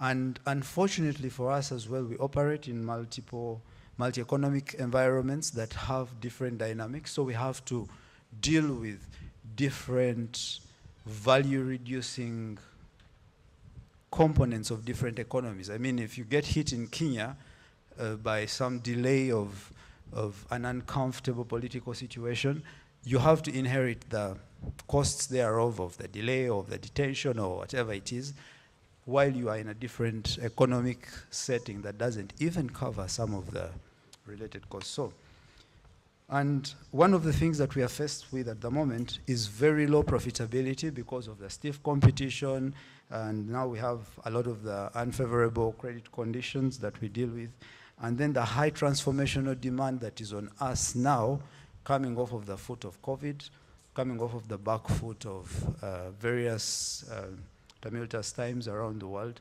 So, with this background, and with our theme, looking at resilience, adaptability, and diversity, I want us to try and focus what we're going to discuss in this financial solutions area on how we are adapting, how we are looking at adapting, or how have we adapted if there has been such an adaptability that has happened. So maybe I'll start with Jennifer, our sector colleague. Much as though you are a little bit far, I know that from what we have seen, you have built a decent, resilient company that is gradually transforming into a respected and formidable regional freight forwarder, at least for a start. And I know that you have decent international freight forwarding partners. If you talk to us a little bit, looking at where we are now, do you feel that the financial solutions we have are adequately adapting? Have they adapted? Have any of those adaptations really supported you to come to where you are? And what kinds of changes have you seen, considering the amount of years you've spent at this? Jennifer, please. Thank you. Good afternoon, everyone. I'll respond to your question and also join it to the presentation from Stanbic. And I can say, yes, there has been some good response of the financial institutions in terms of some of the products she has already highlighted, contract financing. The response has been there, especially tailored to SMEs as a response of our needs. But I still believe that there is more to be done, more especially looking at, because you provide a solution today, but business is dynamic. New opportunities come and new challenges come as well. And so the adaptability response compared to the needs could be made better. And so what am I saying? SMEs in Uganda are improving in as far as, I'm sure our Uncle Charles, who is always bringing history, will definitely be able to agree with me that there has been a very good trend of changes in terms of organization, in terms of capacities, in terms of resource base, in terms of SMEs, especially in our industry. But also there are opportunities we are seeing oil and gas. We are seeing really a lot, not only oil and gas, but our economy is growing steadily. I think we have the statistics. Ugandan economy, I was talking to some investors recently who are moving in East Africa, and they were full of praises of our stability in terms of economic growth and performance. And so I definitely believe that is an opportunity that the banks or financial institutions should be looking at. But also I look at, banks used to look at us as high risk. My view is that the opportunities we have as logistics of oil and gas should mitigate the high risk in terms of perhaps the worries that the bank would look at your cash flows or maybe the market, shocks that could happen. And I believe or think that the response should look at that. Then there used to be risk associated with failures, non-performing facilities. I do believe that definitely all these are things. There has been improvement, and I'm sure Stanbic will agree with me. Their statistics could be different, but for us, in as far as the sector is concerned, they are stable business people coming from the background we are coming from that should show as a response. However, we still see accessibility of finance, same requirements, same questions being asked, same things that are asked when you are asking for finance from the commercial bank. And then the cost of finance. In logistics and transport, Ronald has touched on our specific characteristics of business. He's talking about our heavy investment size needs to invest in assets. He's talking about our trade in terms of payments, credit, and of course, I will also add our profitability levels, given the market, the supply and demand, our profitability and the cost of finance. We are looking at, and of course, the banks are also going to come and tell us inflation and all these things happening. We were borrowing at 7%, now it has increased to between 9 and 10. Our profitability, when you are lucky and you push to 13% profit, then you've done a good job. So you can imagine the closeness of the cost of borrowing and the margins you are making and how you are able to grow this business, because we don't do business to pay loans only, we do business to grow. And so there is definitely still a room. Now this is my proposal to the financial institutions. Logistics needs to be looked at in its own unique way, given the opportunity we are looking at of oil and gas, and given the fact that there is a local content, which I know all of us are aware. Without us working together, all of us, the financial institutions, the service providers, we will have a redundant policy from our government, or we'll pass on these opportunities to the competing foreign companies which come from countries where they are ready to be financed at different terms completely from what we are discussing here in Uganda. Thank you. Thank you very much, Jennifer. Actually, you've really touched an important aspect, which I think also in terms of our realistic view of our sector, I think we could be considered one of the largest lenders in the world, because a lot of people run on our credit for months, and unfortunately we don't even get the chance to charge interest. In fact, as soon as you start saying there is interest on my invoice not paid 30 days, 60 days, you lose the customer. And so there is that imbalance as well. But Mr. Fernandez, Jennifer has looked at possibly the perspective of where there has been some strides.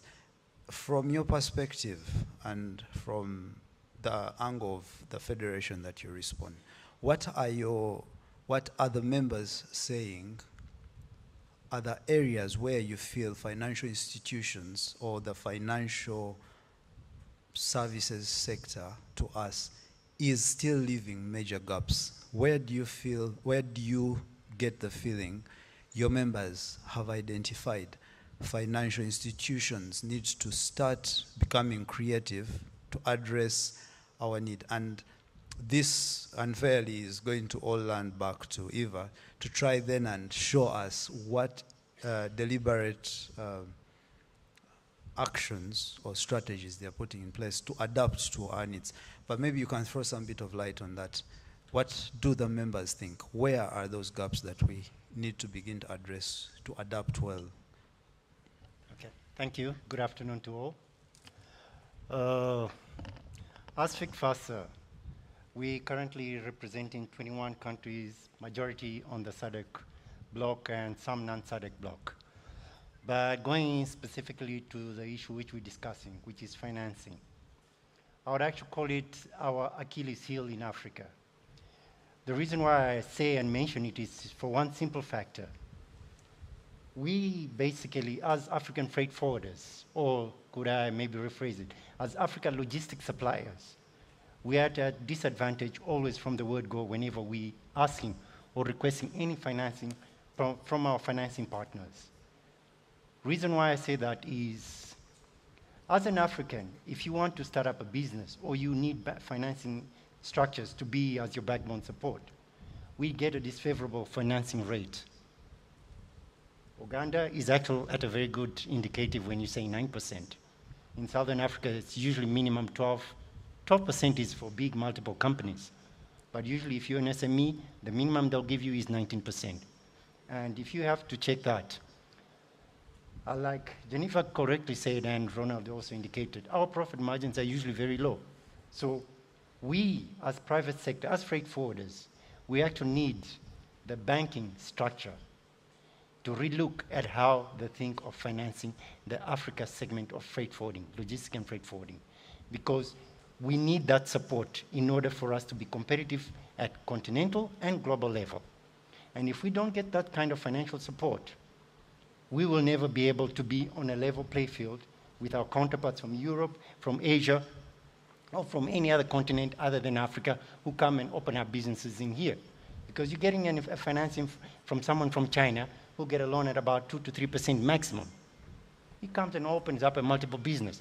If I, as an African, I want to open an eco business, I'm residentially based, once, I do not get any tax incentives because I'm a national. Two, I'm charged hired revenue collection taxes. Three, if I do go and get a financing from the bank, I'm already at an uncompetitive level. So we, as freight forwarders, as logisticians, we seriously need the support of the financial institution. The banks tend to say we are Africa for Africa. One word I would say, put your money where your mouth is. Support the industry so that we can be able to compete with everybody on an equal play field. That is the major thing. Now the second thing, like they had already correctly indicated, majority of the freight forwarders in Africa are SME. And being SMEs, they're non-asset based. Majority of them basically work on an 80% just-in-time invoicing. I will not even call it just-in-time delivery, just-in-time invoicing. And then we have that risk factor of clients who will not meet their payment commitments. There is an insurance company, Britam, who has introduced invoicing insurance. Maybe that, between the financing institutions and the insurance companies, that maybe could be another way of consolidating between the two. You would then be able to offer a more competitive play field in terms of financing for the private sector. I hope I did shed some indication to that. Thank you.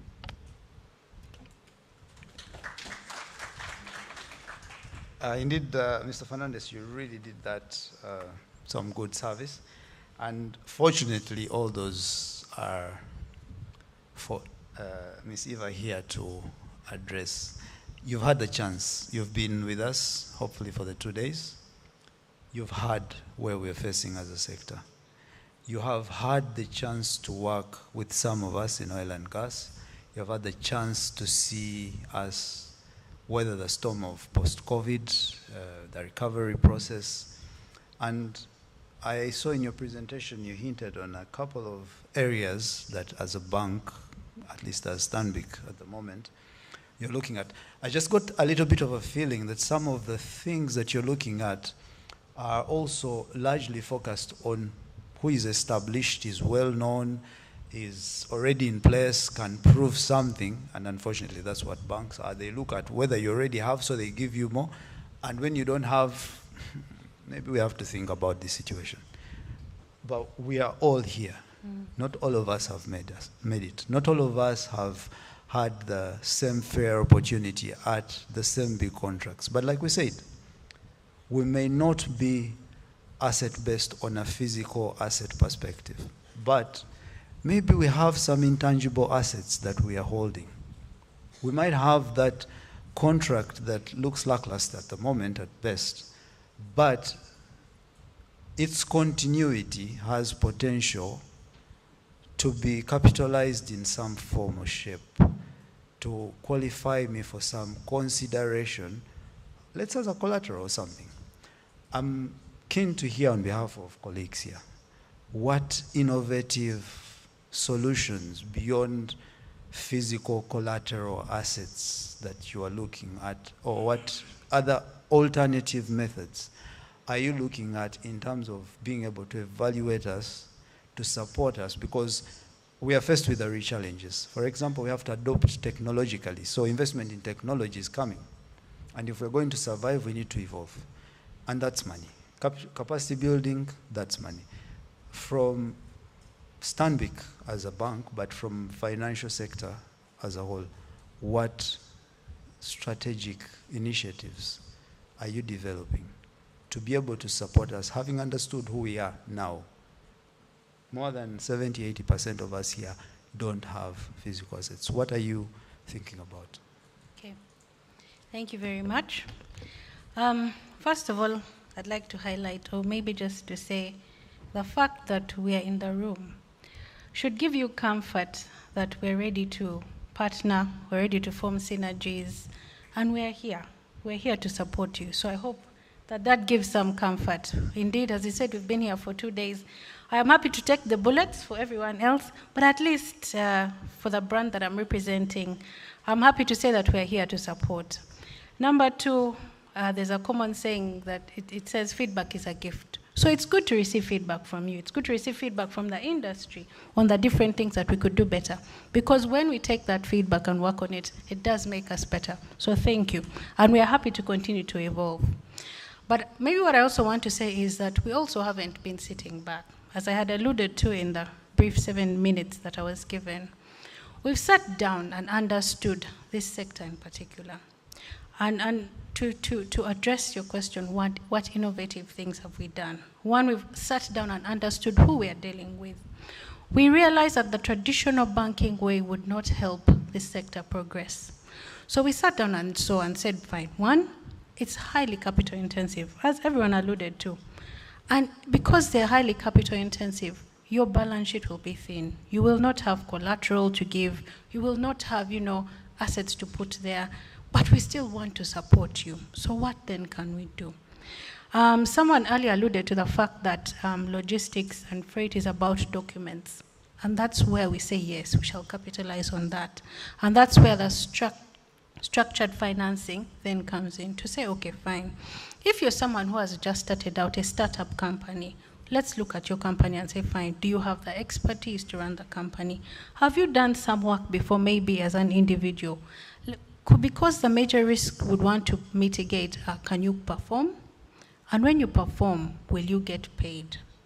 Once we've been able to mitigate those two, then we can look at some structured facility and match it to the number of days when you will get paid.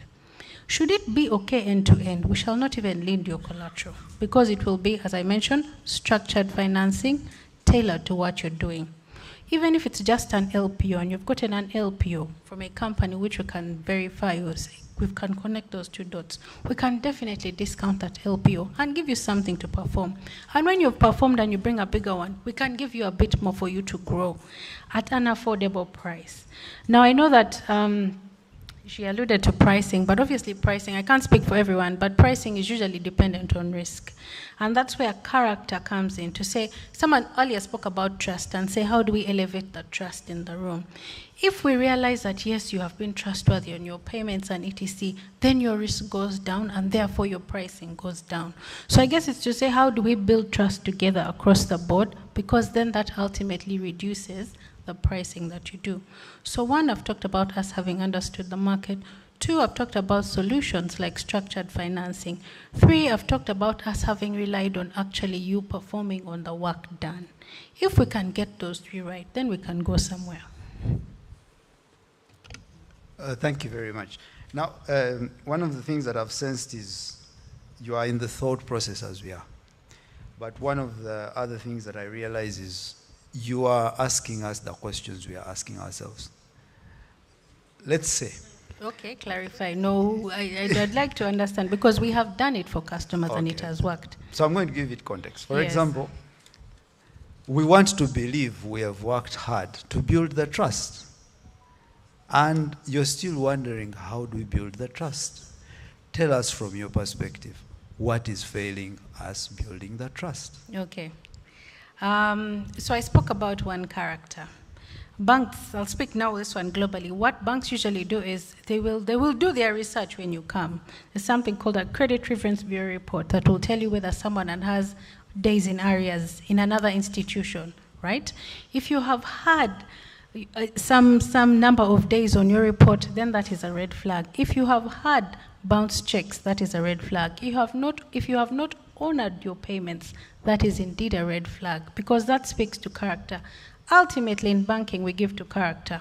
And then that then speaks to the fact that, okay, fine, this individual, if I give them my money, will they be good enough to bring it back for me to do? So one is character. I think the other important thing that that I have mentioned is your ability to indeed perform and do what you said you would do. There's us giving you the money or doing the payment, and then you also don't perform.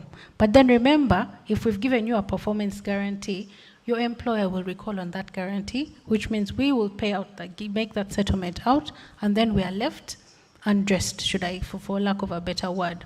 So it's to be able to say, how sure are we that you will be committed to perform when you said you would perform? If they asked you to deliver X, Y, Z, and upon delivery of X, Y, Z is when you will be paid, how do we ensure that you will deliver in the right time without accumulating fines, without accumulating additional costs, additional demurrage fees, which will inflate and say, look, you paid me on my invoice, but I had extra fees and now I can't pay you back. So how do we help you structure something end to end, leaving some margin or some profit for you, so that you don't say the bank ate all of it? And that's why I said in my original presentation, we want to help you look at everything end to end, so that we can leave you with some margin for yourself. And we've helped you cut costs, look at all the other risks that won't increase the extra costs in your business. So that is another thing that's extremely important. Thank you, Jennifer. So, Eva. So we have less than 10 minutes to close this session. And before I come back to you as we aim towards closing, Mr. Fernandez, from experience, from your profile, from many different spheres that you've engaged with your members, you have seen companies, some succeed with financing and grow using financing models. If you would have to ask the banks now from other African areas, regions where you've seen success with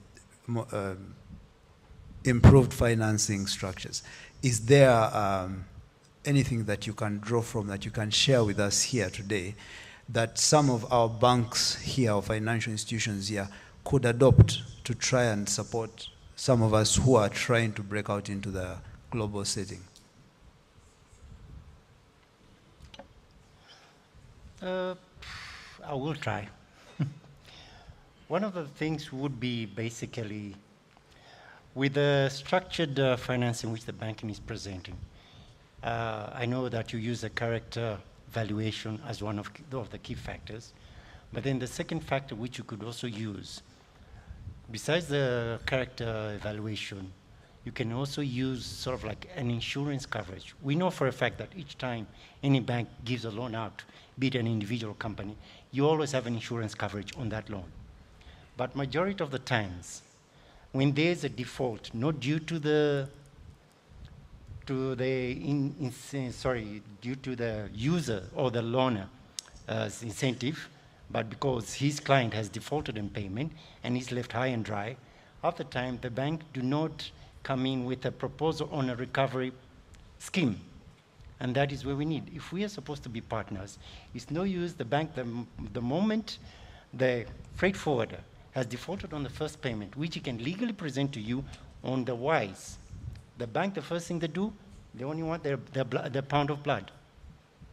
So the bank should actually look at it in the other way, in the sense that they should look at restructuring the loans in a favorable condition, which will still be able to get the freight industry to survive, recover, and be an expander and a developer in the business. Thank you very much, Mr. Fernandez. Mr. Tujuche, just probably the second to last for this session before I invite the audience to participate. I know we have privately had some conversations on where we are heading, how the market trends are, our ambitions. We've talked about this separately, and I believe in a way we represent some of our colleagues. And right now, you are looking at growing, let's say, further in your business in terms of assets and everything. If you had to pick from your experience with the financial institutions, I don't want to focus on Stanbic specifically, how engaged do you feel you are with these financial institutions? How much do you feel they understand our business as a sector?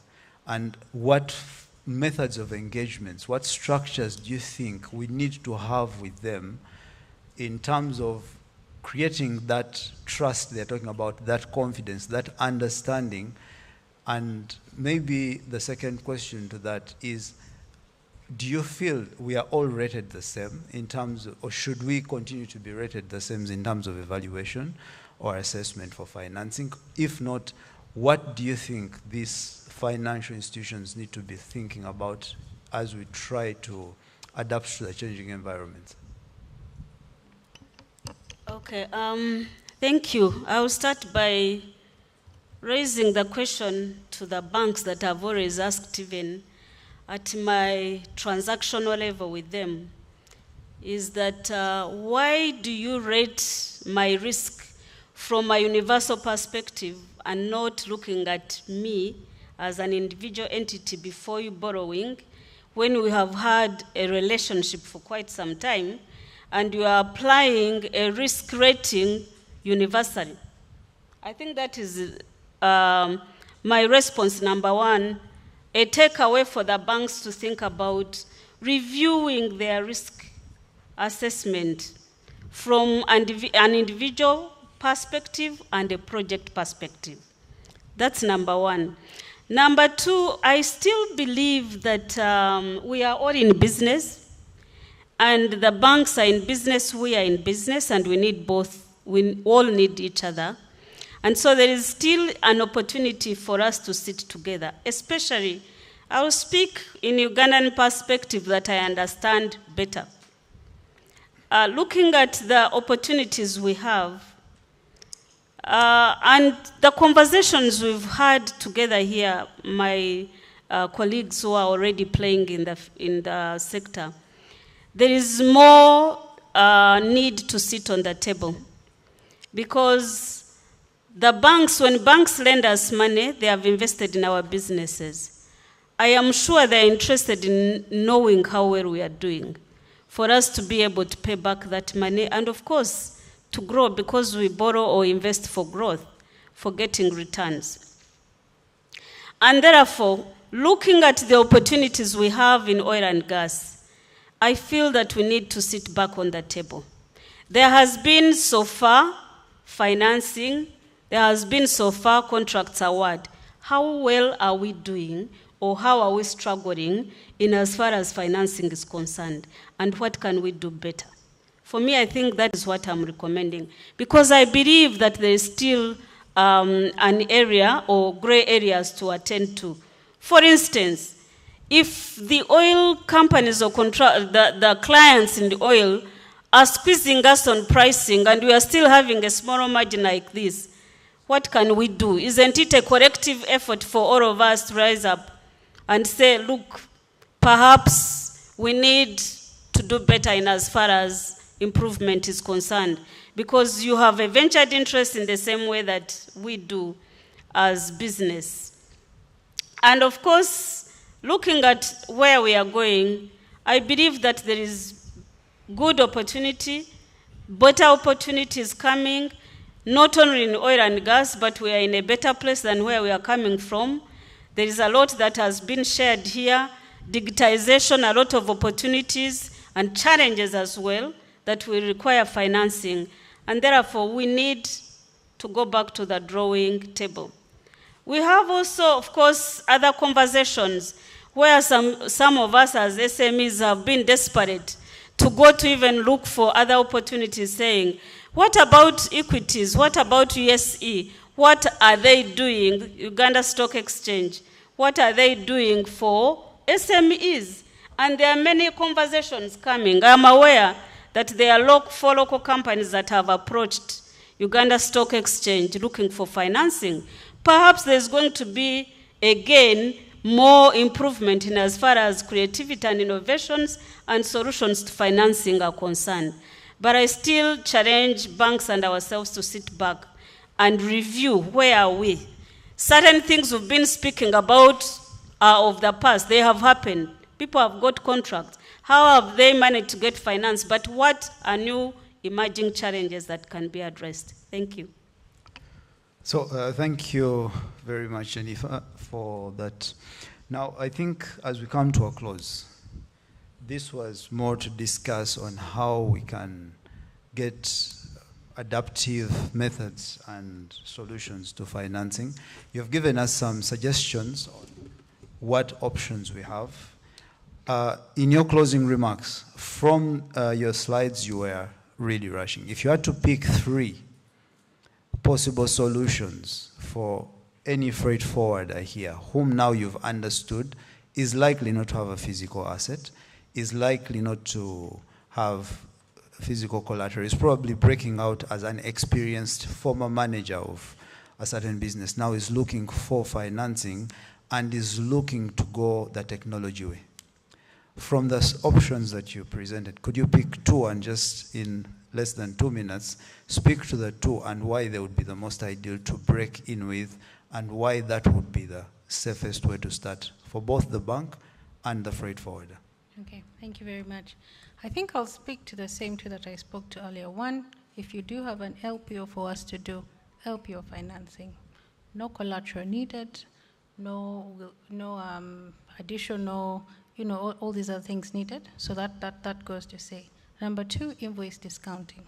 Same as LPO financing, no collateral needed. We'll just need to verify both parties, your employer and yourself. But that's also very straightforward. Number 3, contract financing, which will support you in mobilization to get to your first milestone. Once we've understood the dynamics, we shall match your payments, and that should be able to help you mobilize and generate your first invoice. So at least those 3 are fairly straightforward, having known who the players in the market are, who are the employers, who's getting paid, and we match the 2 together. So very simply put. Maybe just to follow up on that. It's one thing to say that you'll provide for it, but if I would ask, to what extent of, let's say, an LPO, of what is the threshold? So we will do up to between 70 to 75%. And maybe to throw in one thing there, I'm glad that Humphrey is standing there. Humphrey, I believe you will bring us together to solve the problem that Madame Jennifer would like us to sit on a round table in your capacity, in your different capacity. Okay, thank you very much. Okay, we want to have one quick. Okay, I have very many questions in the room. I will start with, I need some help with the mics going around. I need one to him, then the lady Then we'll come to Mr. Mathenge here.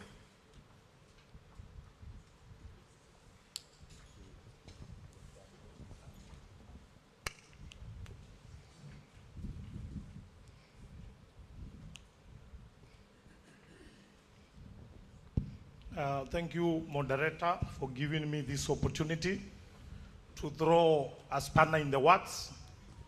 I want, at this moment, to act as the devil's advocate and try to run away from the normal way of doing things. And I want to challenge all the freight forwarders who are here that we are enemies of ourselves. I'm sure you will not agree with me. You will say that man from Kenya is a mad one, but I'm not mad. Why am I saying so?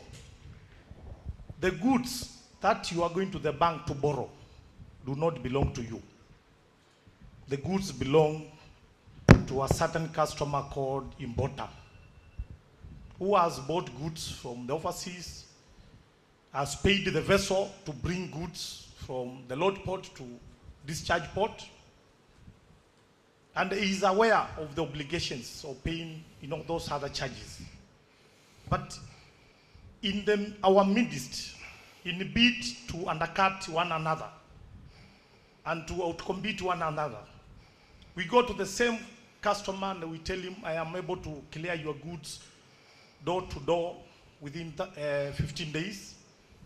By the time you leave that place and settle to your office, another one has come with an option of 30 days. Before even your footsteps are erased, another one comes with the 45 days, and so on and so on and so on. So over time, we've become enemies of ourselves. If we stood ground and argued that these goods do not belong to me, they belong to you, so you have an obligation to give me the third-party charges, because those are the main charges that push us to go and borrow, to act as professional, service providers from door to door without harassing the client. If we are all able to stand on our ground and tell the customer, the importer of the goods, please give me money for third-party charges, we will not struggle to go all the way to the banks. And I'm not saying banks are doing a bad job. Obviously, people would need financing for other things. But we can reduce borrowing on behalf of our customers. That is one thing we need to put into consideration. And unless we speak in unison voice, we shall always borrow and borrow and borrow. In fact, some of us borrow and become conduits of money in and the money out. And at the end of the day, there is nothing to celebrate, there is nothing to show off.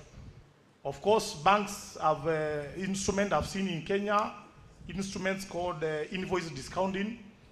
I've also seen another bank called Equity saying they can lend somebody like $30,000 if you have a given consignment and you pay 30%. And I'm not saying banks are bad, but if we stood our ground and asked, because the shipping lines are asking in advance, they cannot release your goods until you pay their charges. The ports and the terminals cannot release your goods until you prepay. Everybody else, the petrol station, cannot fuel your truck until you pay for the diesel. So why us borrow on behalf of the customer? Can't we pass a resolution that going forward, we shall not compete against one another?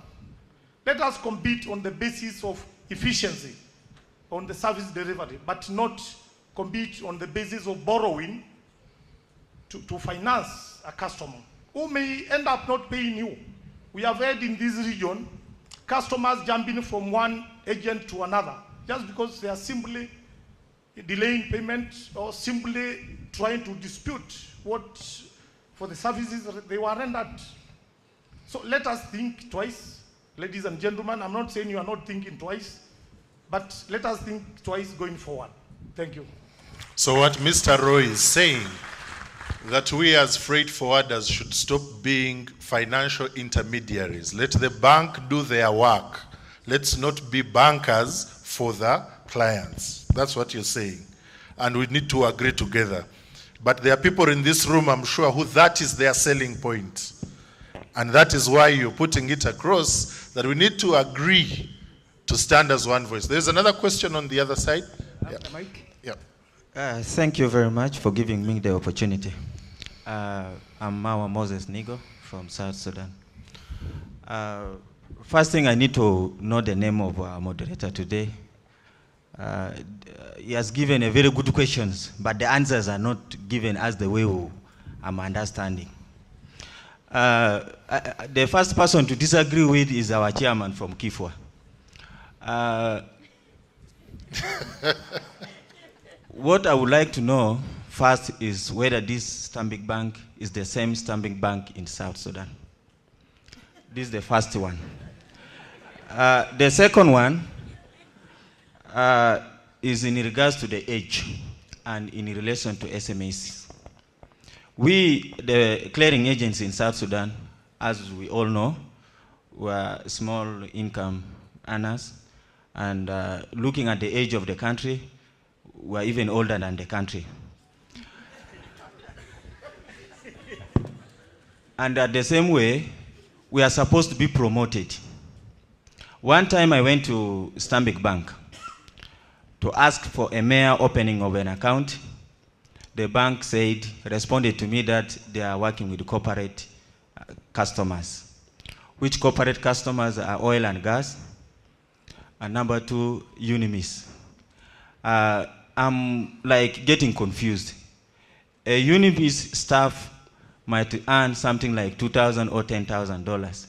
And my company, as a small income enterprise, might be having up to maybe $20,000 or $30,000 to open an account with the Stanbic Bank. And the Stanbic Bank is rating me to have a capacity for oil and gas requirements. I would like to know from you, the first question, whether this same bank is the same bank in South Sudan. Thank you. All right, I will probably step in and protect Madam Eva here. This is Stanbic Bank Uganda. But we'll get to that. Let's hear from, yes. Yes, thank you, moderator.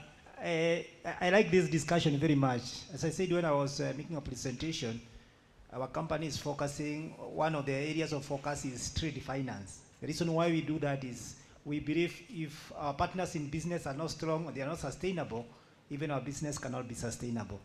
And because of that, last year I organized a focus group discussion with a few banks and a few freight forwarders in Tanzania. We had breakfast with them just to try and understand what the appetite of the bank to serve the freight forwarding, clearing and forwarding isn't there. And we agreed to have a very open conversation between the walls, like nationals there. And one of the things that came up is that banks have a very low profile of our sector. Our reputation, whether it's a perception, is another thing. Number two, and I'm sharing this so that we can mirror it against what we have here, because I think it's almost playing out like it's a scripted thing. The risk profiling down there for the sector is also very, very high. Number three is that even the product packaging for the sector are equally skewed. They are not made for the sector. So then you see like there is no attempt by the financial institutions to actually look at this sector as one that needs to be serviced properly. Now, one of the things that we propose to them, tell us what do we need to do to de-risk this sector, because we need to be de-risked. That's number one.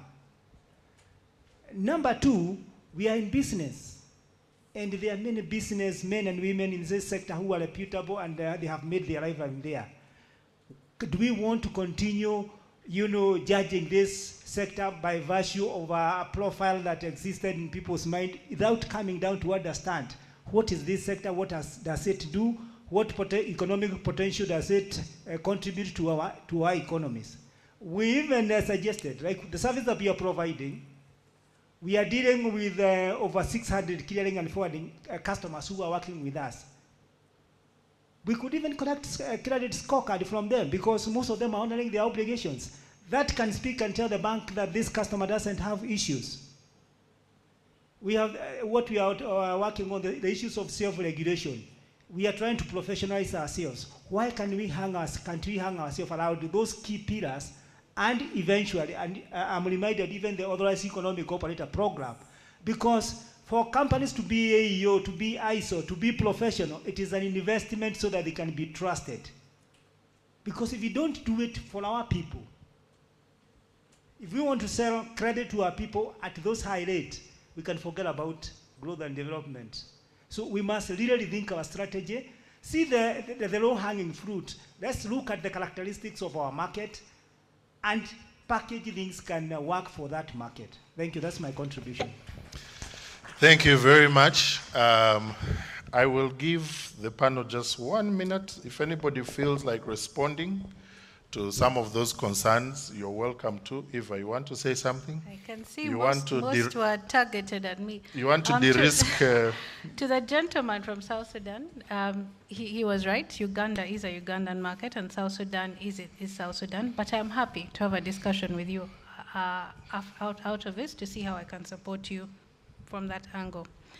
And to the last discussion, I think that roundtable discussion with all the other parties, all the other financial institutions, well, today I have carried their weight on my shoulder, and very happy to. I think it would be beneficial if all of us together in the room. It would also be nice to hear from your side, because I think there's a perception already in your head that you are high risk. But for us to be here today with you, at least that should demonstrate that we are together in this. I want to reiterate that. So maybe that's one step. At least let it be in your mind that we are together. And to the fact that I've highlighted some solutions that we can give you, it means that our doors are open. That while in your mind, yes, you think we're high risk, we are saying, at least let's help you work on something as we demystify the other things that might be there. And then number 3, what does de-risking or removing that veil look like to you? And I think still, from a round table, it would be good if we discuss that. Then when we come back to the market, you will know that this is off and we are ready to do business. But we are here. We do have an exhibition stall outside. Please feel free to visit. I also have a relationship manager in the room, Natasha. Please stand up for recognition, who will also be able to support you should you have more questions. Or if you're from South Sudan and you want to open an account in Uganda, talk to her. But I think you should just open it. Sorry, and I think one of the things, okay, no problem. Just a quick comment. I'm partially in favor to the wording which the first gentleman put from the floor. I'll use the example that in 2020-2021, India government actually issued a national legislation that all freight forwarding transactions have to be prepaid before the cargo is shipped. So maybe we as Africa should also start thinking about looking at it that way, because we then de-risk the fact of getting loans for products which don't belong to us. Thank you. That would really, really, really change the way this market looks like. But it would be a very, very good one. All freight forwarding services to be prepaid. Interesting. But I also think Dr. Stefan earlier in his presentation talked about what Fiata is doing on the area of financing and payments across from freight forwarder to freight forwarder. Those are some of the things that we need to be able to look at, because you find the third-party charges that Mr. Roy Mwathi is talking about is to another freight forwarder who's probably in the room. You're seated in Nairobi, he's in Dubai, but he's now here. So, when we talk, we should be able to work out a way of coming out together. But ladies and gentlemen, when it comes to financing, we cannot finish, because we agree, all of us are in this room to work on our bottom lines, and they are about financing. I want to also give us some comfort that in the house, there are a number of other bankers, okay? When you go to the stalls, you'll find Equity Bank, you'll find Afri-Exim. Let's have these conversations. ViaServ is also willing to offer some conversations around banking and around financing and financing options. But I think the takeaway also is that we need to be trustworthy. Because if my credit rating is bad, I can shout till the cows go home, wanting a good service from my banker, but their hands are tied, and I'm the one who tied their hands. So we need to be able to work that out. But ladies and gentlemen, please thank the panel today for a fabulous job. Thank you very much from Bemuga. Thank you very much from Stanbic. Thank you very much, Jennifer. And thank you very much from the Federation. You've done a good job this afternoon. Eva, for taking the shots for the bankers, they should give you a drink or two at the cocktail tonight. Yep. I agree. But thank you very much. Let's give them a hand while they go. We have two very interesting sessions before we close today. I just want to let us know that we're going to have the Rame conversation, the Rame field meeting, which is important for us to attend to determine where the next meeting like this is going to be and all that. So you need to stay around for that.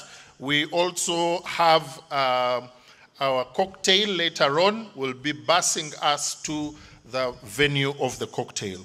But the next session is talking about project logistics. And when we consider the topic of project logistics, it is an area that a number of us have ventured into, some have questions about, some have experience in, and we want to be able to have these conversations.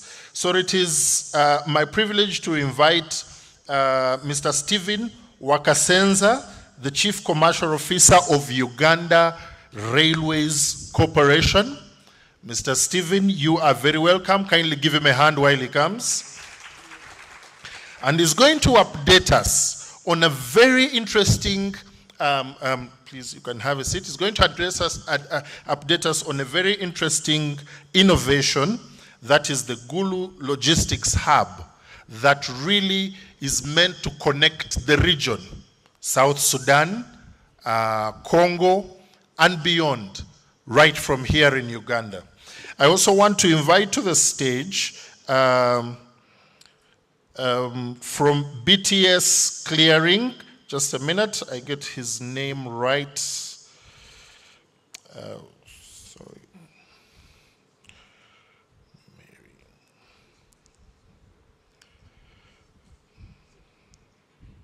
Okay, sorry, I'll come back to that. I want to invite to the stage Mr. Dennis Kamurasi, the Association of Uganda Oil and Gas Service Providers Vice Chair. Come and put your hands together for Mr. Kamurasi as he comes. And then allow me invite from BTS, Mr. Didan Maniriho, the QHSC manager from BTS Clearing and Forwarding Limited. Mr. Didan, you are very welcome. Kindly give him a hand while he comes.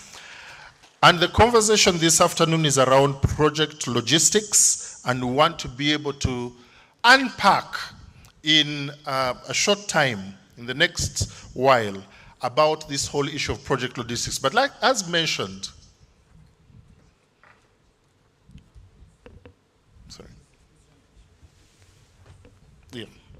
But as mentioned, we want to start by having an update, by getting an update from Uganda Railways Corporation. And this is an update on the Gulu Logistics Hub. And Mr. Stephen Wakasenza is going to take us through that. You have exactly 5 minutes. I'll try. Tusangaire. That is my language. It means you're welcome and we are glad to see you, and you answer Kali. Tusangaire. I'm called Stephen Wakasenza, as introduced. I have a team with me, Jessica and Victoria. If you have any hard questions, you can ask them. We also have a booth, but without any further ado, I would like to quickly run through this presentation. I think you have to scroll quickly. Oh, that is the breakdown. All right. Okay, that's our mandate, but because of the interest of time, I won't belabor that point. And that is the strategic outlook of the corporation. We intend to be a preferred freight and passenger transporter in the Eastern Africa by 2040. And the plan is to increase access to rail services and by developing the capacity of URC in those areas. These are our business segments. I won't go into nitty-gritty, but freight, marine, rail, workshop. We have a passenger service which is being limited, but right now we are expanding the service from 12 kilometers to 67 kilometers, and that will cut across the city of Kampala. We have goods sheds. We have Kampala goods shed, we have Mukono ICD. Kampala goods shed serves both central and northern corridor. You'll see later the network. Here we are, the network. And URC is one of the organizations with a multimodal approach. We do both freight, rail, and marine, and road in sometimes. I would like to highlight to you that we also we serve both the northern corridor, which you see in green, and central corridor, which you see in blue.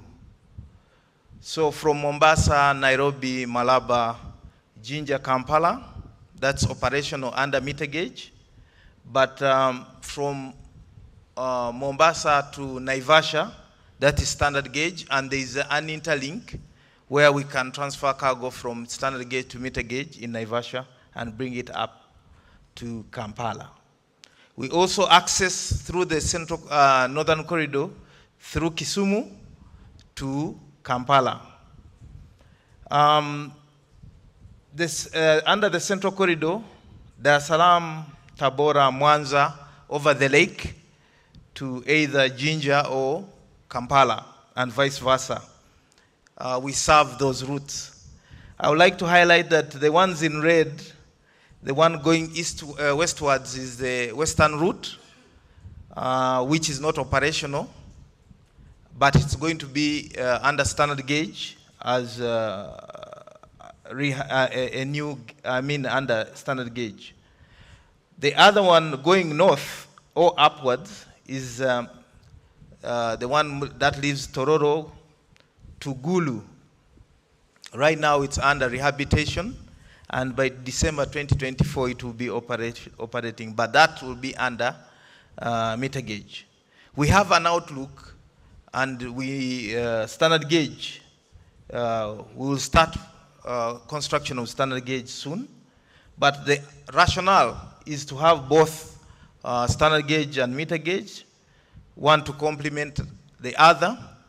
We have noticed our brothers on the Kenyan side and Tanzanian side, they have done the same. If you notice in Nairobi, the standard gauge brings you from Mombasa to Nairobi, but to go into the CBD, use meter gauge. If you go to Dar es Salaam, the train station has the first level catering for meter gauge and the upper level for standard gauge. Given that standard gauge investment is huge, for example, the 272 kilometers from Malaba to Kampala will cost around 2.3 billion. That's one leg. Uganda will approach it phase by phase. I've brought it home. This is the current meter gauge network. Please take note of Gulu, because we are going to talk about Gulu Logistics Hub. This is where the eastern route we call standard gauge eastern route will be from Malaba to Kampala. Then we have the northern side, which is going to get to Nimoli and Pakwach. This is the western route, under standard gauge, which will come to Kasese and will go to Rwanda as well. The strategic outlook, right now we are at the expansion phase. And most of the projects, I'll talk about some of the projects that are ongoing. Because this is logistics, you need to understand what is coming towards you. The meter gauge from Naivasha to Malaba was rehabilitated by Kenya Railways, and we also rehabilitated Malaba to Kampala, up to Mukono. This is the before and after, and this is already complete. It was an emergency repair. As the bid to change technologies, we are moving from the steel sleepers to concrete sleepers. We have a factory in Nalukolongo where we are making concrete sleepers that you can see on the far right. And we are moving from the steel sleepers to concrete. We already have a contractor on ground. And this is what is happening. On the far left is already the test works that have been done. We have already laid some concrete sleepers and we are testing the ground. That is a project that's ongoing. And it will also serve, it's from Kono to Kampala, majorly to decongest the city. It will serve passenger service and cargo. I'd like to thank our brothers from Central Corridor. We have partnered with them, and we have done some rehabilitation. Yes, it's meter gauge. And the approach is, if I have a vehicle today and I intend to buy a vehicle next year, don't I repair what I have? And this is what we are doing, and I thank our brothers from Central Corridor. I talked about Tororo Gulu. The contractor is on ground. The rehabilitation, as they are doing the mobilization, and we plan to have this line running by December 2024. We are doing capacity building, that's the team, but the areas we are looking at, management control, infrastructure, and this is in line with what presentation by Professor Sim yesterday on what we are trying to achieve. I don't know whether you're ready with the Gulu Logistics Hub clip, but it has been running. The hub, as I highlighted, is in the north. And this is the history. We were supported by Trademark East Africa. Right now it's Trademark Africa, funded by DFID and EU to set up this facility. It's the first phase one. It's aimed at connecting with South Sudan, DRC, and northern Uganda. It sits on 27 acres, and basically it's a state-of-the-art facility served by rail and road. Unfortunately, rail is delayed, but right now we are preparing it for road to be served by road. It's a flagship initiative by the government of Uganda. What the hub is to do is look at those components down there: transport, organization, separation, distribution, and coordination in northern Uganda. This hub is geared to our customers in the north of Uganda, but most importantly, help with the cargo, exports, imports, but transit to South Sudan and DRC. Why the hub? These are the areas that we look at as a win-win situation for all the stakeholders. We will be able to warehouse transit and domestic cargo. It will be multimodal. It has the rail and the road with an airport nearby. Shorten turnaround times and efficient distribution. What has been happening? Because of fewer facilities in the north, the cargo would be kept in Kampala. So if I'm taking cargo from Kampala to Gulu, I'll have to take a full load. I'll get a truck, get a full load. But with this facility, you can keep the cargo in Gulu. Then you can use even smaller trucks to move your cargo. Increase market share of Uganda transporters and export promotion. You've been in Kampala, and the good thing you're on the extreme, but there is congestion, and this is one way to cure that. But it's also in sync with our plans and initiatives as a country. So this, ladies and gentlemen and brothers from DRC, South Sudan, even Kenya, is a facility for you that we can use to enhance trade. That is the facility the master plan, but we have only done the first phase. The first phase, all others except, with partial completion of the container yard, partial completion of the freight station, number 2, the rest, and the service bay, number 4. The rest are already in place. Areas of focus are those, but at the end of the day, we should be able to handle 10,000 containers at once annually when the hub is fully operational. Importantly, reduce our cost. That is a target of around 20% by the cost per ton of containerized cargo. Increase turnaround of our trucks. And probably this is the area where we have to focus. Respond to the logistics needs of northern Uganda by increasing the transport infrastructure to serve the South Sudan market, northern Uganda, and parts of DRC. This is progress so far. First phase is 99% complete. When I say 99, the other components are fixing the power, but all that is there. We have a scheduled day for operation, 1st of next month.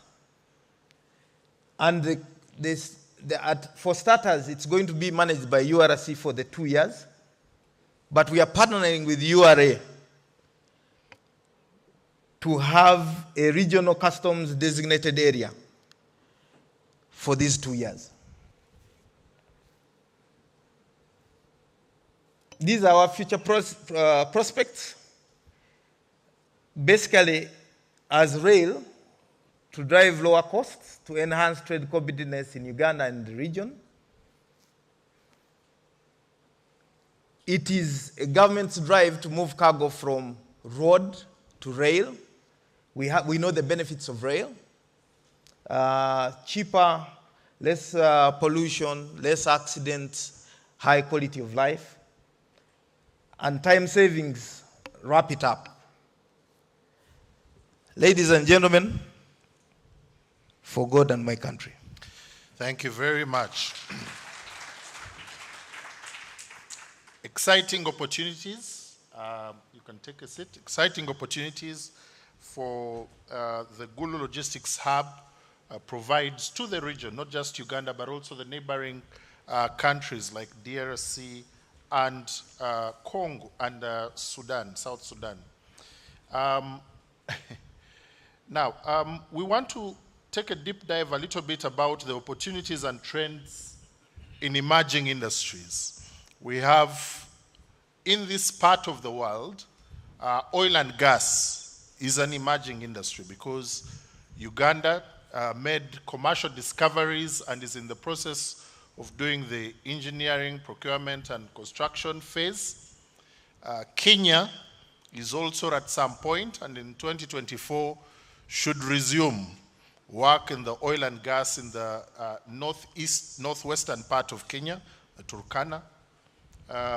Tanzanians are doing a lot with natural gas in the south. Rwanda needs to tell us how far with their exploration and if there are any commercial finds. But all these provide an opportunity for logistics. They provide an opportunity for the freight forwarders. And now the question that we keep fielding is, are our freight forwarders ready for these opportunities? Do they know what is even required? Because one of the key things required is standards. And the standards are quite high. And with us is Mr. Didan Maniriho, is the QHSC, Quality, Health, Safety, Security and Environment Manager in BTS. Briefly, Mr. Maniriho, if you can tell us how, as a company, you prepared yourselves for these opportunities, because you're already involved in the oil and gas industry in Uganda. How, as a company, you prepared yourselves for these opportunities, and what your experience has been, briefly? Thank you, moderator. Oil and gas industry, as you've said, is new in Uganda, and it is well known that it is a risky industry that has potential of causing catastrophe or disastrous effects both to the employees, the members of public, and the environment. So in oil and gas, we value the health of the people, the safety of the people, and as well as environment.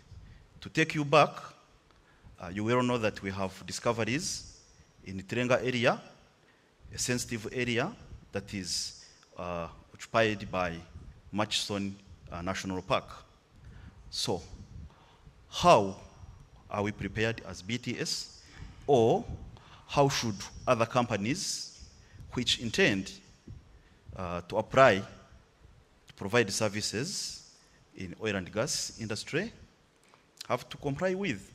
So there are set standards. These set standards are in reference to the best industry codes of practice. They are also set in reference to the statutory requirements in Uganda.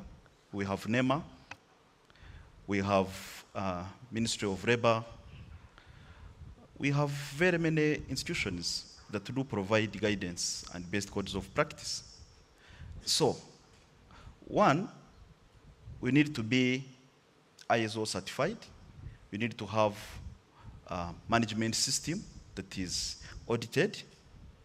That is, quality management system. You are supposed to have environmental management system.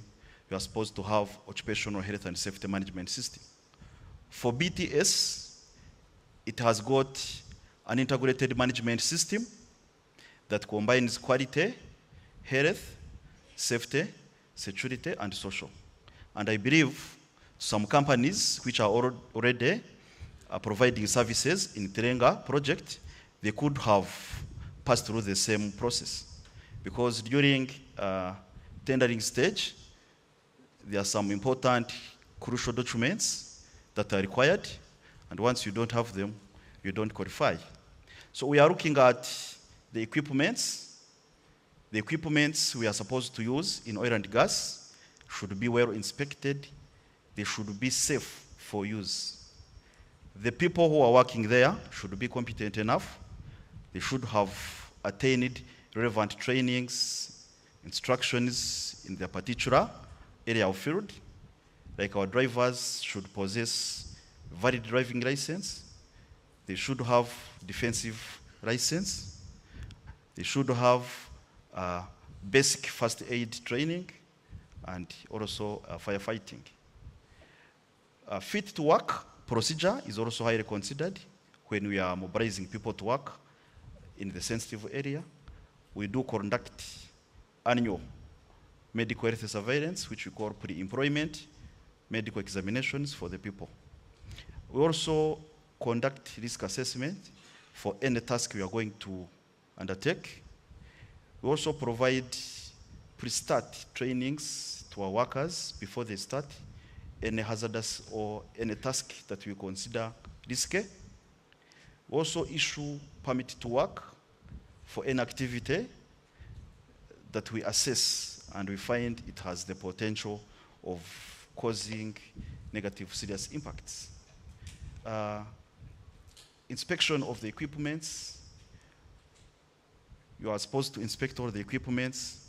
For instance, if we have lifting equipments like cranes, they should be third-party certified In this case, we have Inspector Africa, we have Bureau Veritas, in addition to others.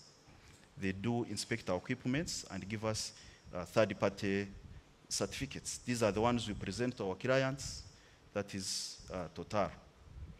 We also value our environment, as I told you before. We have NEMA requirements. We follow Tirenga environmental impact assessment. We have procedures regarding spill containment.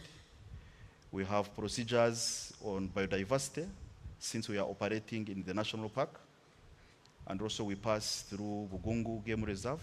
So our drivers are trained on how to observe the speed limits, the do's and the don'ts, where they encounter wildlife. We also consider the emissions and the dust control.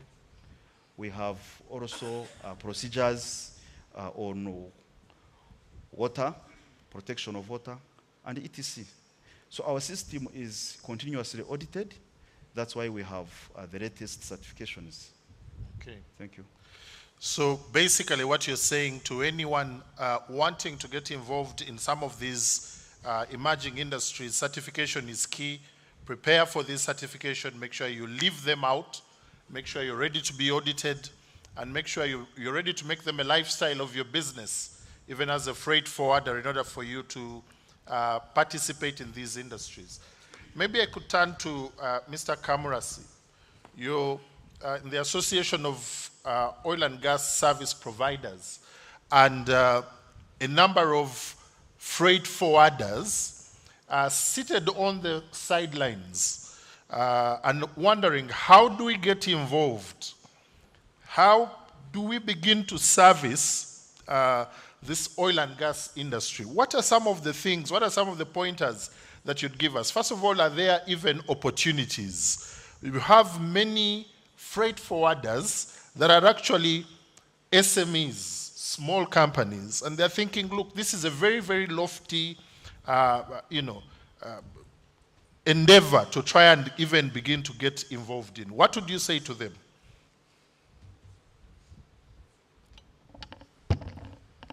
Thank you, Mr. Moderator. Firstly, let me say I feel a bit cheated. I had wanted to be on the panel before because there was a lot of input on that side from actual contractors and some of the experiences. But back to the question, the oil and gas project is the biggest single project that has ever been undertaken in Uganda. The second largest project in terms of spend in Uganda is the Bujagali project, which is about $1.5 billion. And the oil project in the last 2 years has been $7 billion. So it is definitely the biggest single project we've had in Uganda, probably since Uganda was formed. In terms of size alone, that in itself shows that there's actually opportunity. There is a lot of opportunity. As an association, most of our members are actually freight forwarders, because that was the main business when the oil and gas project started. It was largely transporting equipment from port to the oil fields. Now, with the Association of Service Providers, this brought together indigenous Ugandan companies to see how to be able to participate. We took our case to Parliament. We were able to get the local content law, which specifies for 48% involvement. And all of this was in a bid and an effort to make sure that we have more Ugandan participants in this industry. So for all people who are logistics companies that do want to join this business or this industry, first thing I would say, you need to register with PAU, the National Supplier Database. After you have registered with the National Supplier Database, as the gentleman from BTS has just mentioned, there are certain standards which have to be adhered to. You look at those standards, and then you begin the order's journey of trying to get the business. But to answer your question in a word, in a sentence, yes, there is business, there is opportunity, and freight forwarders, of course, encouraged to be a part of it. Thank you very much. Still on the issue of project logistics, we'll come back to some of these emerging industries, and I will also take a couple of comments from the audience. But on the issue of project logistics, so a freight forwarder is seated here and is wondering, okay, I'm from South Sudan, I'm from Kenya. What does the Gulu Logistics Hub provide? What opportunities? How do I even get started to leverage this opportunity and benefit from it? So, Mr. Wakasenze, if you can just help us unpack that briefly. Thank you, moderator. The Gulu Logistics Hub, I would say, is a facility where you can assemble and disassemble your cargo. You can add value to the cargo. You can engage revenue authority accordingly. It will have NEMA representation there. It will have registration facilities there. So what happens as a freight forwarder, if you're moving cargo and you want to process, you want to clear it before you move, and what we are aiming at is it to have a customs bonded warehouse. You have cargo and the client hasn't cleared taxes or has the opportunity to clear taxes later, you can use this facility to stop, to use it as a stop area for that to happen. So we will use it to clear cargo, the cargo that is going within the northern region or outside the country. Now, you find that the logistics has a transport element, and I was trying to highlight that. I want to give Kampala as a case. We have, from the feasibility study that was undertaken before the hub was set up, most clients would bring their cargo to Kampala, store it in Kampala. Now, it means that you will be dealing with customers who have stored their cargo in Gulu. If you're in the transport business, you turn around your vehicles faster. You don't have to use the big 10-wheelers. You can use a 6-wheeler to move your cargo because the distance is shorter. So those are the benefits that are going to arise from the facility. You can store your cargo there. It has even cold storage. So if you have perishables, you can store them from the facility before onward delivery. Okay, thank you very much for that. So in the interest of time, what we're going to do is we'll give an opportunity to the audience. If there are any questions, anyone has any question or any comment that they'd want to make on this issue, the opportunities that these emerging industries provide. In the region, we're looking at oil and gas. We're looking at the Gulu Logistics Hub as examples of areas that, there is an opportunity. So if there are any questions from the audience, I'll take one or two, and then we'll be able to close. There's one right there. If you can get a mic to him, and then we should be able to close this session and move on to the next session.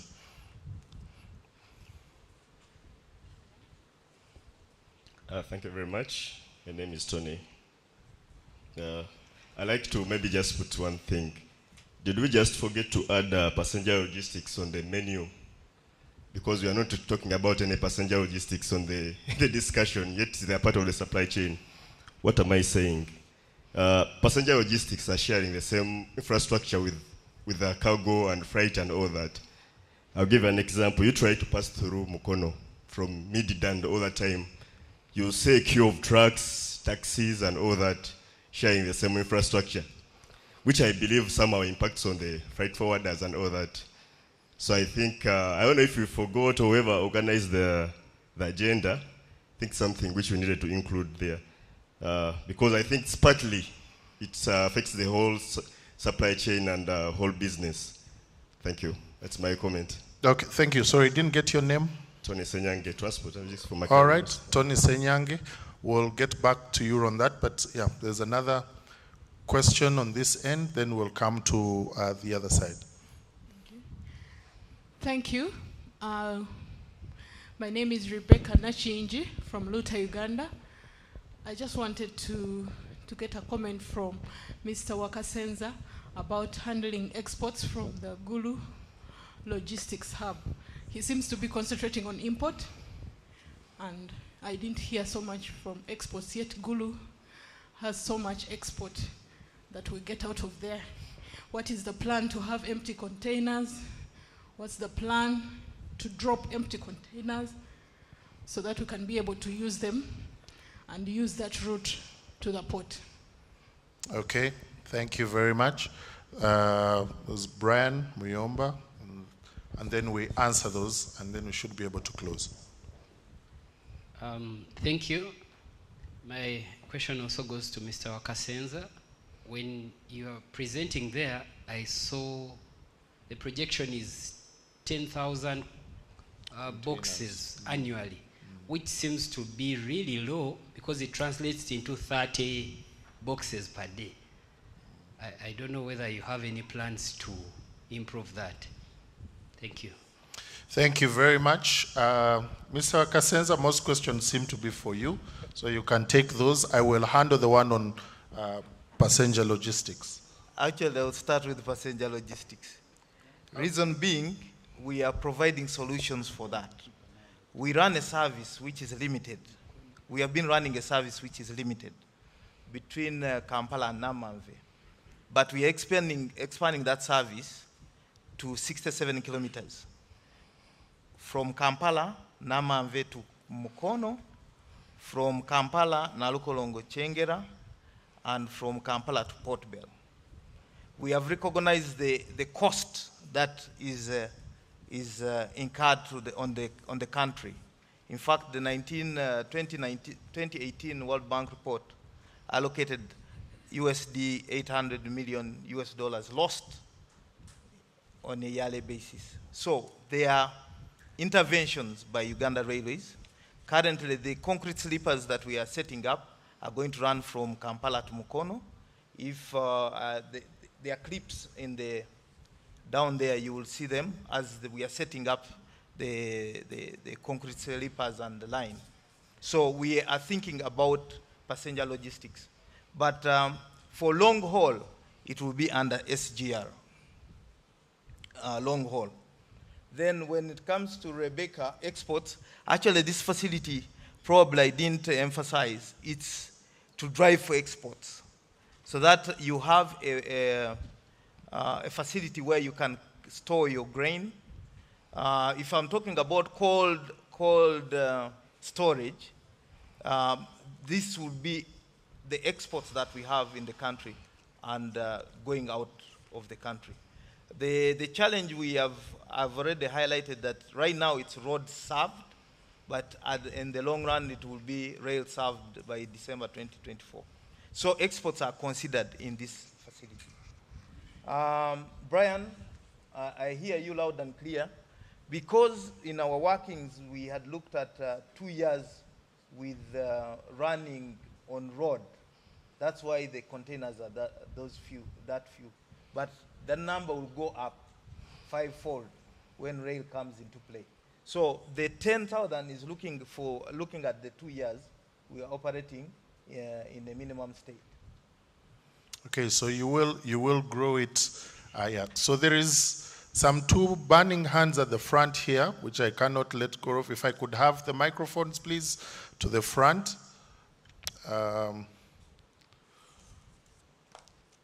As the mic goes to the front, because it's a container facility, Good Logistics Hub, we are looking at driving for exports. For example, if you have Sim coffee, that is aligned with our strategic drive. Okay, thank you, Mr. Asimu. Thank you, Humphrey. Stephen Asimu is my name, CEO of PSFU. I just wanted to give some complementary information about the Gulu ecosystem. Mr. Wakasenza talked about the Gulu hub being road and rail. But I would like also to inform the audience, especially those of you who are in the logistics and transport sector, that there is an airport in Gulu, which is tarmacked and has over 2.7 kilometers of very good tarmac. You remember during the crisis in southern Sudan, that airport was actually used for rescue missions. But that can complement the land, both road transport, railway, but also the fact that he's mentioned the cold storage facilities. It's a place that can actually be complemented and tagged to the air transport. So it's a point to consider and to tap into that bigger ecosystem. Thank you. Thank you very much. Mr. Mwathi. Yeah, I want to salute Uganda Railway for this wonderful project. Obviously, it's a game changer for the region in terms of providing essentials to northern Uganda, DRC, and southern Sudan. But I would like to know from you, Uganda Railway, what plans do you have for the reverse logistics, given the fact that, I mean, you are working within timelines of shipping line containers, and these containers have to go back to the depots, and given the fact that not every container will locate some export cargo. So it's important to work within time frames to reduce the cost, because the shipping line would also, come in with their demurrage charges. So what plans do you have in store? Okay, if you can answer that. Quickly. First of all, it's my last point there on the presentation was about transit time. We recognize that you are given a container for a number of days, and we need to operate within those days.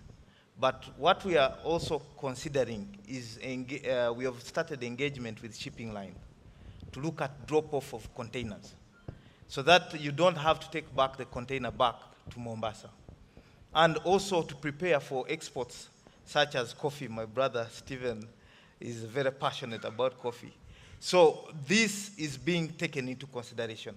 The time, speed, but most importantly, these containers are going to be used for exports. And I think I speak to Rebecca, the issue of exports. I submit. Thank you very much. I just want to give our panel just 1 minute each, your parting shots on this issue of emerging industries, especially for us as freight forwarders. What would be your parting shots? We'll start with you, Mr. Kamurase. Thank you, Mr. Moderator. On my own part, every time I'm given a platform to speak about oil and gas, I tend to speak a lot. So you've given me 1 minute, and I'm going to try and do everything within that 1 minute. I want to talk about two things, mainly.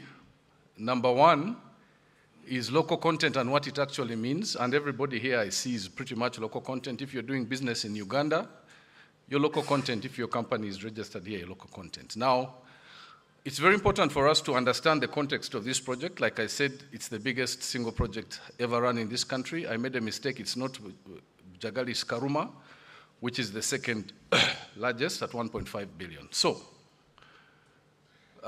the work, the exploration work, the pre-production work, and now going into almost production has taken the last 20 years or so. It's very important for us to realize that all the money that is being spent, all the money that is spent on logistics, all the money that is spent on bringing in expatriates, doing all the work that has been done so far, is what is known as recoverable costs. So until Uganda starts drilling oil from the first barrel, all the money we are spending has to be paid back to the investors, who are the IOCs, as costs recoverable. So if most of that money is not kept in country, it will go back, and then we have to pay for it at the same time, because that money is going to be paid by me and you, by Ugandan taxpayers. So local content becomes not just a slogan or a song. It is actually something that is supposed to help this economy. Because if you can imagine, this project is going to cost about 21 billion. So if 50% of 21 billion is paid outside Uganda, that means we have another debt burden of that 10 billion which we have to pay back on a resource which is in country. So you kind of see how illogical that tends to be. What is more desirable is that most of what has to be done is done by companies that will retain that money here, and there are far-reaching implications on that. You have more dollar retention, you have control of your exchange rate, you have stimulation of employment, you have more money in the banks, there's more money to lend out, and so on and so forth. So it's important that everybody take local content seriously and try to be a part of this local content, because the more money we can keep here, the better. The problem then comes with the session that was previous on how do we actualize this local content, because you're going to find that the local content we are talking about does not have experience. This is a new industry, and there's no experience. And I think I also sympathize with the banks, much as our association and myself as a service provider. We always have fights. But one, the banks are dealing with a completely new product. Most banks tend to be fixed in the way they operate. Many times you find that the decisions are not even taken here. So you're going to go to Stanbic and you want a solution, but that solution might be taken from outside Uganda, and yet you have to perform a contract. And the client expects you to perform in time and to specification, but you neither have the requisite experience, nor do you have the capital. So what happens? The contract will not be compromised because you do not have experience. It will carry on in spite of your lack of experience. So one of the things that has come about largely is JVs, where most local companies are encouraged to find companies that have the requisite competence and provide that local content element so that you can begin to have skills transfer and a bit of a retention of technology and transfer of technology. So please let us look at how we can be part of this project in terms of JVs and retain the money here. In terms of capital, we have an issue there with late invoice payments. One of the things, I saw the bank, sorry to digress, but I felt I had to say this.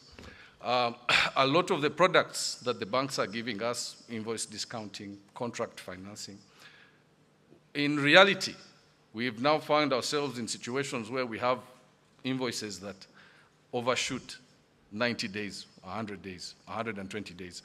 I went to the bank getting a facility for 60 days. I have overshot. Already, my credit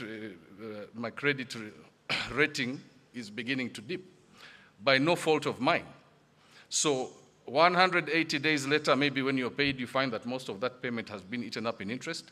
And when you go to the bank, they do not want to talk to you. Why? Because you have a bad track record. How then do we address this? I think this is going to be very difficult because we have to find a position that safeguards the banks. The banks are probably going to want some sort of guarantees now in the absence of collateral. So I think the lady who talked about a roundtable discussion, probably even with regulation and government, has to come in because we have an unfair situation, and yes, we have to deliver to a certain standard. You're not on an equal playing field, but the expectation of you is from a company that has been in this business for the last 30 years with well-established lines of credit. How do you compete fairly? So the regulator and I think government might have to pitch in on this, especially where it comes to funding and providing affordable financing. I'm not going to talk about interest rates, that's a very long story, but two takeaways. One, please let's be more interested, because the more of us that are involved in this sector, the more money can be retained, the more people you can employ. And secondly, the financiers, please be creative. Don't judge us by a very strict standard, because this is a very unnatural industry in an unusual environment. Thank you. Thank you very much, Mr. Kamrasi. Well put. The conversation continues. Yes, let's hear from you, Mr. Maniriho, sorry. To our fellow partners, the same business like BTS, I encourage you to embrace health and safety. Having a good health and safety culture in an organization has got many benefits. For instance, when there are no accidents, production increases, your company does not lose reputation, you don't pay a lot of insurance premiums, you don't pay for extra staff, you don't pay for extra overtime to replace the injured, you don't incur investigation costs. Accident investigation usually costs resources. You don't pay for repairs, for damages, etc. So there is a tendency of people to focus on production and ignore occupational health and safety. In this era, having a good managed health and safety will always increase production in any company. Thank you. Thank you very much. Compliance has a direct link with your bottom line. That's the message from that, yes. One word, partnership. URC, one of its strategic objectives is to partner with the business private sector. We have real estate which can be invested in. We have real estate in Kasese, Masindi, here in Kampala, Gulu, Tororo, where we can have such facilities. And we are looking out for partners. And you have noticed I've talked about the areas that are close to border points. So DRC, South Sudan, please come to the table and we talk. I submit. Thank you very much. I want to ask you to give our panel a very big hand. Thank you very much. We can release you. Ladies and gentlemen, you've been a fabulous, fabulous participants. We now have to get into the last session of today, and that is the Rame meeting and side B2B engagements. But we will focus on the Rame meeting at this point. And then the next session after that is going to be at the exhibition tent, where we shall be doing the closing, and we'll be appreciating our sponsors, and want to request each and every one of us to be there after the session here. And then from there we shall move on to the Lake Victoria Serena for our cocktail. You don't want to miss that. At this point in time, I want to invite Madame Sheila Mashiri, the Rame chair, to take us through this session.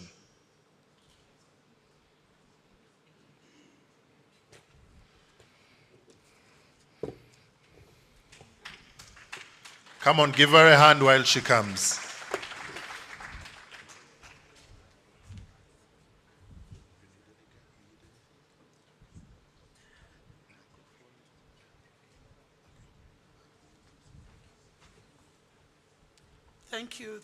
Thank you very much. Good afternoon. I know it's been a long day. How are you? We're just getting into sort of an official business for the Rame, which is like a field meeting. It's more to do with what I would call housekeeping for the conference. At this juncture, let me call upon the Director General, Dr. Stefani Graba, who will then call upon the other officials that are supposed to come through and take this. Okay. Let me call the President, Dr. Ivan. Who am I? Okay, yes. Oh, sorry, Juanita, can I call you up front?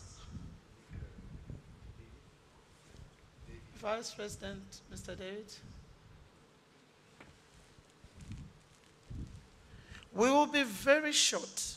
Sorry, fortunately, we don't have many questions as the other presenters because we might not have the liberty to do so. Mr. Washington from Zimbabwe, kindly come forward, sir, and take seat to where Juanita and Dr. or Professor David is.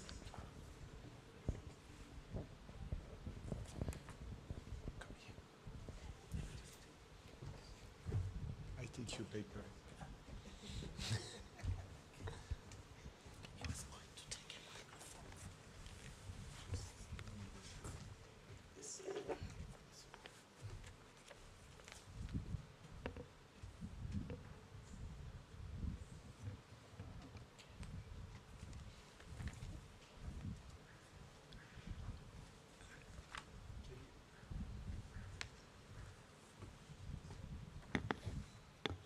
Thank you. So you ask me for the competition. Okay.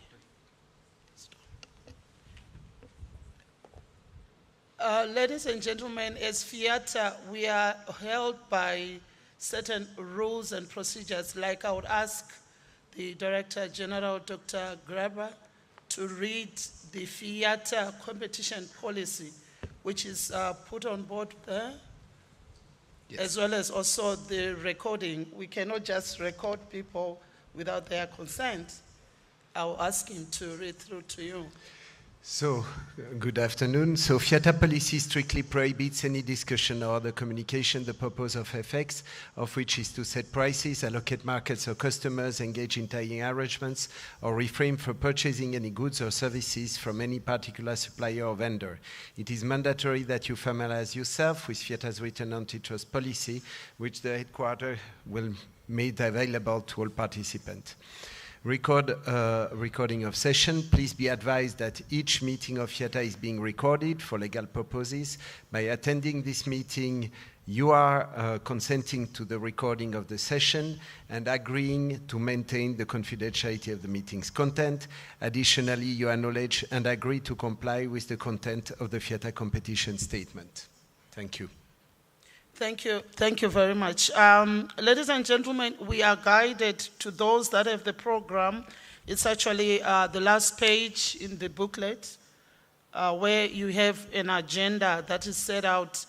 I will not probably labor more into any discussion, which then says opening by the Rame chairperson. Apparently for the Rame members that are here, maybe by show of hands, so that I can note the countries. I know definitely we have Uganda. Yes, I know we have Ethiopia, not in any alphabetic order. We have Morocco, Egypt, Tanzania, Zanzibar, Zimbabwe, I know, South Africa, Ghana. Do I have anybody from Nigeria? Kenya, is it? Okay. Have I left any member? Oh, I'm so sorry, my good friend. Sorry about that. You are too handsome for me. Anybody else I've left? What's that? Cameroon, yes, okay, Cameroon. My dear Cameroon, why don't you come in front, because I would like to see your face more so that I do not also forget you. To those that were on our virtual meeting, that was on the 6th of June 2023, minutes were circulated. Is there anything that you might received from Secretariat? No, thank you, Chair. We didn't receive any comments or request of amendments. Okay, can we then adopt that as a correct record for the members that logged in virtually? Thank you. I have Mr. Washington, and then, okay, thank you. Okay, thank you. Are there any